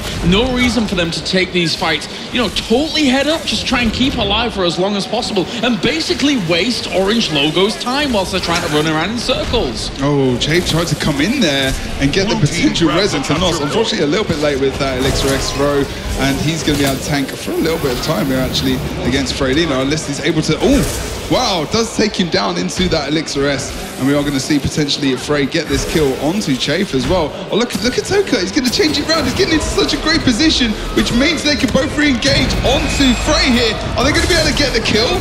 And this is going to be a great comeback around in this 2v2, but Frey so low, Chafe about same level of HP. Frey's going to go down to conditions. Look at Nos there, just over in the corner, able to just pick him off as well. Syndrome trying to pick him up. Will be able to get Freylina out of all of that situation as Magic Toka very much so in the thick of things. He is going to fall into the downstate and they should be able to pick up the kill on towards Nos eventually here. Who's also quite low. Magic Toka in the no man's land, he will go down. But still, you keep like you pointed out before, they keep getting the kills, but can they turn it around? Can they get themselves the points? They've got mine at the moment, but they need more than that. They definitely do. Exactly. At least they're defending it currently. But we've got the Elementalist, we've got the Engie, we've only got Denshi here. He wants to leave point now, and because they've had the pressure, maybe he could have stayed on node. But they're going off point to get the kill. This is not helping. Like, they could have waited for him to come onto node, so they could have kept the point, and they might actually lose the cap completely. They may have had enough sustain to stay on point. At the moment, they're just capping back for keep. There's 6 minutes 50 left on the clock. Not done just yet. Orange logo here. Let's say with this bulldozer style of this double warrior rampage comp, they have one rampage just about to come off cooldown here, with Rom potentially going to be able to use that. Tornado is here for Chafe though, and not exactly what he'd love, but Rom in the end also being pushed off of this point. We'll see Denshi as well going to have to retreat on out of there. Wakey did end up falling over towards the henge. He wants to get back on the points, challenge it against Freylina, but Freylina will pick up that kill. Yeah, indeed, he's having a look at mid now as well, as Tage is probably going to just stay, might stay on node. They've got the decap, but the Toka is just stealthed up. He'll be able to just, he's actually going for the follow-up. He doesn't want to, he wants to make sure they don't get the contestation over on that mine node, and maybe it would have been better if we'd seen someone staying over towards that midpoint there as well. So we grab the camera and try and get back over here. We see the Rom is in the downstate, down comes out from Chafe there again, being very, very confident and focused on what their jobs are in this map. We've still got cap for each team at present. Orange logo will pull out the 2 cap, but the problem there was we did have another down coming out. Vaporform goes in for Denshi. Are they going to be able to get the rest from the Shadow Refuge? So much cleave comes out as well. Not sure this is going to happen. Oh, he's still in stealth. I don't think that's going to be risked there by the guys. It looks like Syndrome is going to come back over towards this henge node. Now we're actually seeing the decaps coming out. Even Tage going for a bit of a cheeky decap there as well. Not really the job of the Bunker Guardian, but being more sustained on point. To be fair, they're catching up. I mean, they've got henge, they've got themselves keep here at Orange logo. They're somehow, some way, kind of just changed up their mentality completely midway through this game, and they've completely changed their focus. That being said, keep has gone away though. Chafe has been able to steal that away from them. It's only henge that they have at the moment, and Tage is being able to rival Phantaram over to the right-hand side here on the mines, but apparently doesn't want to do that fight any longer with the rotation changing up, Denshi going in. Yes, that's much better. I mean, unfortunately, now it's going to take time for that to work out. Where are they going to push now? Are they going to push to mid, or are they going to push over towards the mine? But unfortunately, Orange logo have lost that henge node as well. So many conditions coming out to Frey. Needs to be very careful. He's going to go into the downstate here as well. Syndrome tries to pull out the Shadow Refuge to get the res, but so much cleave means he's not going to be able to commit, and we're potentially going to see the downstate of here. But Tage is going to come in. He's going to be able to rescue everything. He is indeed. Orange logo members back up, and in this fight, we're going to see also Syndrome quite low himself. But look at the Abjured being so sustainable on point, are going to be able to keep it in their favor, and their lead is extending here. Yeah, that was fantastic actually. I mean, not only from being able to keep or at least contest the point, but also from Orange logo to have that rotation in and out of people being able to pop their cooldowns, be able to get the reses. Eventually, they even win that fight with Nos going down over there, and they will actually get themselves henge. Freylina and the boys here from Orange logo, really well orchestrated considering they are very behind at the moment. Yeah, exactly. Maybe there was a little bit too many. There was too many points gained by the Abjured there. I mean, now they need to roll over this point, and they're doing what they did earlier, but they need to make sure they get it done. They need to get Chafe down. They need to pick this target that they're going to be. Oh, Moa comes out. That Elixir X Pro is so awesome for the Abjured at present. They need to get them off node. Wakey almost going down here. I don't think we're going to see a potential rest coming out. All of we did. see we did see the res. I was so surprised at how quick that was. Fantaram and also Chafe there. We must have had an Elixir S res, but good movement from the Abjured here. A decap on the Henge as well. Brings the Abjured into awesome rotations on this map. Yeah. Not too difficult either, really. Orange Logo, with that rotation coming out, needed someone to be heading over to mine to at least try and keep things stable. But yeah, 3-cap once again. The Abjured here are looking absolutely fantastic in the reset bracket. The keep is going to go away from them in favor of potentially Rom here, but still, Tage trying to shake off Fantaram to get over towards mine. It's not going to be successful. Fantaram backs off towards that position. And as long as they hold these 2 caps down, this is going to be an Abjured victory again. What game would this be? Number 3? Yes, in a row. Absolutely intense. I cannot believe this is happening. This is so different to what we expected. We've been talking about this all day. Although I did say that versus TCG, they would win, but I'm not sure I felt it against Orange Logo. They're looking great. They're looking great at the moment. 25 points on the board. That's all they need here for Abjured to try and just eke out an advantage here in the reset bracket alone. Tage going up against 3 members. Magic Toko, Fantaram, as well as Wiki, looking to just power on down. Syndroneer was there as well, but it's not going to be enough. They're not going to be able to take the mine away. It looks like we are going to see game number 1 go over to the Abjured here in this final best of 3.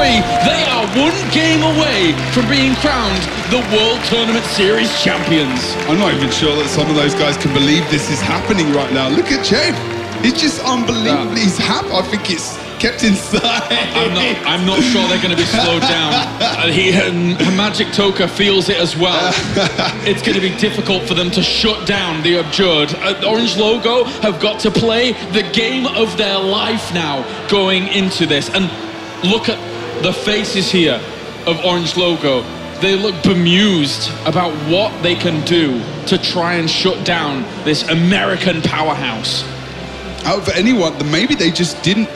People's focus were maybe on the wrong team today. And the main focus everyone had felt like it was on TCG when, you know, the Abjured were missed, you know? We forgot about the tankability, the sustainability of that team, you know? The fact that, you know, they went back home. After that Boston event, they regathered themselves, and they're pretty happy with themselves at the moment, you know?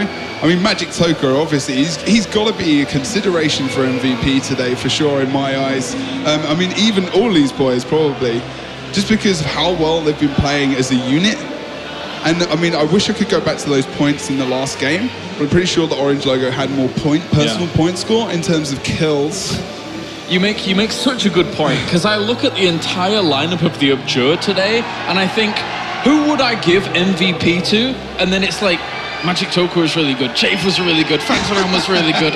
This is so difficult. They've all played out of their minds. Ever since that first loss that they had, they have played out of their minds. It's been quite the ride here we've seen as the Abjured look to claim themselves a 2nd World Tournament Series championship. Also, not over. We have a maximum of 2 games left. Yep. Orange Logo, we know what they're like. They can come back from anything. But what have they got to come back on? They've got to come back on to the Temple map, indeed. Well, the Abjured did it earlier on today versus TCG, who would be obviously favoured on this map as well. So why can't Orange Logo do it? And if anyone can, maybe it's those guys. But you've got to give it to the Abjured at the moment. As you can see the camera behind those boys at the moment. They're pretty confident that maybe they're going to take it. They're going to take it after this game. I can't believe Temple is where we potentially end this, and with how Abjured have looked on Temple all day long, I am leaning to them now. I will eat my hat, I will eat my words. At the moment, they look on an absolute roll. How are you supposed to shut down this team when they have gathered this much pace? It's exactly the same as how Orange Logo were going, you know. I remember seeing almost the Abjured in that similar kind of emotional state, but I think Orange Logo are a little bit more even disturbed by it, almost like they can't believe that this is happening. This says it all. Show the score screen, because right now Abjured are all ready to go. That's the kind of momentum that they have right now. They all want to get going right now. Orange Logo taking their time, taking a few moments to try and collect themselves, because this is tense for them. They are the previous World Tournament Series champions. But it's going to be difficult. Yeah, indeed. Apologies, All right. just checking something out here. Well, we are just having a few moments of their time.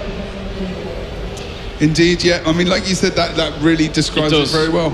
Yeah. I mean, how we are waiting for Orange Logo. They need to try and pull something out here. That double warrior comp worked quite well as well, but will it work on this map? I really like double elementalists on this map if you're not using a Mesmer, because you can hold things up.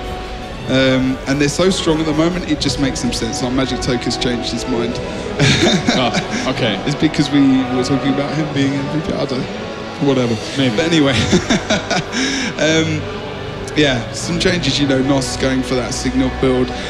Where Nos had actually maybe not a lot of problems in the last WTS, but he was focus targeted a lot because Necro felt as a weaker class in that kind of meta area where, you know, the condition build or the power build is very susceptible to a lot of damage. It's changed over to the Warrior now. Frey has gone off out of the game now, so we are going to see him potentially relog and change the comp here. Wondering what he's going to roll, whether or not it's going to be an elementalist. Actually, that is something I think might be quite useful for Orange Logo to think about in this map. They've got to do something drastic. Yep. I think they really do have to do something drastic, especially considering the position that they found themselves in on this particular map. I mean, trying the double warrior comp to gain themselves what I believe would be then Forest, understanding that they won't win Temple, to then try and push them onto Foe Fire for their best shot. No. He is going for Mesmer. He's actually switching over to Mesmer. Oh my god. This is very well. Frey is Frey, man. Frey is Frey. He could play. He could make music like a band out of a flipping branch. You know, this boy is just ridiculously talented in Guild Wars 2. He can pick up a class and do something. You know, he brings these builds to life to a degree sometimes. I mean, this is the standard build PU with the extra shatter damage, going for the Moa there, as well as the Great Sword and a Sword Torch. Yep, going for the Sword Torch there as well. Pack Crew, not going for a Vamp. Generosity over there on the Torch as well. So maybe this is where we are going to see a big, massive, drastic change in the Abjured. Obviously not thinking about this is what's going to happen today with Orange Logo bringing out the Mesmer. Is it going to be successful though? This is quite the change up. I wasn't expecting them to do this. This is almost like last chance, right? It's last ditch effort. Yeah? They've got to do something here. They know they're really up against it, and they know they need to try and stifle the growth here of the Abjured, because right now the Abjured are on the top of the world. Yeah. They're on top of the world here. They are one game away from being crowned champions, and Orange Logo is going to bring out a Mesmer on this map to try and fix the problems that they've been having all day long on this map. As the countdown is about to finish up, it's going to be Orange Logo versus the Abjured. Game number 2 with the Americans leading 1-0. Okay, so as we come into this map now, Stealth Move comes out from also Syndranir and Freylina. And actually, if I think about it, whenever Syndranir plays with a Mesmer, he seems to come alive. But he's been playing together, he's been playing well today anyway, and we are going to see how well this goes up. Early initial engage onto Wakey, not going down too quickly here. He's going to go that Vapor Form. Look at Magitoka ready for the res. If he goes down, he's going to escape here. And oh, he is going to go into the downstate though, unfortunately for those guys. Is Magitoka going to go in for the res? He's just going to touch him here, just try and get him in stealth, and then move away. And he's not going to be able to Vapor Form. Too much cleave coming out from the Warrior, of course, of being Rob. Here over on the Temple now. Will be much difficult there for him, because he did pop his Shadow Refuge before. It would have been difficult to actually try and pick up his brethren and really make that work. But for now, Syndranir also taking some damage over towards the Temple. He's going to have to throw down Shadow Refuge himself. A bit of AoE cleave comes in there. He's hanging out just on the very edge of it, on the parameters, so he can try and go back onto Nos to help out Freylina here. And maybe they can get themselves a Nos kill. He's gone into Death Shroud to try and keep himself alive. Yeah, it needs to be careful here in this area because the amount of area damage, there we go. They're actually thinking about the caps as well as the kills. Yes. Because the sustain on no takes so long to get them into that down state. We can see Syndrome going down here. Tage is going to initialize that res. A good res comes out as well. There is only Phantom in this area. They need to disperse out of here quickly because they need to get to mid to make sure they're going to be able to keep the point. Rom going on node now needs to escape himself, and he's going to get knocked down here as well. We are probably going to see him go down, but Phantom going down himself over on that temple point, of course, will mean that things are still even on this map with Rom going down there in mid. Yeah, I'm going to keep a good eye on Freylina here and see how this Mesmer play is going to work out for him, because truly wasn't expecting it. It's one of the wild cards that they can try and bring out on Temple here to try and make their composition work. They take Nos! Bounce onto Nos very, very powerfully here, down towards the gate. Maybe they can be able to bring him down eventually.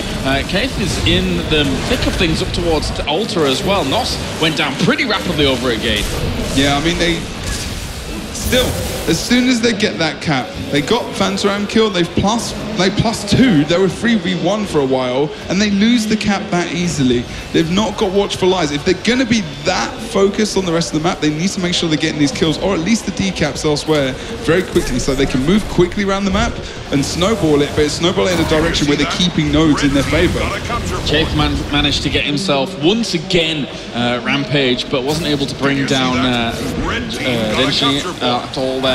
So just had to back on off, get himself healed up, go in again. But that being said, you know, look at this orange logo. Got themselves gate, got themselves temple.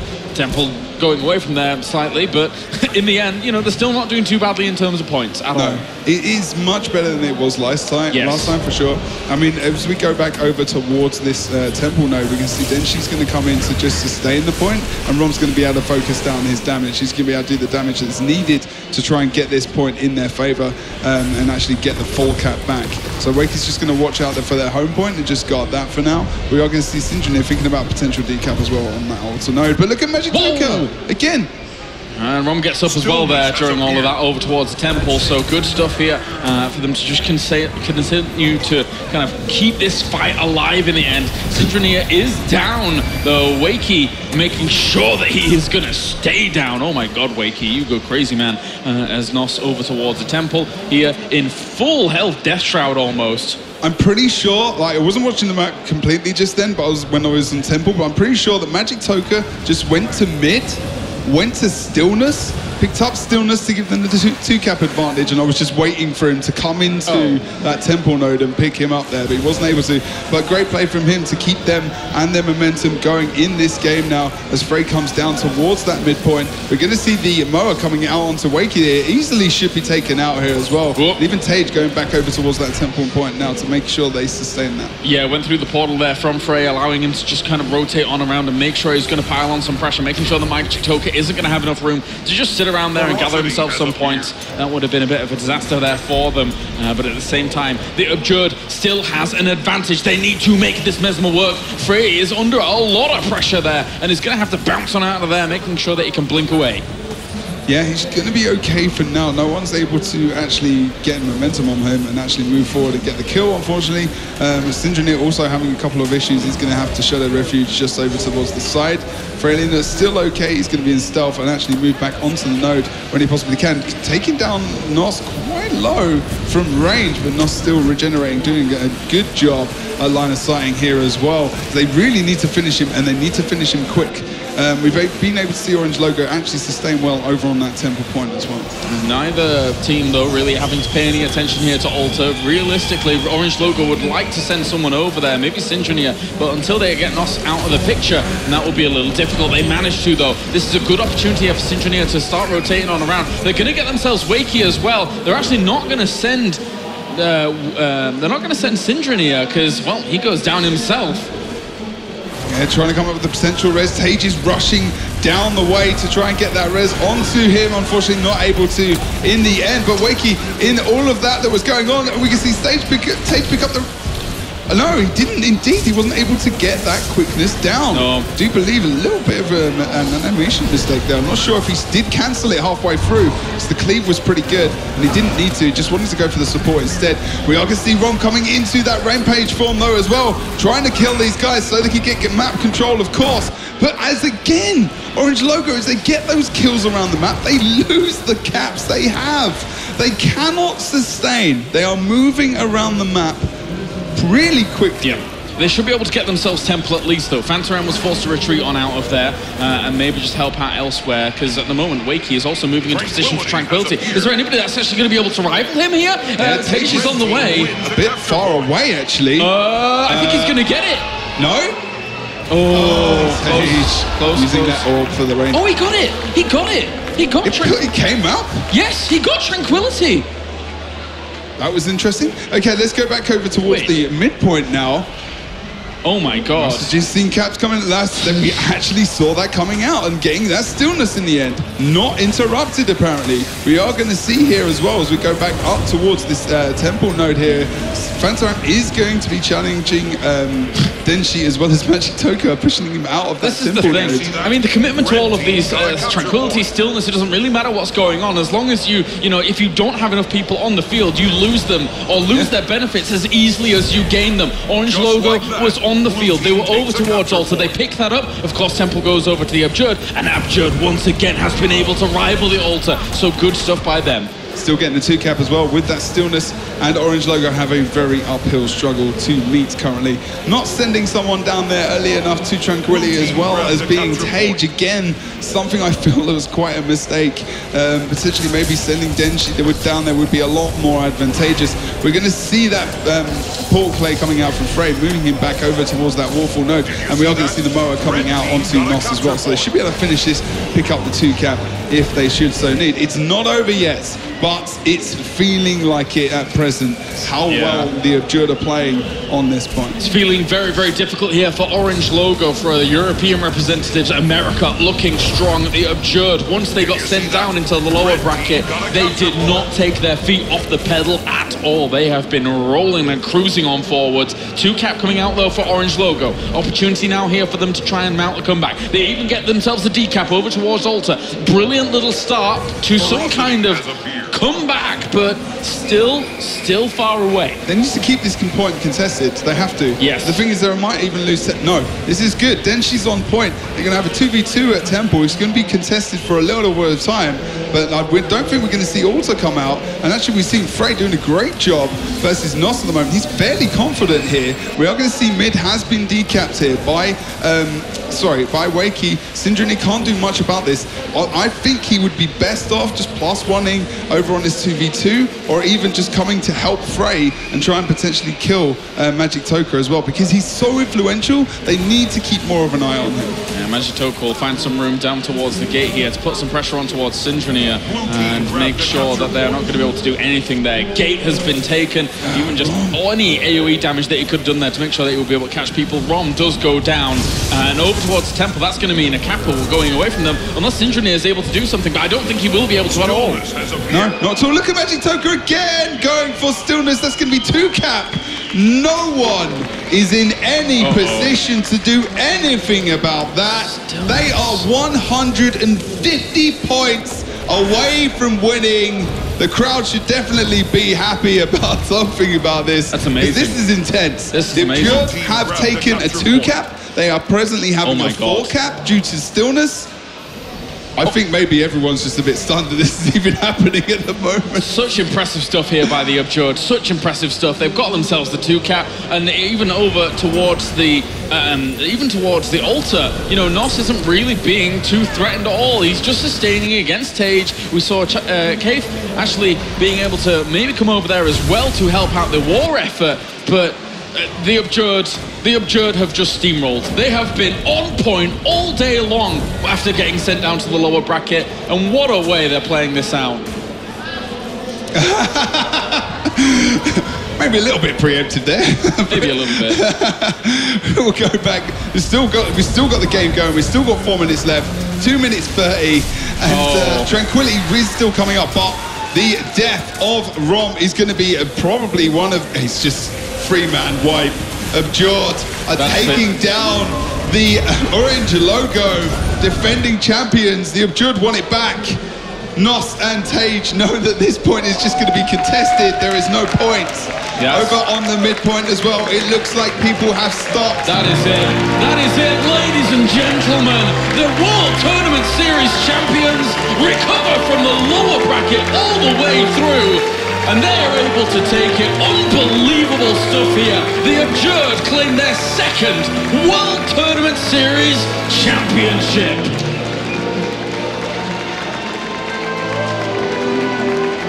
So not only have they come to the EU and taken that trophy back to an A, they have defeated Orange Logo now. 4 games in a row, coming back from that loser bracket, winning 2 full series. These boys deserve it. What an impressive performance here. And now we head over to Mitch. Take it away. What a scene we have here, ladies and gentlemen. After, of course, losing in Boston to this exact same Orange Logo team, the Abjord have done it. They've taken back their crown and their title, reclaimed the throne of the Kings of Tyria, as it were. The emotion is high, it's intense, that's for sure. My God, what an epic series. Losing 4 straight games to Orange back in Boston, they now rewrite history, win 4 in a row. Right here, where it really counts. We're going to catch up very briefly, of course, with 5Gage, get his thoughts on that game. Gentlemen, congratulations, 5Gage, come with me, let's have a chat. As I was just saying, you lost those 4 straight games to Orange back in Boston, and you've turned it all around now, of course, here in Cologne. Tell me, how does it feel? This is the revenge 4-0. It feels so good, you can't imagine how much this means to us. It's everything right now. We're so happy, we're so excited. This is everything we're feeling. It's the truth. It's so great. Of course, you know, looking back at the games as well, I don't want to go in too in-depth, but I mean, this is a team that wants to fight, and even when they did win those fights, you didn't let them have those control points. How'd you take the game away from them like that? We just found the secret. We kept Taser to the big fights, and we just won our small fights on the sides, and rotate out of the big fights every single time. We never fight them in big fights, and that's how we won. You forced Freylina off the Guardian, onto the Warrior, and onto the Mesmer, really making them try and come up with something. He's a great multi-classer, big respect, to play 3 classes so well, for sure. All right, gentlemen, come forward. Come forward, of course. We're going to have John on the stage as well to present the check, of course, as well as the prizes. $25,000.